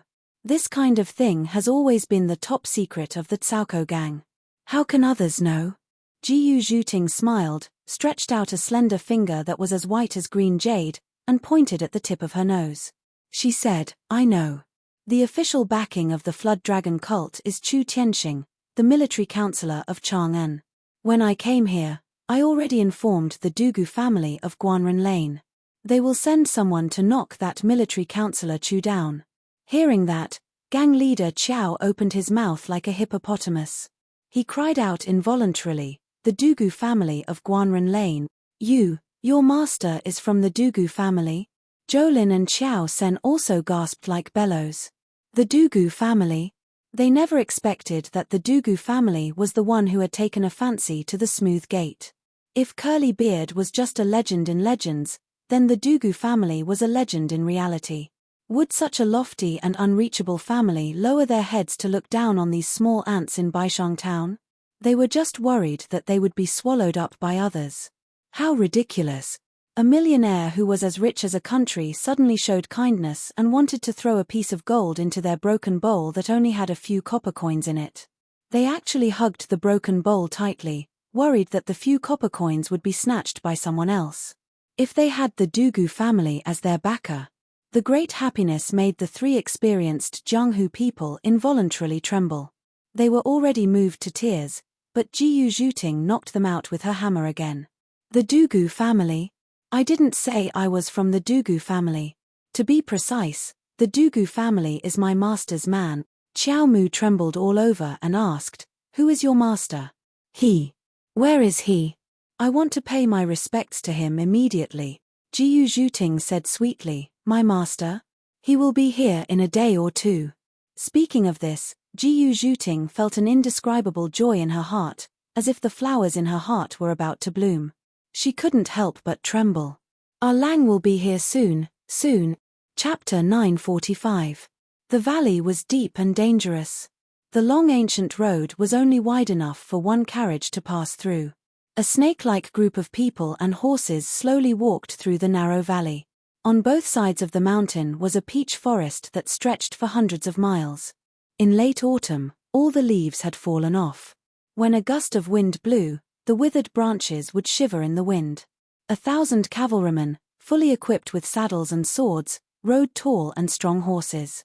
In the middle of the procession were several carriages carrying a few civil officials who could not bear to travel long distances on horseback.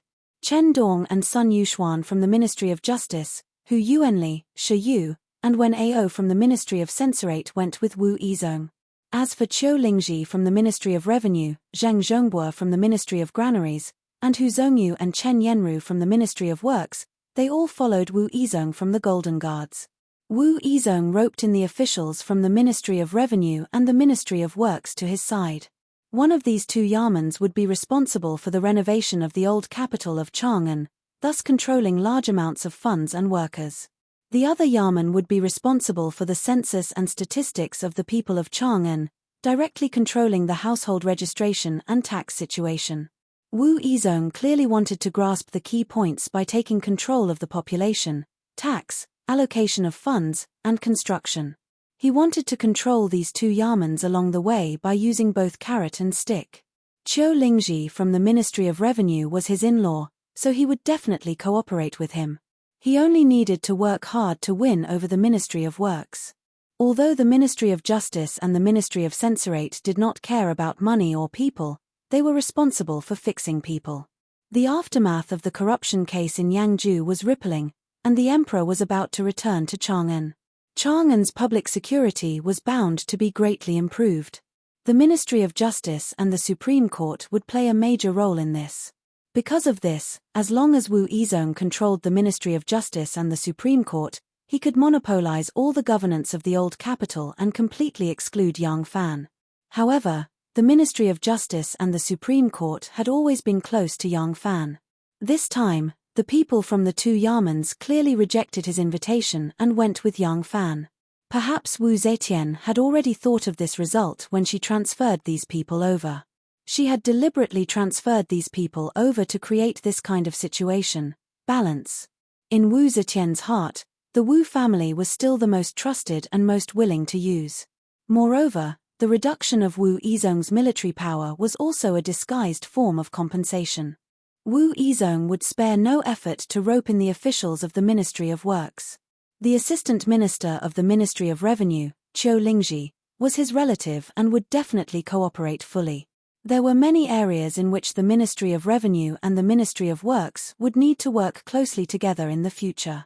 However, she was also worried that these people would do whatever they wanted and ruin the country's plans.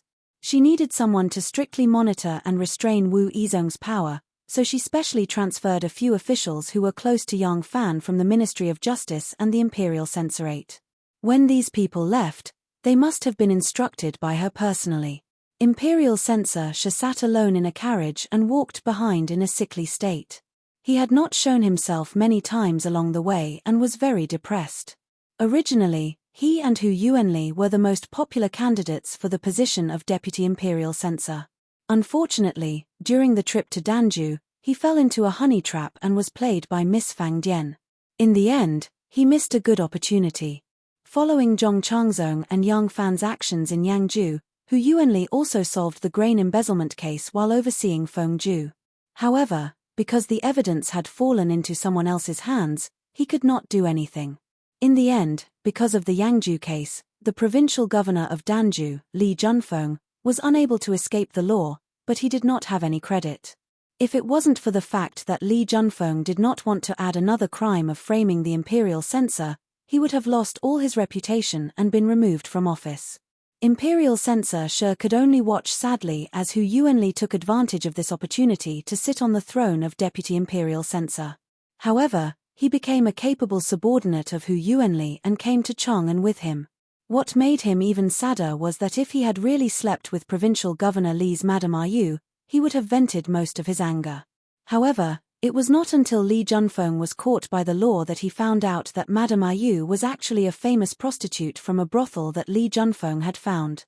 With such an unbearable situation, Imperial Censor Shi was naturally depressed. In front of them, a large carriage was very lively. Chen Dong, the Minister of Justice, and Hu Yuanli, the Deputy Imperial Censor, were sitting opposite each other and playing chess. Yang Fan and Sun Yuxuan were sitting on the left and right respectively, watching the game. The two people watching the game did not have the slightest intention of watching the game without saying anything. From time to time, they would comment on the two people playing chess.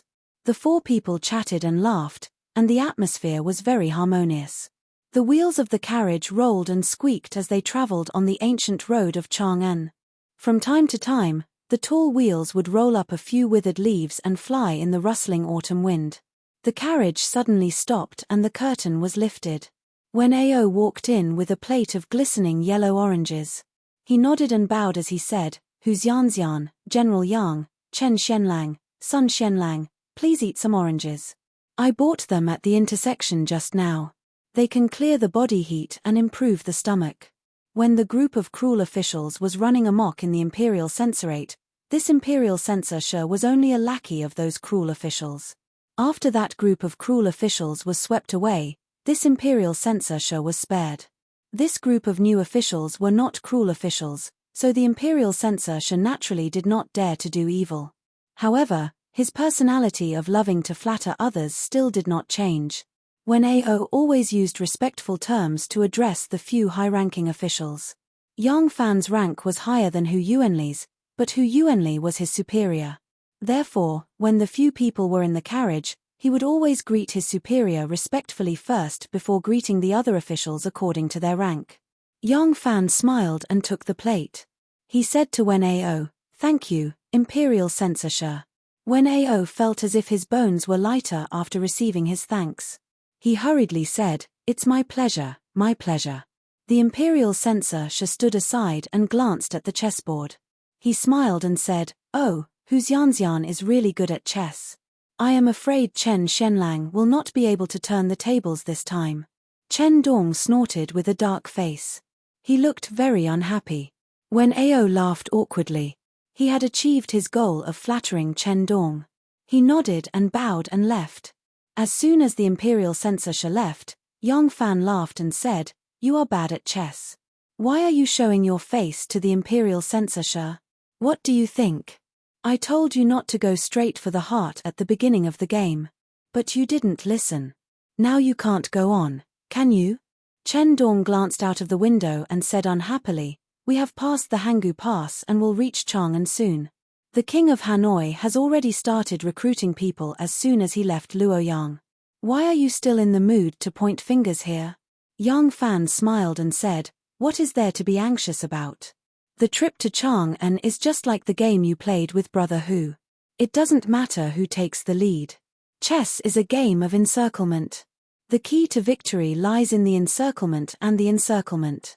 We are still at the stage of setting up the game. As long as we have a good opening, why should we let him take the lead?" As he spoke, Yang Fan peeled an orange and put a piece into his mouth. The sweet and sour juice immediately flowed down his throat. Chen Dong glanced at him and said, "It seems like you have a card up your sleeve." Yang Fan smiled and said, "If it was King Wei who came this time, I wouldn't dare to say that I have a card up my sleeve. Even if it was King Liang, I wouldn't dare to say that I have 100% certainty. But since it is this pig-riding general who came, do you think I am more stupid than a pig?"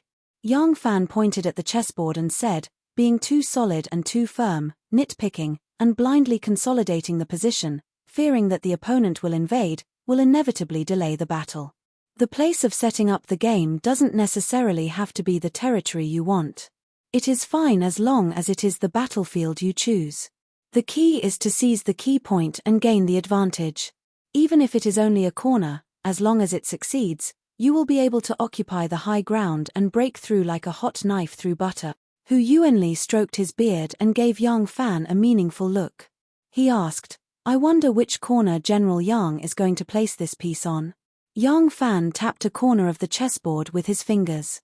Hu Yuanli's eyes narrowed, thinking that Yang Fan was about to reveal the mystery.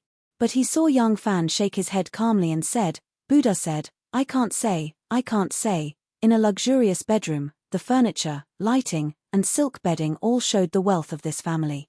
Although it wasn't winter yet, there was already a brazier in the luxurious bedroom, and the air was warm. A graceful beauty was sitting in front of the dressing table. Her beautiful long hair was draped over her smooth and white back. Behind her was a thin string tied with an Angela's muffin, covering her full breasts.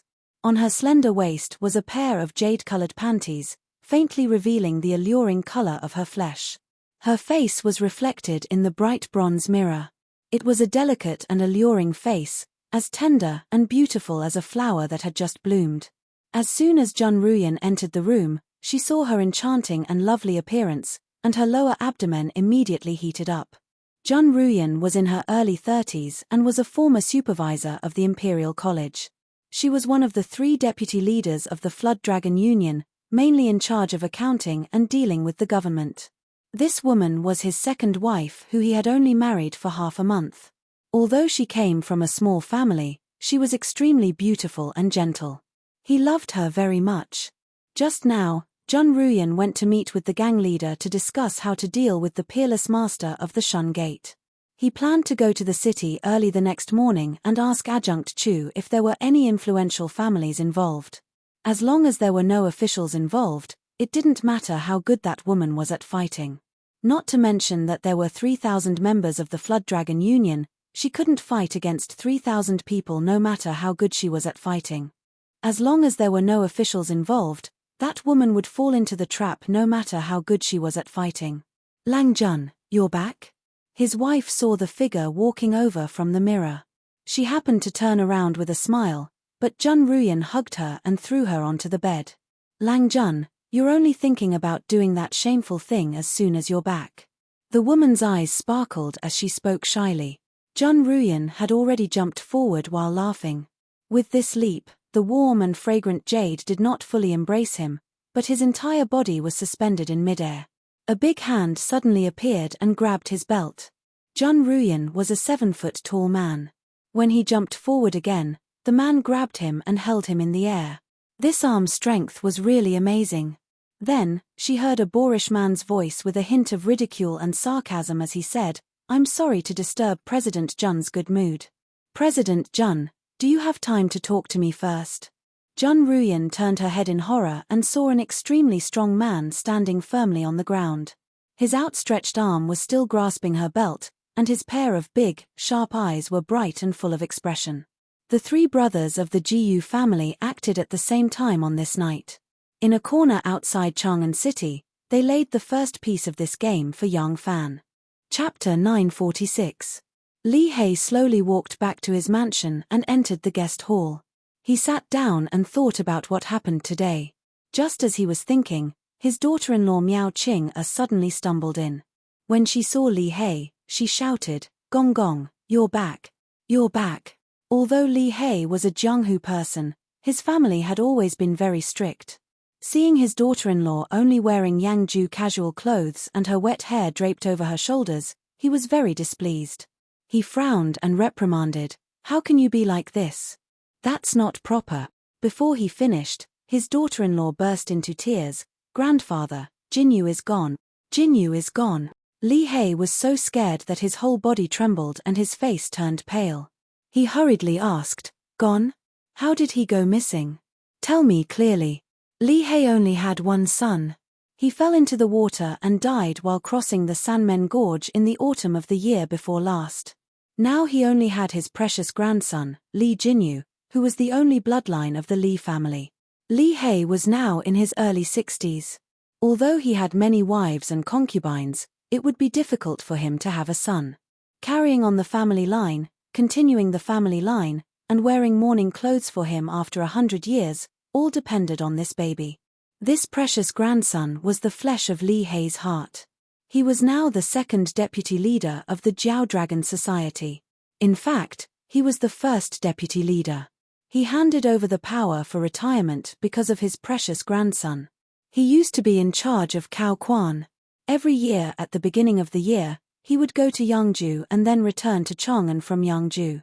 He would be outside for a whole 9 months. Thousands of brothers in the society were under his command. His position was second only to Leader Wen, and his real power was enough to compete with Leader Wen. It was because he wanted to see his precious grandson often that he gave up his position. Now that he heard that his grandson was gone, Li Hei's blood rushed to the top of his head and his hair stood up. He raised his hand and slapped his daughter-in-law, causing her to stumble and fall to the side. Li Hei's cheeks trembled and he shouted fiercely, "How can Jinyu be missing? Tell me now." When the daughter-in-law saw that her father-in-law's eyes had turned red and he looked like he wanted to eat someone, she was so scared that she didn't dare to cry. She knelt on the ground and trembled as she replied, "Jinyu was sleepy, but he refused to sleep and kept saying that he wanted to wait for you to come back. I coaxed him for a long time before he fell asleep." The daughter-in-law placed him on the kang bed and asked the wet nurse to look after him. She then went to take a bath. When the daughter-in-law returned to the bedroom, she saw that the wet nurse had fainted on the floor. Jinyu, he was gone. Boo-hoo. Li Hei was in so much pain that his heart felt like it was being cut by a knife. He was someone who had been in the pugilistic world all his life. When he heard his daughter-in-law say this, he knew that this was definitely not the work of a human trafficker. Human traffickers rarely went to someone's house and directly stole a child. Besides, what kind of place was the Li family? Even if it wasn't a dragon's pool or a tiger's den, it wasn't a place that just anyone dared to barge in. To be able to go to the Li family's house and beat the wet nurse unconscious, then take a child away without anyone knowing, how could he be a thief? Li Hei knew that the other party's target was definitely not the child, but him. However, he didn't know what the other party's goal was. If they wanted money, it wouldn't matter even if he gave up all his family's wealth as long as he could protect his eldest grandson. What he was afraid of was that the other party came for revenge. If that was the case, then his precious grandson would be in danger. After spending his entire life in the pugilistic world, Li Hei's hands were also stained with dozens of lives. Li Hei was so anxious that his chest was burning as if he was about to spit out a mouthful of blood. At this moment, a guard from the house ran in and reported loudly, "Master Hei, Little Langjun, Little Langjun." Li Hei pounced over like a ferocious tiger and grabbed his collar. He asked with a trembling voice, "What happened to Jinyu?" The man pointed outside and said while panting, Someone came back with Little Langjun." Li Hei suddenly turned his head and saw an extremely burly man who was surrounded by more than 10 thugs from the house. The man walked over with steady steps, carrying a 2- or 3-year-old child in his arms. The first deputy leader of the Flood Dragon Gang, Yang Shuwei, returned home with a gloomy face. He took off his robe and handed it to the servant girl who came to greet him. He walked into the inner room while untying the leather belt around his waist. He was originally the second deputy leader and had always accompanied the leader in Chang'an. In terms of status, he was ranked second. In terms of actual power, he was actually inferior to the third leader, Jun Ruyan, who was ranked below him. In the end, Li Hei handed over his power because of his son's death, so he became the first deputy leader of the Flood Dragon Gang. In the Cow Gang, the most important skills were the Cow Fist and the Cow Mouth. They were the right-hand men of the gang leader. Jun Ruyan was in charge of the Cow Mouth, while Li Hei was in charge of the Cow Fist. As the second deputy leader, his position was very awkward. He was overjoyed to be in charge of the Cow Fist. However, Li Hei had been in charge of the Cow Fist since his father's generation. The father and son had been in charge of the Cow Fist for decades and had many trusted subordinates. Although Li Hei had handed over his power, he still had great control over these Jianghu heroes. Yang Shuwei didn't live up to his title as the leader of the Cow Fist. After more than a year of hard work, he finally grasped a certain level of strength and recruited 200 to 300 people as his trusted subordinates. They were the people who wanted to annex the Shun Gang by force today. When gang leader wanted to annex the Shun Gang, he patted his chest and took it on. He thought it would be easy to deal with the Shun Gang, but he didn't expect that he would embarrass the Flood Dragon Gang. In tonight's meeting, he wanted to immediately return the favor and gather the people of the Flood Dragon Gang to destroy the Shun Gang. However, Li Hei, who still controlled most of the force in the Flood Dragon Gang, strongly opposed it. It was obvious that he wanted to make a fool of himself. To tame those unruly Jianghu men, one had to rely on means and prestige. Li He didn't want to give up his power because he didn't want to lose face. Damn it, his grandson was still drinking milk. What did this old man want to do? Did he want to wait until his grandson grew up and take back the position of the Cow Fists leader? Yang Shuwei walked around the inner room with a calm face. When he looked up, he was stunned. Under the light, a square-faced man with thick, ink-like eyebrows was sitting in front of the table. Yang Shuwei would drink a bowl of cheese every night before going to bed. At this moment, the bowl of cheese that the maid had brought was in the hands of the man, and he was enjoying it with relish. The man raised his head and stared at Yang Shuwei with a pair of eyes as sharp as an eagle's. He smiled and said, "Did Leader Yang just come back? I've been waiting for you for a long time." Yang Shuwei's horrified gaze fell from that person to the long sword on the table. He cried out in alarm and hastily retreated, shouting, "Someone come! There's an assassin! Guards, come quickly!" Following Yang Shuwei's shout, the thugs of the mansion heard the alarm and rushed into the bedroom with sticks and swords in their hands. The room was filled with crashing sounds, the sound of tables and chairs breaking, the sound of things being thrown and smashed, the sound of fists and palms colliding, the sound of weapons colliding, and the sound of shouting and cursing interweaved together. With a crack, a large hole was smashed on the wooden screen by a broken corner of the table. In just a moment, the storm-like sound stopped, and the bedroom was silent. Yang Shuwei stood in the hall, protected by 4 armed guards. Hearing the silence in the bedroom, they couldn't help but look at each other. "Go. See what's going on inside." Yang Shuwei nervously pushed the 2 guards in front of him. The 2 guards gripped their knives and braced themselves to go around the screen. They looked around and saw that the bedroom was in a mess.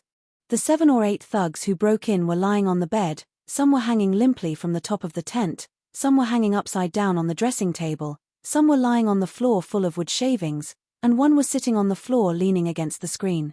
All of them were unconscious, but the burly man who broke into the bedroom had disappeared. "Deputy Leader, that person is gone." The 2 guards looked as if they had seen a ghost. They stared at the room in shock and fear, afraid that the person would suddenly jump out of nowhere like a demon. "Gone? How is that possible?" The only way out of Yang Shuwei's bedroom was through the central room. There were no small doors or windows, so how could a living person disappear? Yang Shuwei rushed over to take a look. Everything in the room that could be broken had been broken, and the curtain was on the ground. There was indeed no place for a person to hide. The 4 guards and Yang Shuwei looked at the room in a daze. Yang Shuwei suddenly shivered and cried out involuntarily, Could it be some kind of demon? Someone at the side poked his head into the messy bedroom and said to Yang Shuwei, "Are there any demons or evil spirits here?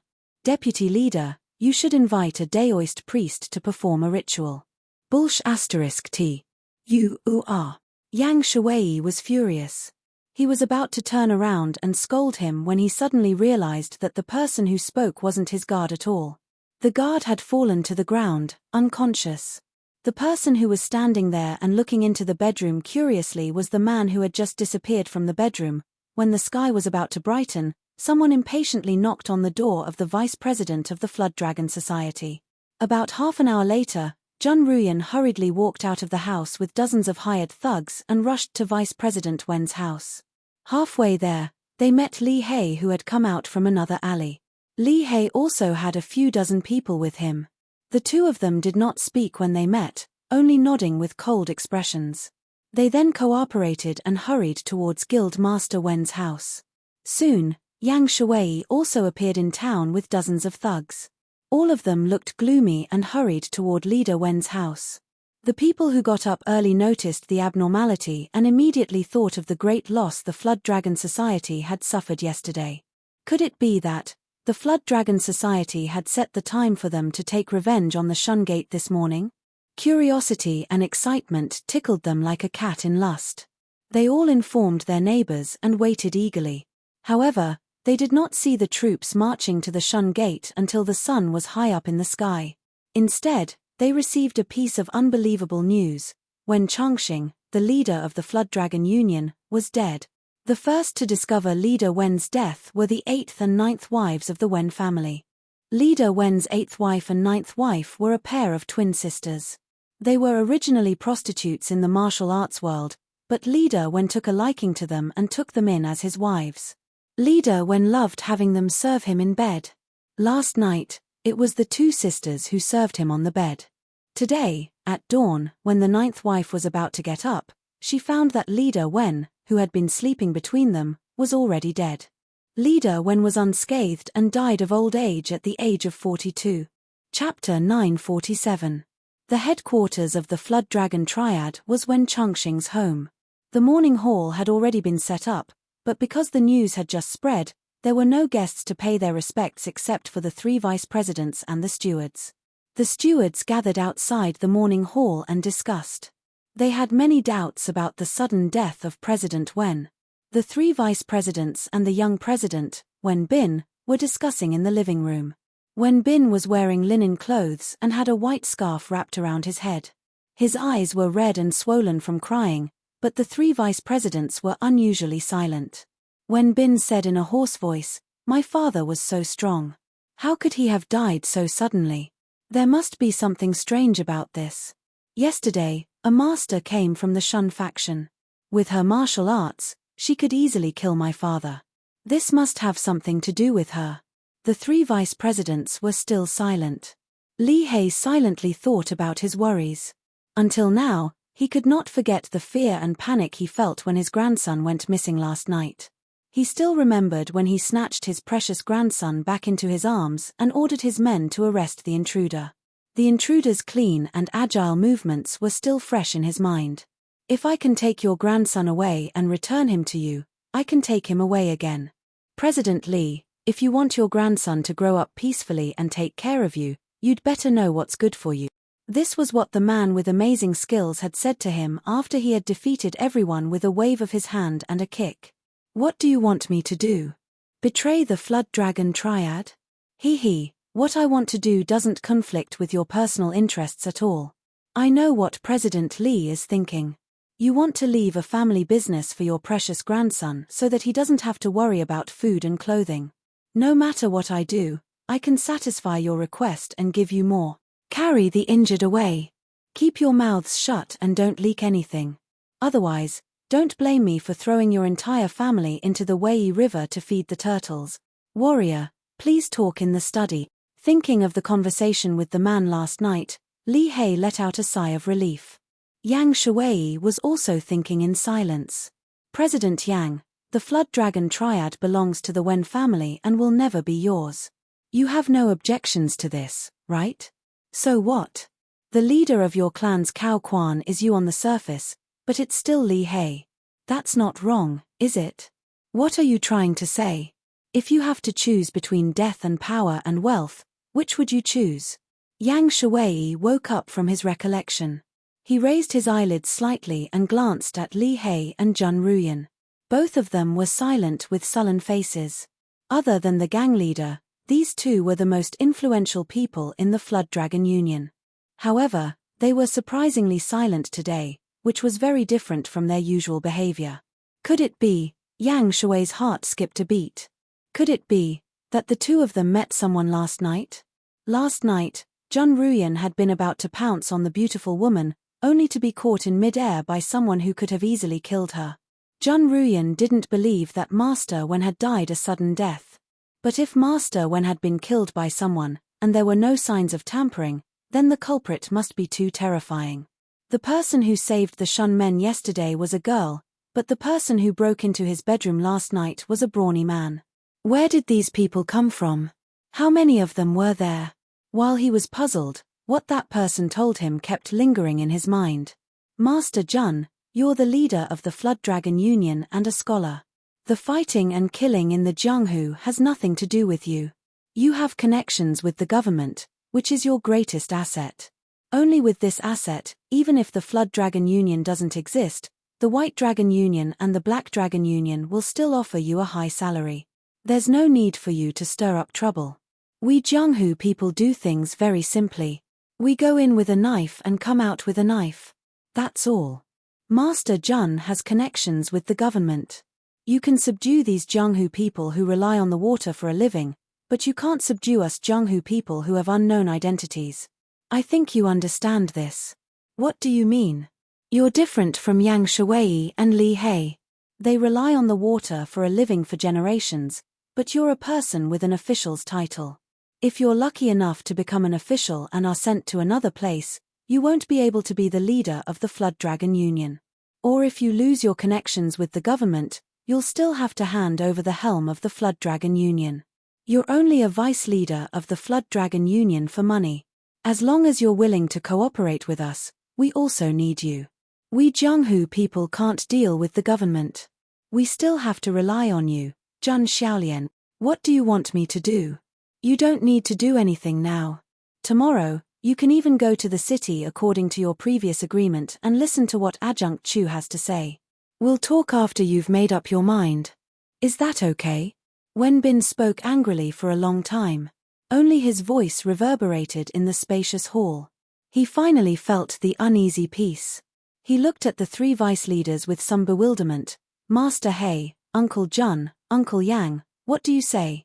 Yang Shuwei was the leader of the Flood Dragon Union and ranked first among the three vice leaders. However, he was called last by Wenbin. He immediately felt uncomfortable. He said, "Don't be agitated, my good nephew. There's still no clear explanation for the death of our leader. If we act rashly against the Shun Union, we'll be in the wrong." In the wrong? Wenbin was tongue-tied. In this world, the fist is the law. When did the Flood Dragon Union ever reason with others except when facing gangs that are stronger than them?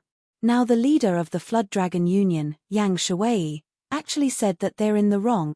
What surprised him even more was that Li He, who had always been at odds with Yang Shuwei, actually agreed with him. That's right. What leader Yang said makes a lot of sense. Young leader, you don't have to be so hasty. If this is really the work of the Shun Union, we have to seek justice. But, before that, we have to find out more about them. Wenbin finally realized that something was wrong. He panicked and turned to Jun Ruyan. Uncle Jun, what do you say? The corner of Jun Ruyan's mouth twitched slightly. She said calmly, "My good nephew, you should go outside and arrange the funeral first. The most important thing now is to take care of the gang leader's funeral. I'll go to the city to see Adjunct Chu later and find out how powerful the Shun Union is." Wenbin was furious. He clenched his fists and was about to object when Li He and Yang Shuwei both stood up. Vice Leader Jun is right. Let's do that. Then, without waiting for Wenbin's reply, the three of them turned and walked out in unison. Wenbin stared blankly at their backs, a chill creeping into his heart. The first mate's white silk hung on the walls of the living room, fluttering in the wind. Wenbin was the only one left in the living room. Looking at his pale face, it seemed that he was the one who should be the one in charge of the funeral. How could this be? How could this be? What are those three old fellows trying to do? Could it be? A frightening thought suddenly welled up in his mind, but he immediately dismissed it. Impossible. It couldn't be that they coveted his position as gang leader. The special system of the Cow Gang ensured its stability, making it difficult for others to usurp its position. Firstly, the Cow Gang wasn't the only gang. There were other cow gangs. You could be rude to outsiders, but internally, if you dared to disregard seniority and betray your master, you would be rejected by all the gangs. Unless you had the power to stand above all the other gangs and didn't need to care about them. But ever since the last years of the Sui dynasty, no cow gang had been able to dominate the martial world. Moreover, the cow gang was divided into civil and military. The cow gang and the cow gang were inseparable and mutually restricted each other. There was only one gang leader, and the cow gang and the cow gang were second only to the gang leader. Who would support the other to the position without any benefits for themselves? Thus, the cow gang and the cow gang could never work together. Moreover, the Wen family not only had great influence within the gang, but also outside. The daughter of the Heavenly Eagle Gang's leader had just been betrothed to him, and the Heavenly Eagle Gang wasn't any weaker than the Flood Dragon Gang. With the help of such a powerful father-in-law, who could overturn the gang? Thinking of this, Wenbin calmed himself down and slowly walked out. Jun Ruyan returned to the city today to ask Chu Tianxing about the cow gang's background. At the same time, she had to report the death. Of course, She had to report the major changes to the Flood Dragon gang to Adjunct Chu Tianxing. As for offering condolences, Adjunct Chu wouldn't go. The disciples of the Cow Gang were different from the underworld and the forest gangs. In the eyes of the underworld and the forest gangs, the emperor was nothing but a fart. The business they did made them enemies of the court, but the Cow Gang was different. Their rice bowls were in the hands of the government. They could do whatever they wanted in the relatively closed circle of the Cow Gang, but in the eyes of the government, they were soft persimmons that could be squeezed as they pleased. When passing by Chixia Gate, Jun Ruyan reined in his horse. Putting aside his identity as a member of the Cow Gang, he was also a scholar with scholarly honors. No gatekeeper dared to make things difficult for him when he passed through the city gates. However, there was a large group of soldiers entering the city, so he could only stop and wait. The endless stream of soldiers seemed to have traveled a long way to get here. From the war horses, weapons, and uniforms, they didn't seem like ordinary garrisons.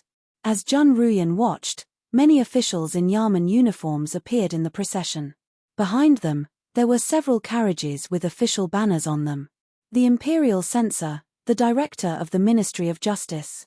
Sitting in the carriage, Hu Yuanli stroked his beard and smiled. "Ha ha, no one from the Chang'an government came to welcome us. General Yang, this show of strength has made us look bad."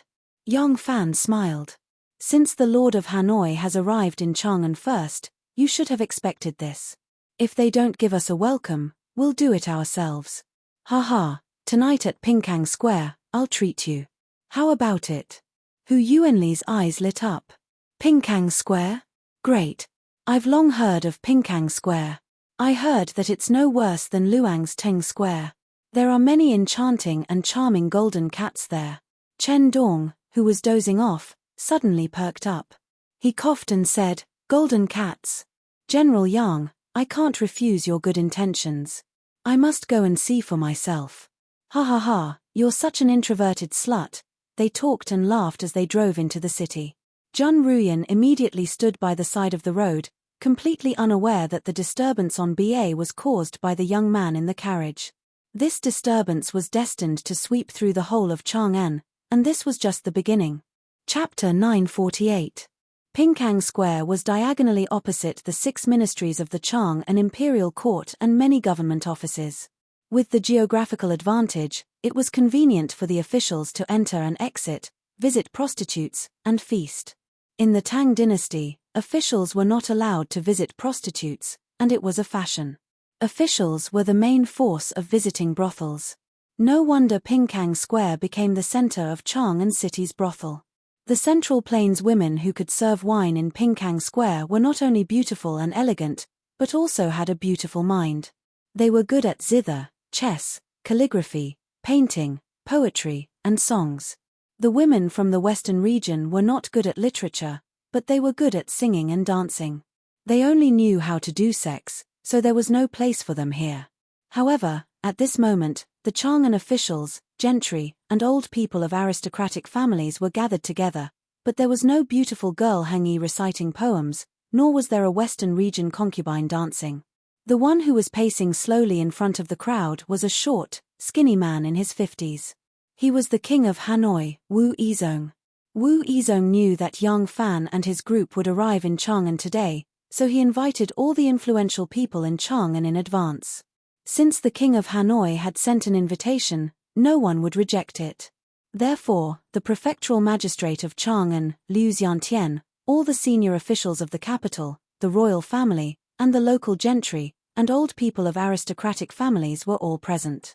The sage may come back to Chang'an for a while next year, so I will go first. The palace needs to be repaired, the roads need to be leveled and widened, the rivers need to be dredged, and there can't be any problems with the transportation. I will be accompanied by all the civil and military officials and tens of thousands of elite soldiers. I can't afford to have a lack of food supply. Wu Yizong purposely wanted to embarrass Yang Fan and the officials from the Ministry of Justice and the Censorate, delaying these people from welcoming him. But this kind of discord, it was good enough that everyone was aware of it. Naturally, he could not say it out loud, so he found an excuse for himself. Thus, the banquet turned into a lecture. The Ministry of Revenue and the Ministry of Works have both sent people over to assist me in reorganizing the old capital. The local officials of Chang'an, the generals of the garrison, the members of the royal family, the gentry, and the elders of the rich and powerful families, please cooperate with me. If anyone is incompetent or tries to drag me down during this process, I will tell you the ugly truth. Don't blame me for being ruthless then. Ha ha ha, a hall full of beauties, it's dazzling. Nanny Hu, your silk flower shop really lives up to its reputation. I think it can be considered the #1 shop in Pingkang Lane.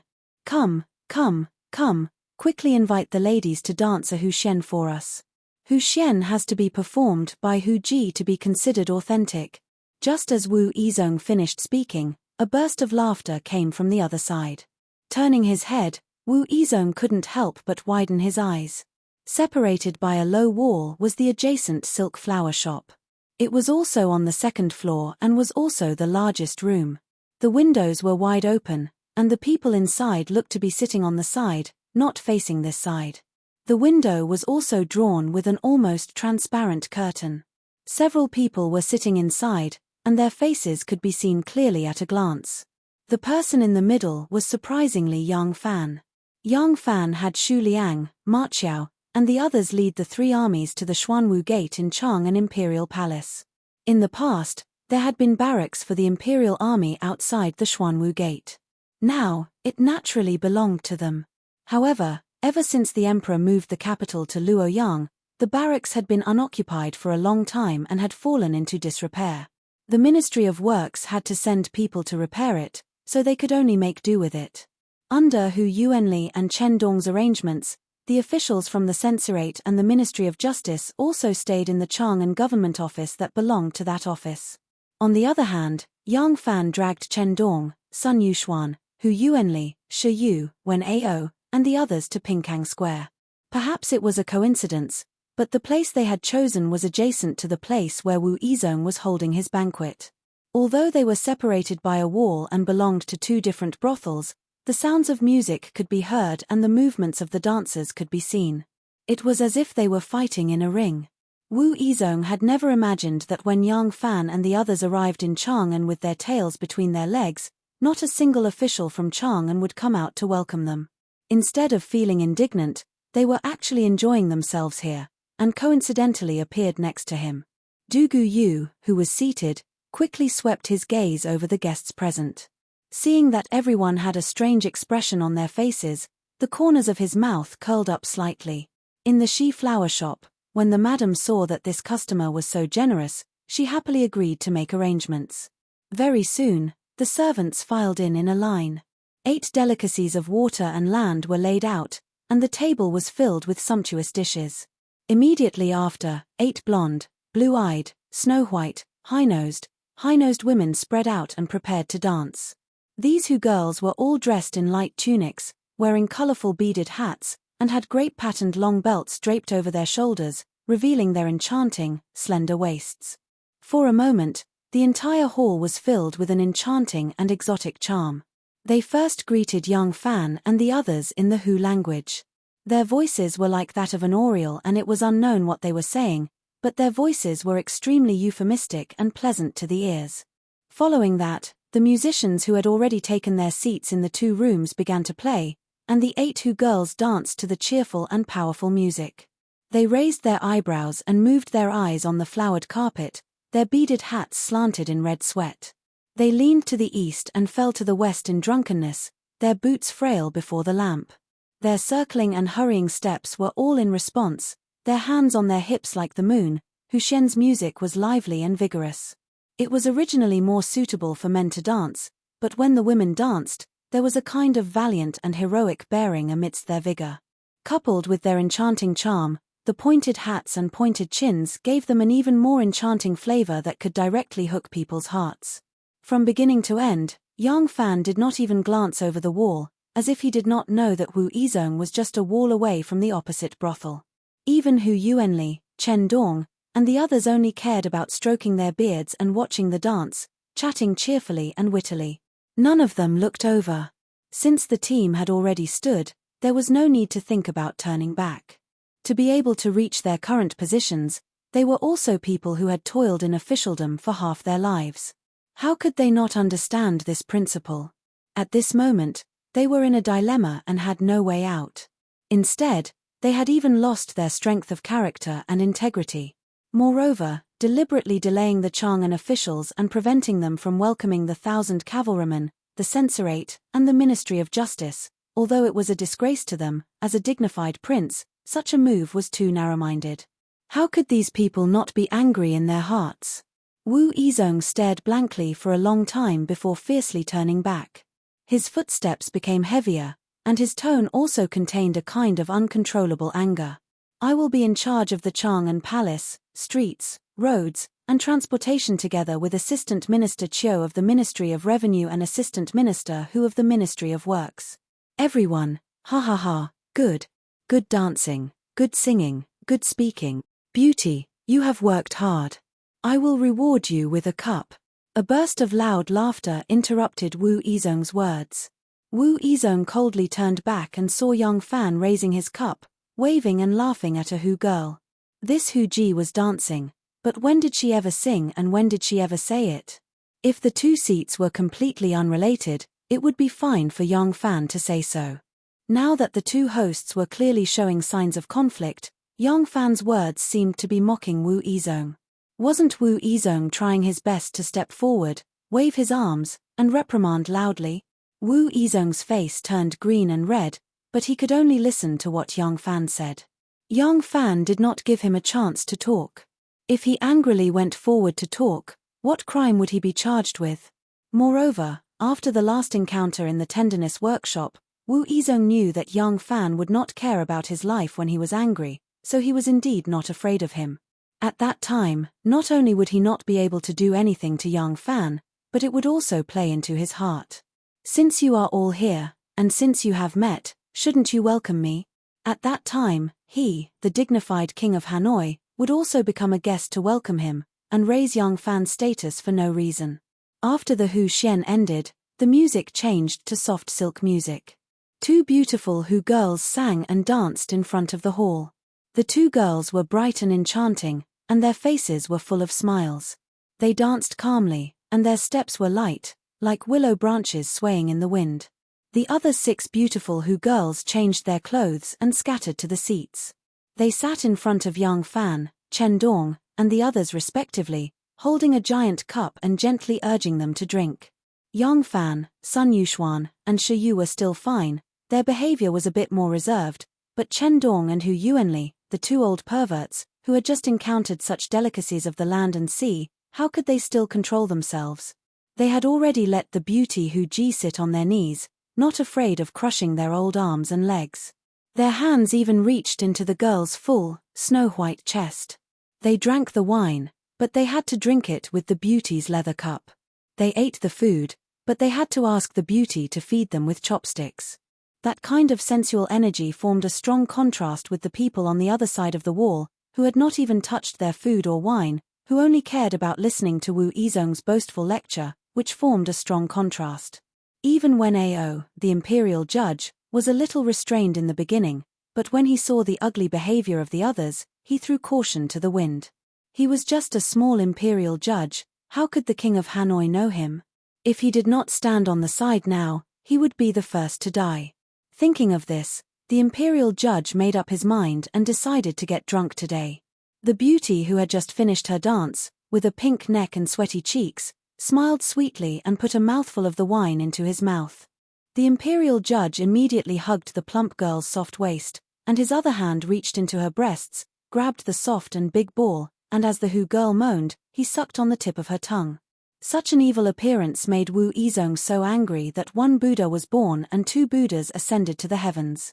If he continued, and young Fan was enjoying the song and dance, with his mocking words, it would make him look like a dancer who was singing and dancing in front of the guests. If he sat down and called the Hu girls to sing and dance, it would feel like he was imitating the other party, and he would be at a disadvantage. Wu Yizong was in a dilemma. After all the forces in Ba heard the news that the leader of the Flood Dragon Triad, Wen Chongqing, had died, all the influential people from different gangs and factions came to pay their condolences. Even the gangs that were not on good terms with the Flood Dragon Triad came. No matter how bad the relationship was, it was not to the point where they would kill each other. Death was a big deal, and they should come to pay their condolences. Of course, the gangs that were more powerful than the Flood Dragon Triad, and the gangs that were not on good terms with the Flood Dragon Triad, could send someone to represent them. Everyone knew that it was not because of the dead leader, but because they wanted to find out how he died. Seeing was believing. The leader of the Sky Eagle Triad is here. There was a sudden commotion among the mourners, and they spontaneously made way for him. A middle-aged man in a black robe with a long beard, thick eyebrows, and wide mouth walked over slowly with a group of people. The people behind him were all important figures in the Sky Eagle Triad, including Shu Lin, the helmsman of the Tsauko. In addition, there was a young woman who looked to be about 17 or 18 years old. She was slender and wore a jade gown and a jade skirt. When she walked, a white silk skirt that covered her legs could be vaguely seen. Her snow-white silk sleeves were narrow and tight, and her hands were wrapped in copper wristbands. She was dressed like a martial artist. The girl in martial arts clothes had a slim waist, a round chest, and long legs. Although she was only 5 or 6 out of 10, her figure could be rated 8 out of 10. However, she had thin lips and high cheekbones, which made her look a little mean. Her almond-shaped eyes were also slightly slanted out of habit, which made her look domineering. This person was Wei Xiaoxiao, the daughter of the leader of the Sky Eagle Triad, Wei Yongtang. Father-in-law, Xiaoxiao, you're here. When Wenbin saw them, he was overjoyed to welcome them as if he had seen a family member. Wei Yongtang nodded and patted Wenbin's shoulder lightly. He glanced at Li He and Yang Shuwei, who were wearing mourning belts, and said in a deep voice, "Have you found out the cause of Leader Wen's death?" From his tone, it seemed that he could take over the Flood Dragon Triad as soon as Wen Chongqing died. Li He was secretly displeased, but he replied indifferently, "There are no wounds on him, and there's no poison in his body. We can't find any cause of death." Wei Xiaoxiao interrupted, "What cause of death? We just made enemies with the Shun Triad yesterday, and something happened to Uncle Wen today. It's obviously the doing of the Shun Triad." Wei Xiaoxiao smiled coldly and raised her eyebrows even higher. "You should go and destroy the Shun Triad now, pick out that bitch's tendons and sell her to a brothel. Tie the 3 brothers of the Qiao family to stones and throw them into the river. More than 2,000 brothers of the Flood Dragon Triad are just watching. Aren't you afraid that the heroes of the world will laugh at you?" Chapter 949. What Miss Xiao Xiao said was not something shocking in BA. Almost all the gangs in BA, big and small, had done this kind of thing before. The killers weren't necessarily evil, and the victims weren't necessarily kind or innocent. It was just a rule of the underworld that big fish preyed on small fish and small fish preyed on shrimps. It was just like how some village chiefs drowned people who broke the rules of the village. People would only be afraid of you if you were more ruthless than others. This was the philosophy of survival in BA. Miss Wei Xiaoxiao had done such a thing when she was 13. She was different from Jiyu Zhuting, who had also killed people when she was 13. Jiyu Zhuting had snuck into a military governor's office at the age of 13 and taken the head of a powerful military governor. Miss Xiaoxiao, on the other hand, had her skirt dirted by a beggar with both legs when she was 13. Miss Xiaoxiao ordered her men to drown the beggar in the Wei River. The gangs that came to pay their condolences disapproved of her arrogant attitude. The people from the gangs that were even more powerful than the Heavenly Eagle Gang were glaring at them with hostility. The 2 deputy leaders of the Flood Dragon Union and a few stewards looked displeased. Wei Yongtang frowned and turned to his daughter. "Shut up. There are so many seniors here. Do you think you have the right to speak?" Wei Yongtang turned to Li He and asked calmly, "What do you plan to do?" The Heavenly Eagle Gang and the Flood Dragon Gang are willing to advance and retreat together and help each other. Yang Shuwei was now the leader of the Flood Dragon Gang, but Wei Yongtang also knew that the real power of the Flood Dragon Gang was in Yang Shuwei's hands. He was asking for the real leader. Yang Shuwei was repeatedly ignored by others, and his heart was very depressed. The words of the person who broke into his mansion last night were even more lingering in his heart. Li He cupped his hands at Wei Yongtang calmly and said, "Gang leader Wei, you're helping us. The Flood Dragon Gang is very grateful. We have our own plans for this. If we need help from the Heavenly Eagle Gang in the future, I, Li Hei, will ask for your help. Once his father-in-law arrived, Wen Bin's courage grew by a lot and he immediately shouted, "What plan? I don't like what Master Hei said. I've long said that we should destroy the Shun sect immediately. It was you who were afraid of the slightest thing and refused to act. Now that we have my father-in-law's support, what do we have to be afraid of? The Shun sect only has that bitch who can fight. We have so many heroes on BA, are we going to submit to her just like that? How can you speak to your elders like this?" Wei Yongtang put on the airs of an elder and reprimanded Wenbin. Originally, he had intended to form a strong alliance with the Water Dragon Triad. Now that Wen Changxing was dead, his desire to form a marriage alliance became even stronger. He knew very well what kind of person his son-in-law was. Wen Bin was strong on the outside but weak on the inside. Other than being able to speak flowery words in front of women, he had no other ability. As long as his daughter married him, although the Flood Dragon Triad still had the name of the Flood Dragon Triad, it would actually belong to the Heavenly Eagle Triad.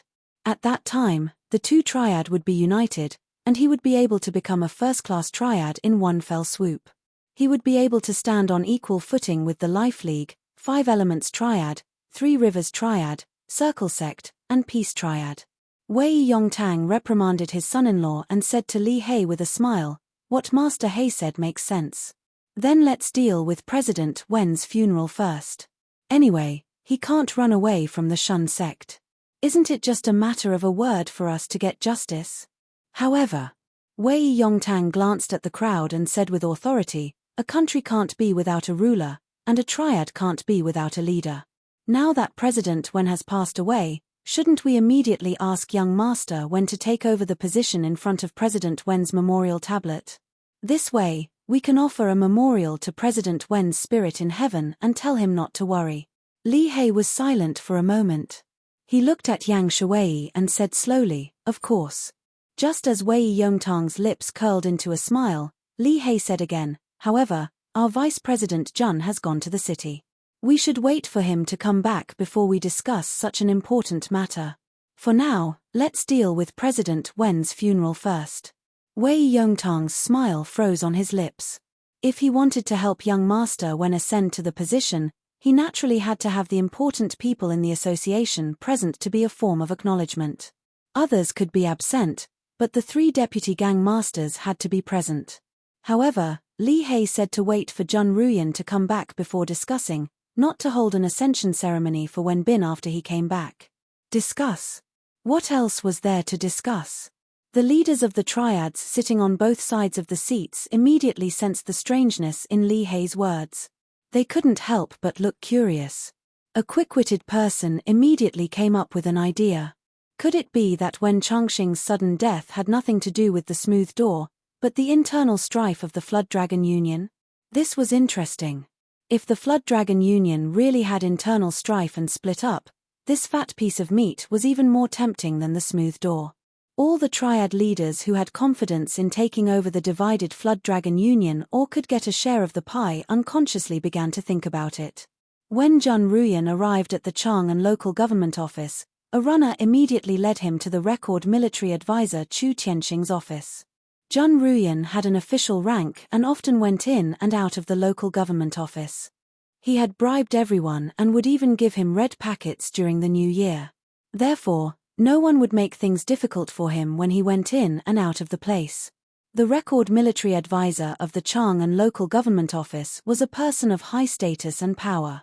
In the supervision system of the Tang dynasty, the central supervision system included the censorate, and the feudal officials. The local supervision system was made up of the inspector and the record military advisor. The record military advisor was in charge of the masses, Cao Wenbo, and he was in charge of good and evil. It was a combination of the political and legal committee and the disciplinary committee. Chu Tianxing, who was in charge of the judicial discipline in Chang'an, was slightly plump, with white hair, light eyebrows, narrow eyes, bald sideburns, and Buddha-like lips. He looked like an extremely loyal elder. He did not look like a military officer, but more like a good-tempered Confucian classics instructor in the Imperial College. Only his colleagues who were familiar with him knew that this person who always looked like a good person was actually a cruel and merciless person. The officials of the Tang dynasty were used to giving people nicknames. Chu Tianxing's nickname was Vulture. He didn't have an aquiline nose or sharp eagle eyes, and his appearance was nothing like a vulture's. This nickname described his behavior and character. He was like a vulture crouching on a cliff, motionless as if he was part of the rock. Only when its prey was completely defenseless or on the verge of collapsing, would it suddenly spread its wings and pounce over, using its sharp claws to hold onto the prey, and then using its sharp beak to peck open the prey's skin, pecking at the flesh and sucking blood. Jun Ruyan followed the Yamen runner inside, thinking about how to tell Chu Tianxing what had happened. Even though the two matters were combined into one, but whether he should first inquire about the background of the niece of the Shun sect's Qiao Bangzhu or first talk about the inexplicable death of President Wen, he had to carefully ponder over how to explain it in an orderly manner. He, Duke Xiaolian is here. Come, don't stand on ceremony. Chu Tianxing was bent over a pile of official desks. As soon as he saw Jun Ruyan, he immediately stood up with a smile, as if he was blessed by the heavens. Although the record military advisor looked easy to talk to, Jun Ruyan, who was familiar with his character, didn't dare to be careless. She quickly stood still and bowed deeply. The Yamen runner who had led the way retreated. As soon as the figure disappeared from the door, Chu Tianxing's face changed and became very cold. Jun Ruyan had just sat down, but when she saw Chu Tianxing's expression, she quickly stood up again, feeling uneasy. Chu Sailu, today I'm here. Chu Tianxing hurriedly waved his hand and interrupted her, then hurried to the door. Jun Ruyan closed her mouth in surprise and looked at Chu Tianxing's strange behavior. Chu Tianxing flashed to the door, looked outside, closed the door, and quickly returned. He waved to Jun Ruyan and whispered, "Come, let's talk in the inner room." Yes. Jun Ruyan couldn't help but panic when she saw Chu Tianxing's expression as if he was facing a formidable enemy. She quickly followed Chu Tianxing into the inner room. This inner room was where Chu Tianxing temporarily rested when he was tired from official business. There was a group of low cabinets against the wall, a soft couch in the room, and nothing else. Chu Tianxing stood still in the inner room and whispered to Jun Ruyan, "You don't have to say anything more. I already know why you're here. Chang'an is going to have a great change. Don't do anything at this time. Anything you do could be wrong." Jun Ruyan said hesitantly, "Chu Sailu, the Flood Dragon Society." Chu Tianxing raised a hand to stop her and said, "You and I are different from those outlaws of the Flood Dragon Society.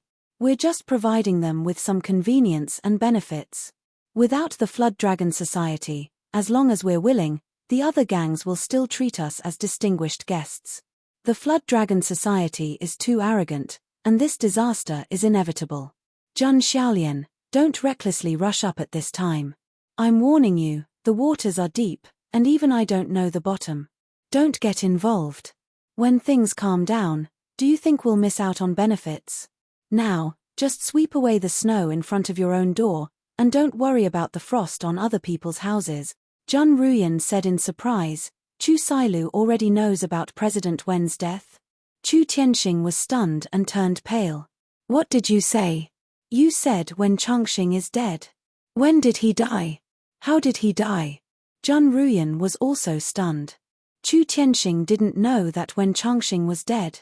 Then why was he acting like he was facing a great enemy?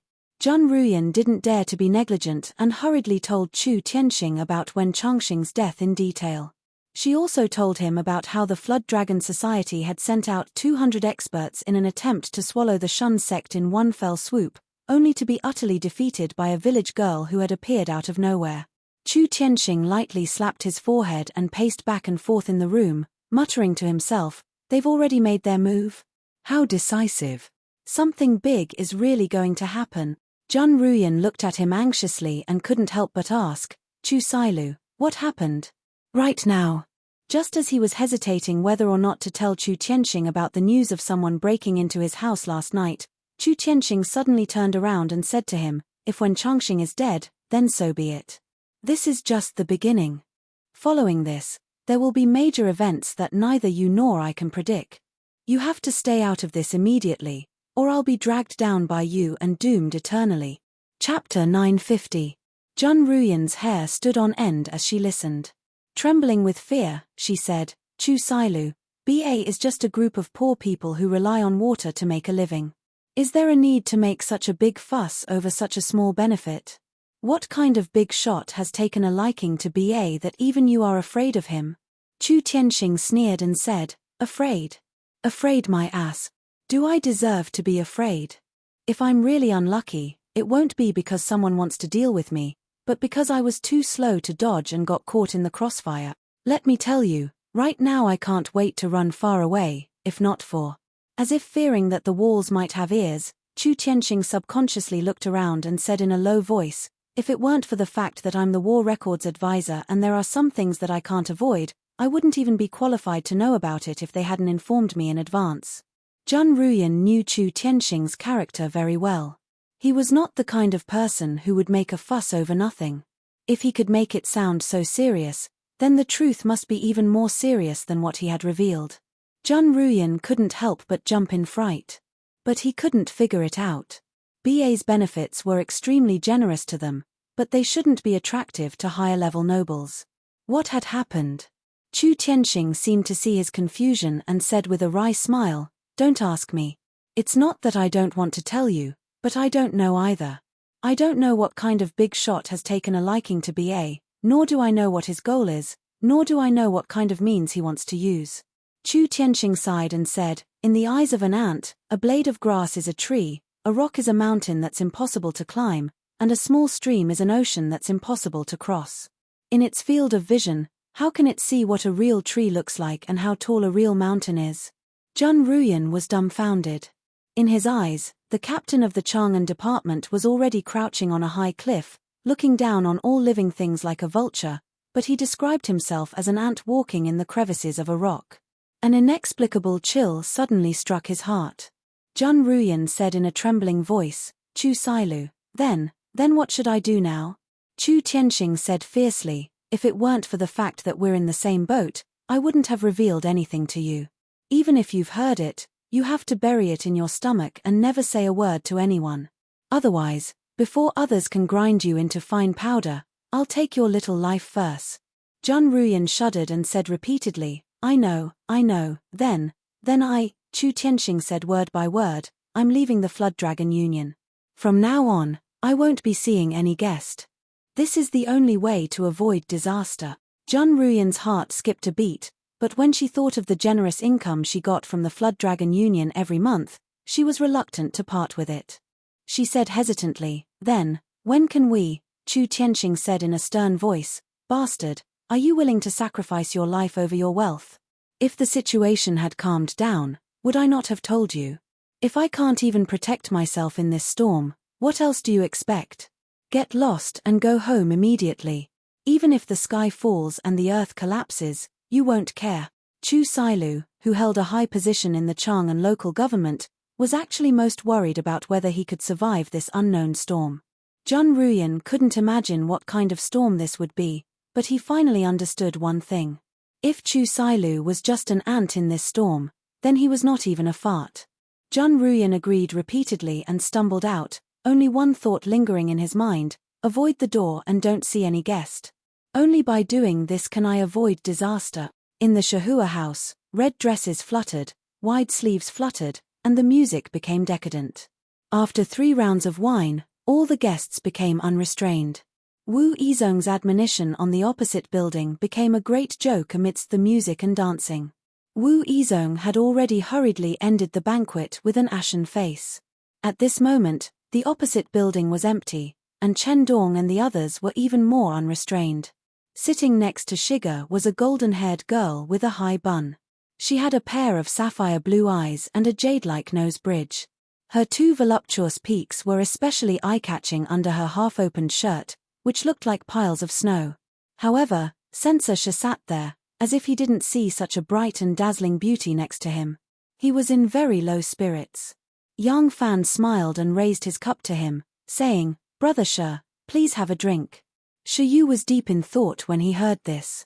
He quickly raised his cup and squeezed out a smile, half-heartedly returning a toast to young Fan. Young Fan smiled and said, "What? Brother Shi isn't satisfied with this beauty next to you." Shi Yu hurriedly waved his hand and said, No, Erlang, don't think too much. It's just that I'm a little tired after such a long journey." Young Fan laughed and said, "Brother Shi is in the prime of his life. Look at Hu Yuan and Brother Chen, these two old men are in high spirits. They haven't even said they're tired, so why are you tired?" At this moment, Chen Dong was buried in the full bosom of a beauty that could suffocate a man to death. He was kissing two red grapes, making the beauty giggle endlessly. Hu Yuanli, on the other hand, was already 80% drunk. His eyes were blank and he sat there swaying like an urn that couldn't be tipped over. His cheeks were full of red lipstick marks.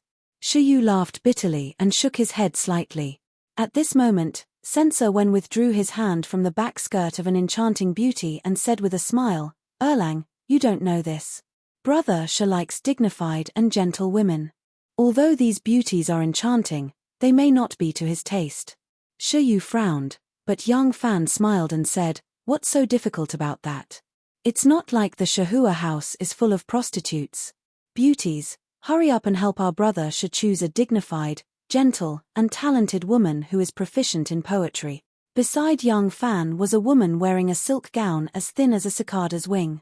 She was one of the beauties who was dancing on the stage. After the dance, she changed her clothes and came to serve young Fan. This beauty had an oval face, blonde hair, blue eyes, and a pretty face. She looked like she was only 16 or 17 years old. Her smile was very sweet. But in terms of figure, no 17 or 18 years old girl from the Central Plains could compare to her. She was wearing a colorful, tight-fitting bra that wrapped around her full bosom. Her snow-white skin was translucent, and her cleavage was deep. If she was a girl from the Central Plains, she would have to be a mature woman in her early 30s. Otherwise, it would be impossible for her to have such a soul-stirring hot body. This little beauty understood Chinese. As soon as young Fan finished talking, he lightly slapped her on the buttocks. The little beauty giggled and gracefully stood up. In just a moment, the little beauty returned with a woman wearing a silk gown with narrow sleeves and a long skirt. She had a colorful embroidered silk draped over her shoulders. This woman's appearance was not very outstanding, but she had a scholarly air about her. She did not look like a prostitute, but more like a lady from a respectable family. She was in her 20s, and in the famous brothel of Pinkang Lane, she was considered old. The little beauty of the woman was holding onto the woman's arm and pointed at Shi Yu's back. She giggled and returned to young Fan's side. She sat next to him, grabbed his arm, and placed it on her trembling bosom. Shi Yu frowned slightly. He still refused. No. I appreciate your kindness, but I am really not in the mood today." "Ah, stop right there." While Felicitous Rain was talking, he suddenly let out a loud roar, scaring Chen Dong, who was lying between the two jade peaks and sniffing around like a puppy. He raised his head abruptly. Hu Yuanli and Sun Yuxuan also staggered and stared at Felicitous Rain with their eyes wide open. Shi Yu leaped up from his seat and quickly pounced forward. He grabbed the elegant woman who was covering her face and trying to leave. He pulled away the hands that were covering her face. His face immediately twisted. He gritted his teeth and roared, "It's you, it's you, it's you, it's really you." The woman panicked. She quickly shook her head and said, it's not me, dear customer, you have mistaken me for someone else." Shi Yu's expression was ferocious. He said, "Mistaken me for someone else? I will recognize you even if you turn into ashes. Miss Dian, you have deceived me so much. You have deceived me so much." Young Fan looked at them with an amused expression. The little Hu Ji, who was clinging to him like a little bird, giggled and said, "This dear customer seems to know our sister Dian Dian."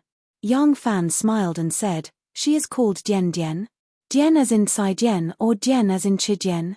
The little Hu Ji giggled and said, Yes, it is Dian as in Chi Dian. Sister Dian Dian's skill in bed is very good. But..." She glanced at young Fan with a pair of enchanting blue eyes. She moved closer to his ear and said in a soft voice, My skill in serving men is not worse than hers. Pretty man, you will know in a moment. At this time, Censor Shi tightly grabbed the girl who had a panicked expression and denied that she was the girl who had tricked him in Dan Province. He gritted his teeth and his expression was ferocious. He was so angry that it seemed like he wanted to tear her into pieces. However, he was born a scholar and had strict rules since he was young. He had never hit a woman. Therefore, even though he was mad with hatred, he could only stare at the girl until her face turned red. He did not know how to punish her in order to vent the anger in his heart. Yang Fan got up and walked over. He put his arm around Shi Yu's shoulder and said with a smile, "Brother Shi seems to have met an old friend here. Come, let's talk here." Yang Fan held him and walked to a corner of the parlor. He then turned around and signaled the panic-stricken girl to wait there and not move. When they reached a corner of the parlor, Yang Fan lowered his voice and gently persuaded, "Brother Shi, the past is the past. Speaking of which, Dian Dian was ordered by someone else and had no choice. She is not related to you, so who else would she trap if not you? If I am not wrong, ever since you returned from Dan Province, Brother Shi, I am afraid that you have not forgotten this girl, right? Haha, whether it is love or hate, it is all fate. Today, I will be an Iceman and redeem this girl's freedom. I will give her to you as a concubine. From now on, she can be considered to have jumped out of the mortal world and will no longer be manipulated by others. How about you? Ask her to serve you for the rest of her life as compensation. How about that?" When Shi Yu heard this, a chill ran down his spine all the way to the tip of his hair. He had goosebumps all over his body and stood there in a daze. Chapter 951. Shi Yu was dumbstruck. Yang Fan patted his shoulder and said in a low voice, "The trip to Chang'an is a good opportunity for Brother Shi. If you can make a great contribution now, do you think you won't be able to rise to the top in the future? As far as I know, Imperial Censor of the Left, Wang Changfeng, is old and ill. I'm afraid he will retire soon. Brother Shi, think about it carefully." Yang Fan finished speaking and turned to leave. Shi Yu stood there in a daze for a long time, not knowing what to do. Back then, he had rushed to Danju in high spirits with the intention of solving a major case and competing for the position of Imperial Censor of the Right. Who would have thought that he would be seduced by Lady Ming Dian, who pretended to be a merchant's wife? As a result, he fell into the hands of Danzhou's provincial governor Li Junfeng. He didn't dare to investigate the Danju case anymore. When the Yangju case implicated Danju, Li Junfeng still fell into the net of the law. However, the scandal of Imperial Censor Shi Yu hadn't been exposed. In Shi Yu's opinion, Li Junfeng definitely hadn't confessed to the crime of framing him. After all, just based on the crime of embezzling grain from the Danju treasury, he was only exiled to Lingnan. If he confessed to another crime, he might be executed. Shi Yu had thought that this scandal would sink into the depths of the sea and no one would ever know about it. He hadn't expected Yang Fan to expose it today. Imperial Censor Shi suddenly remembered that when the corrupt officials in Yangju had been arrested, the court had followed the clues and arrested many important local officials. Danzhou's provincial governor Li Junfeng had been arrested by Yang Fan. Could it be that provincial governor Li had actually confessed, but Yang Fan had concealed this information? Thinking of this, Imperial Censor Shi's face turned red. But thinking deeper, Imperial Censor Shi couldn't help but tremble with fear. Why did Yang Fan help him conceal this scandal? And why did he reveal this matter to him today? When he had been hit by the immortal trap, he had thought that Lady Ming Dian was really Provincial Governor Li's concubine. Only when Provincial Governor Li was arrested did he realize that she was just a prostitute that Provincial Governor Li had hired with a large sum of money. However, he didn't know where this prostitute had come from, nor did he dare to ask. Now, this woman had appeared in the Silk Flower House. Was this a coincidence, or was it a deliberate arrangement by Yang Fan? If it was a deliberate arrangement, then Yang Fan's use of both carrot and stick was to, for a moment, Shi Yu's mind was filled with thoughts. He did not know how many thoughts had crossed his mind. Suddenly, he thought of the sentence that made his heart palpitate. Imperial Censor Wang Changfeng of the Zhuqinju was about to retire due to illness. Yang Fan walked to the side and said a few words to the girl. When the girl heard that young Fan wanted to redeem her, she couldn't help but be surprised and happy, but then she was filled with fear. Most people who had fallen into prostitution had no choice but to do so. Who wouldn't want to have someone to rely on? And the best ending for a prostitute was to be taken in as a concubine by a court official. She was already 24 years old, which was considered too old for a brothel. She also wasn't a peerless beauty. To be able to become the concubine of a current imperial censor was the best way out. But this imperial censor had been scammed by her before. Even though she was only a prostitute and did things for money, it wasn't up to her to choose. But would this imperial censor understand her difficulties? If he harbored hatred in his heart, when the time came, wouldn't he be able to trample on Jimmy, abuse, and oppress her? To be able to have such a good way out, the girl really couldn't bear to part with it. But when she thought of the enmity she had formed with the imperial censor, she was really extremely afraid. If only she could become the concubine of a handsome young master. Helpless, the girl couldn't help but feel an indescribable hidden bitterness towards young Fan. Young Fan saw her worry and whispered a few more words in her ear. He first said a few words about the imperial censor's temperament, which was to ease people's hearts. The following words made the girl blush. She nodded her head shyly and stole a glance at the imperial censor who was standing rooted to the ground. She gathered her courage and walked towards him. Young Fan smiled and said, "The imperial censor's body is tired. Miss Jen, you have to serve him well. Tomorrow morning, you will pack your luggage and leave with the imperial censor." The imperial censor didn't bring his family with him this time. "From now on, you will have to take care of his food and drink." The girl didn't dare to raise her head and shyly agreed in a low voice. Young Fan then said to Chen Dong, Hu Yuanli, and the others, "It's getting late. Let's all rest here for the night." Everyone had drunk enough, the fire of passion was gradually aroused, but in front of a large crowd, it was inconvenient for them to show their wanton and unrestrained behavior.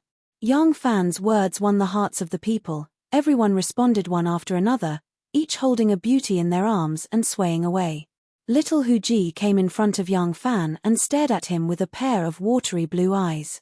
She was like a little puppy waiting for its owner to throw a bone at it. She was just short of wagging her tail. However, young Fan pushed her towards Chen Dong, who was swaying in front of him. He smiled and said, "You go too. Take good care of our brother Chen." Compared to the plump Dr. Chen who was over 50 years old, it was obvious that little Hu Ji was more interested in the young, strong, and handsome Lang Lang. Little Hu Ji could not help but feel resentful when she heard this. Chen Dong, on the other hand, was overjoyed. He hugged little Hu Ji's shoulder and gave young Fan a thumbs up. He stammered, Lang, you're a good friend." I didn't make the wrong friend." The song ended and everyone dispersed. The reception hall was a mess. A few people, including the imperial censor, left with one or two attractive girls in their arms. Only young Fan was left sitting there quietly. Ren Wei, who was dressed in casual clothes, quietly came up to him. Young Fan raised his head and said, "Let's go to the North City first and take a look at the situation of the 1,000 Horsemen camp. After that, we'll go to Ba Shong." Naturally, someone stayed behind to handle the banquet and to handle the matters of redeeming the girl. Young Fan, on the other hand, left the Shahua house with a few trusted imperial guards and galloped towards the North City. The girl's boudoir was just like her. It was warm and elegant. An embroidered tent was laid out and the fragrance of beasts lingered in the air. The girl looked timidly at the imperial censor who she would serve for the rest of her life. She was at a loss as to what to do. The imperial censor had drunk a lot of wine at the banquet. His face was flushed. Looking at the woman in front of him, whom he hated and loved and could never forget, the imperial censor gritted his teeth and roared, "Strip." The young lady was startled and quickly pulled off her clothes, quickly stripping herself into a naked little lamb. Her two hands did not know whether to cover the top or the bottom. Just as she was panicking, the imperial censor was burning with lust. He hugged her and threw himself onto the bed, turning all the grievances in his heart into action. Back when she was dressed as a merchant's wife, she had to pretend to be reserved and dignified. She did not dare to let loose and get intimate with the imperial censor. This time, she sincerely wanted to please her Langjun. Naturally, she gave it her all and served the imperial censor until he was on cloud 9. Her gums chattered and she moaned. It looked like the two of them were going to die together to settle their scores. The Tang dynasty had a palace in both the east and west. The north gate of the palace was called the Xuanwu Gate. However, Luoyang only had one Xuanwu Gate, but Chang'an had two. One of the two Xuanwu gates in Chang'an was the north gate of the palace and the other was the north gate of the Daming Palace. Before the year of Zhengguan, the imperial family continued to expand along the west side of the palace and built the Grand Daming Palace. Its size was not inferior to the palace. Just the Daming Palace alone was equivalent to 4.5 times the size of the Forbidden City of the Qing dynasty. One could imagine how vast it was. The north gate of the Daming Palace was called the Xuanwu Gate. The Xuanwu Gate of the palace and the Xuanwu Gate of the Daming Palace both led directly to the inner court of the palace. Therefore, these two Xuanwu gates were the most important gates in the palace and had to be guarded by the 1,000 Horseman Battalion. Now that the entire imperial family was in Luoyang, there was no need for strict security in the palace. The task of guarding the 1,000 Horseman Battalion was relatively easy. Yang Fan told Xu Liang and the others to take the opportunity to take people to familiarize themselves with the roads and rooms in the palace. In addition, they had to choose a site for the camp. The original site of the imperial army was located in the most critical part of the north side of the palace. It blocked the main road to the north of the palace. However, at that time, there was only 100 horsemen. They only guarded the Xuanwu Gate of the palace. The other defense was handed over to the other troops of the Northern Yamen Imperial Army. According to Yang Fan, now that the 1,000 Horseman Battalion had enough manpower, the entire north side of the palace must be under their absolute control. Therefore, the scope of the military camp had to be expanded.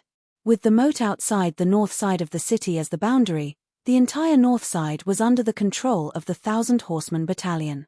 In this way, if any imperial army wanted to enter the palace from the north side, they had to pass through the defense of the 1,000 Horseman Battalion. Therefore, they had to be one step ahead to delimit the scope of the barracks and send troops to guard it. It was expected that Wu Yizong would not dare to argue with them in such a sensitive place. Yang Fan rode his horse and patrolled outside the north side of the city. He confirmed the scope that Xu Liang, Ma Qiao, and the others had already delimit. He told a few trusted subordinates some things to pay attention to, and then left quietly. Only Sima Xuliang and a few Lang generals knew that Yang Fan was not in the camp. Although they knew that Yang Fan had left the military camp, they did not know where he went. Even Yang Fan's sworn brother, Ma Qiao, did not know. This place had become the defense of the 1,000 Horseman Battalion. Naturally, others could not find out whether Yang Fan was here or not. When Yang Fan came back, he was dressed in casual clothes. At this time, he left quietly without even changing his clothes. He quietly went to Xiongbiye.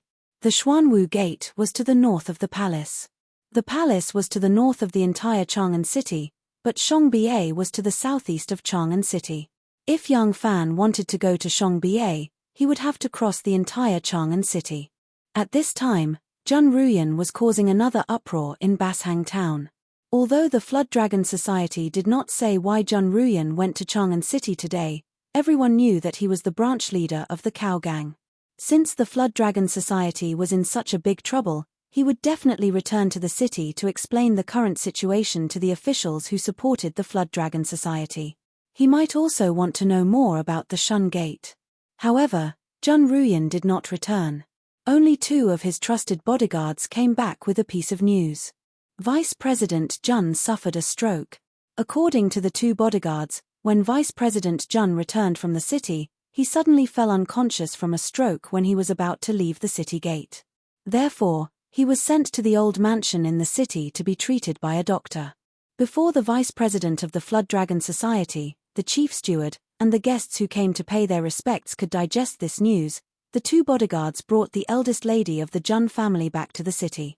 With such a big thing happening to Zhun Ruyan, it was normal for his wife to return to the city to take care of him.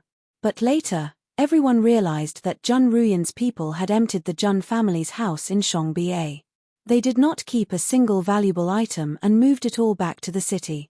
If Jun Ruyan was paralyzed in bed, then he would indeed lose the possibility of being the branch leader of the Cow Gang.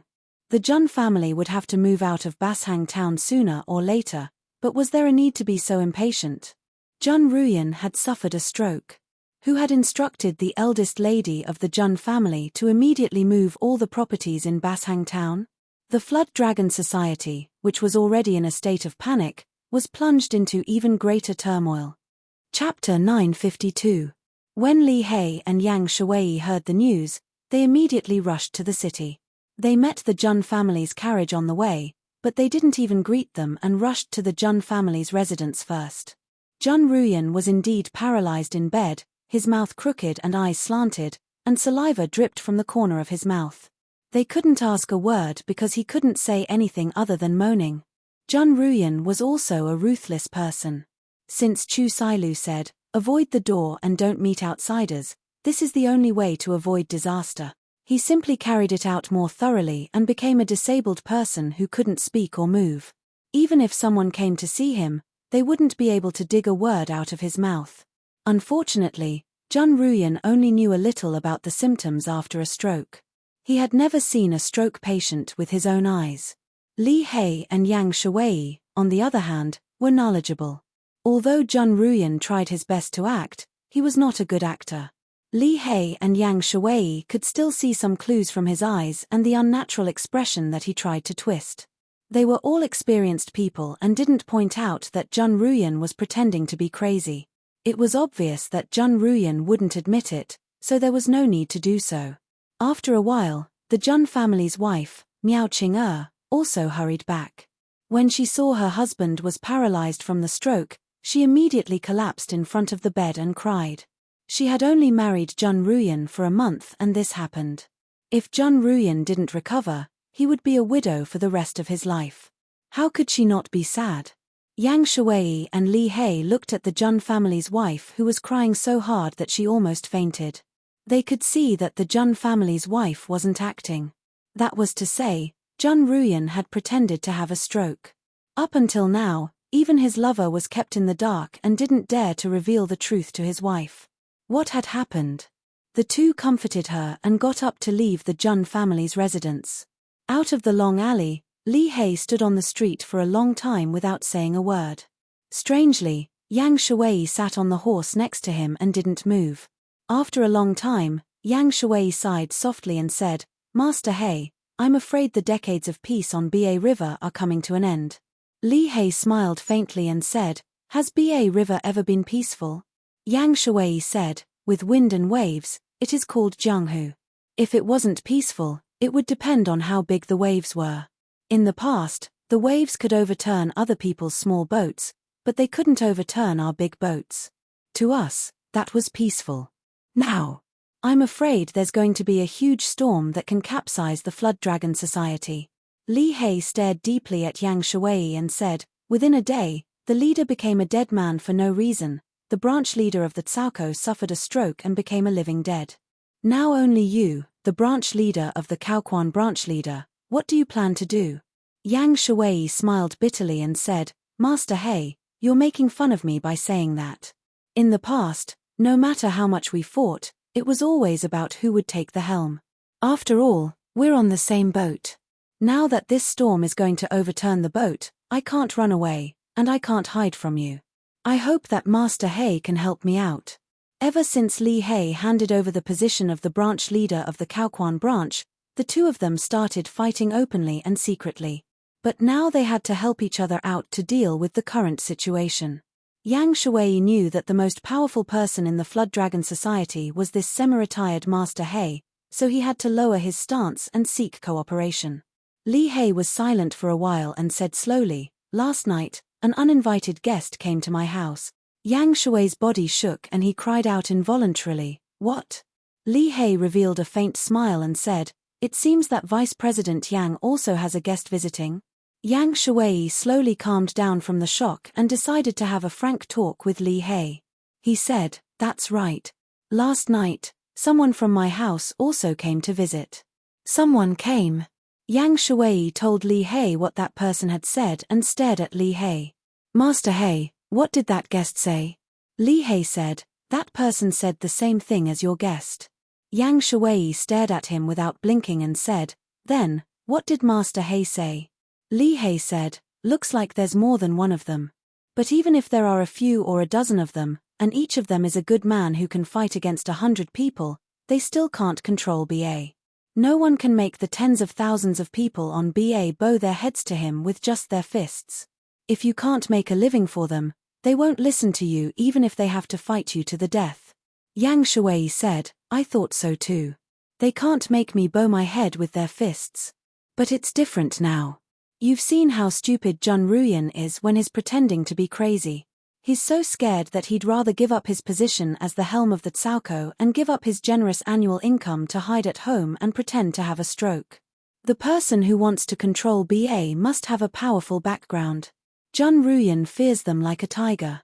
Do you think we have a higher status than this Duke Xiaolian? Li He said, it's good that Vice Head Yang understands this. In that case, shouldn't the two of us seriously consider that uninvited guest suggestion? Yang Shuai said, what does Master He plan to do? I'm young and inexperienced, so I'll just follow your lead. Li He saw that he was still trying to play tricks and couldn't help but laugh. If a ship is about to sink and everyone wants to live, the best way is to climb onto another ship, a bigger one. What do you think? Yang Shuai's eyes narrowed slightly. Are you sure, that's a big ship? Li He said indifferently, I didn't believe it at first, but after seeing Jun Ruyan's expression, you don't? The two of them stopped talking and looked at the long street together. As the sun set, the dark red light bathed the ancient city of Chang'an, which was as orderly as a chessboard. Standing on the long street, they were like two insignificant chess pieces on this huge chessboard. Advancing or retreating was insignificant to the chess players, but for these two chess pieces, it was a matter of life and death. The setting sun mixed the shadows of the man and the horse into a very strange shape, dragging on for a very long time. Li He stood there silently, recalling what the guest had said to him last night. He didn't quite believe it at the time, but now he had to take it out again and carefully ponder over it. Master He, I'm telling you today because I'm not afraid that you'll leak it. But remember, if you leak a single word from your mouth, don't even think about hearing your grandson call you grandpa for the rest of your life. Speak. Our goal is to consolidate the current water gang and rebuild the situation of the water gang during the end of the Sui dynasty. Haha. That's just wishful thinking. It's simply impossible. Do you think you can subdue the Flood Dragon gang with your martial arts?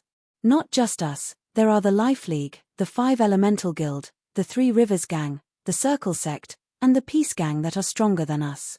These first-class gangs are rich and powerful. They have money and people if you want to use force. Even if they don't have masters who can compete with you, they can spend a lot of money to invite eccentric Jianghu people who can compete with you.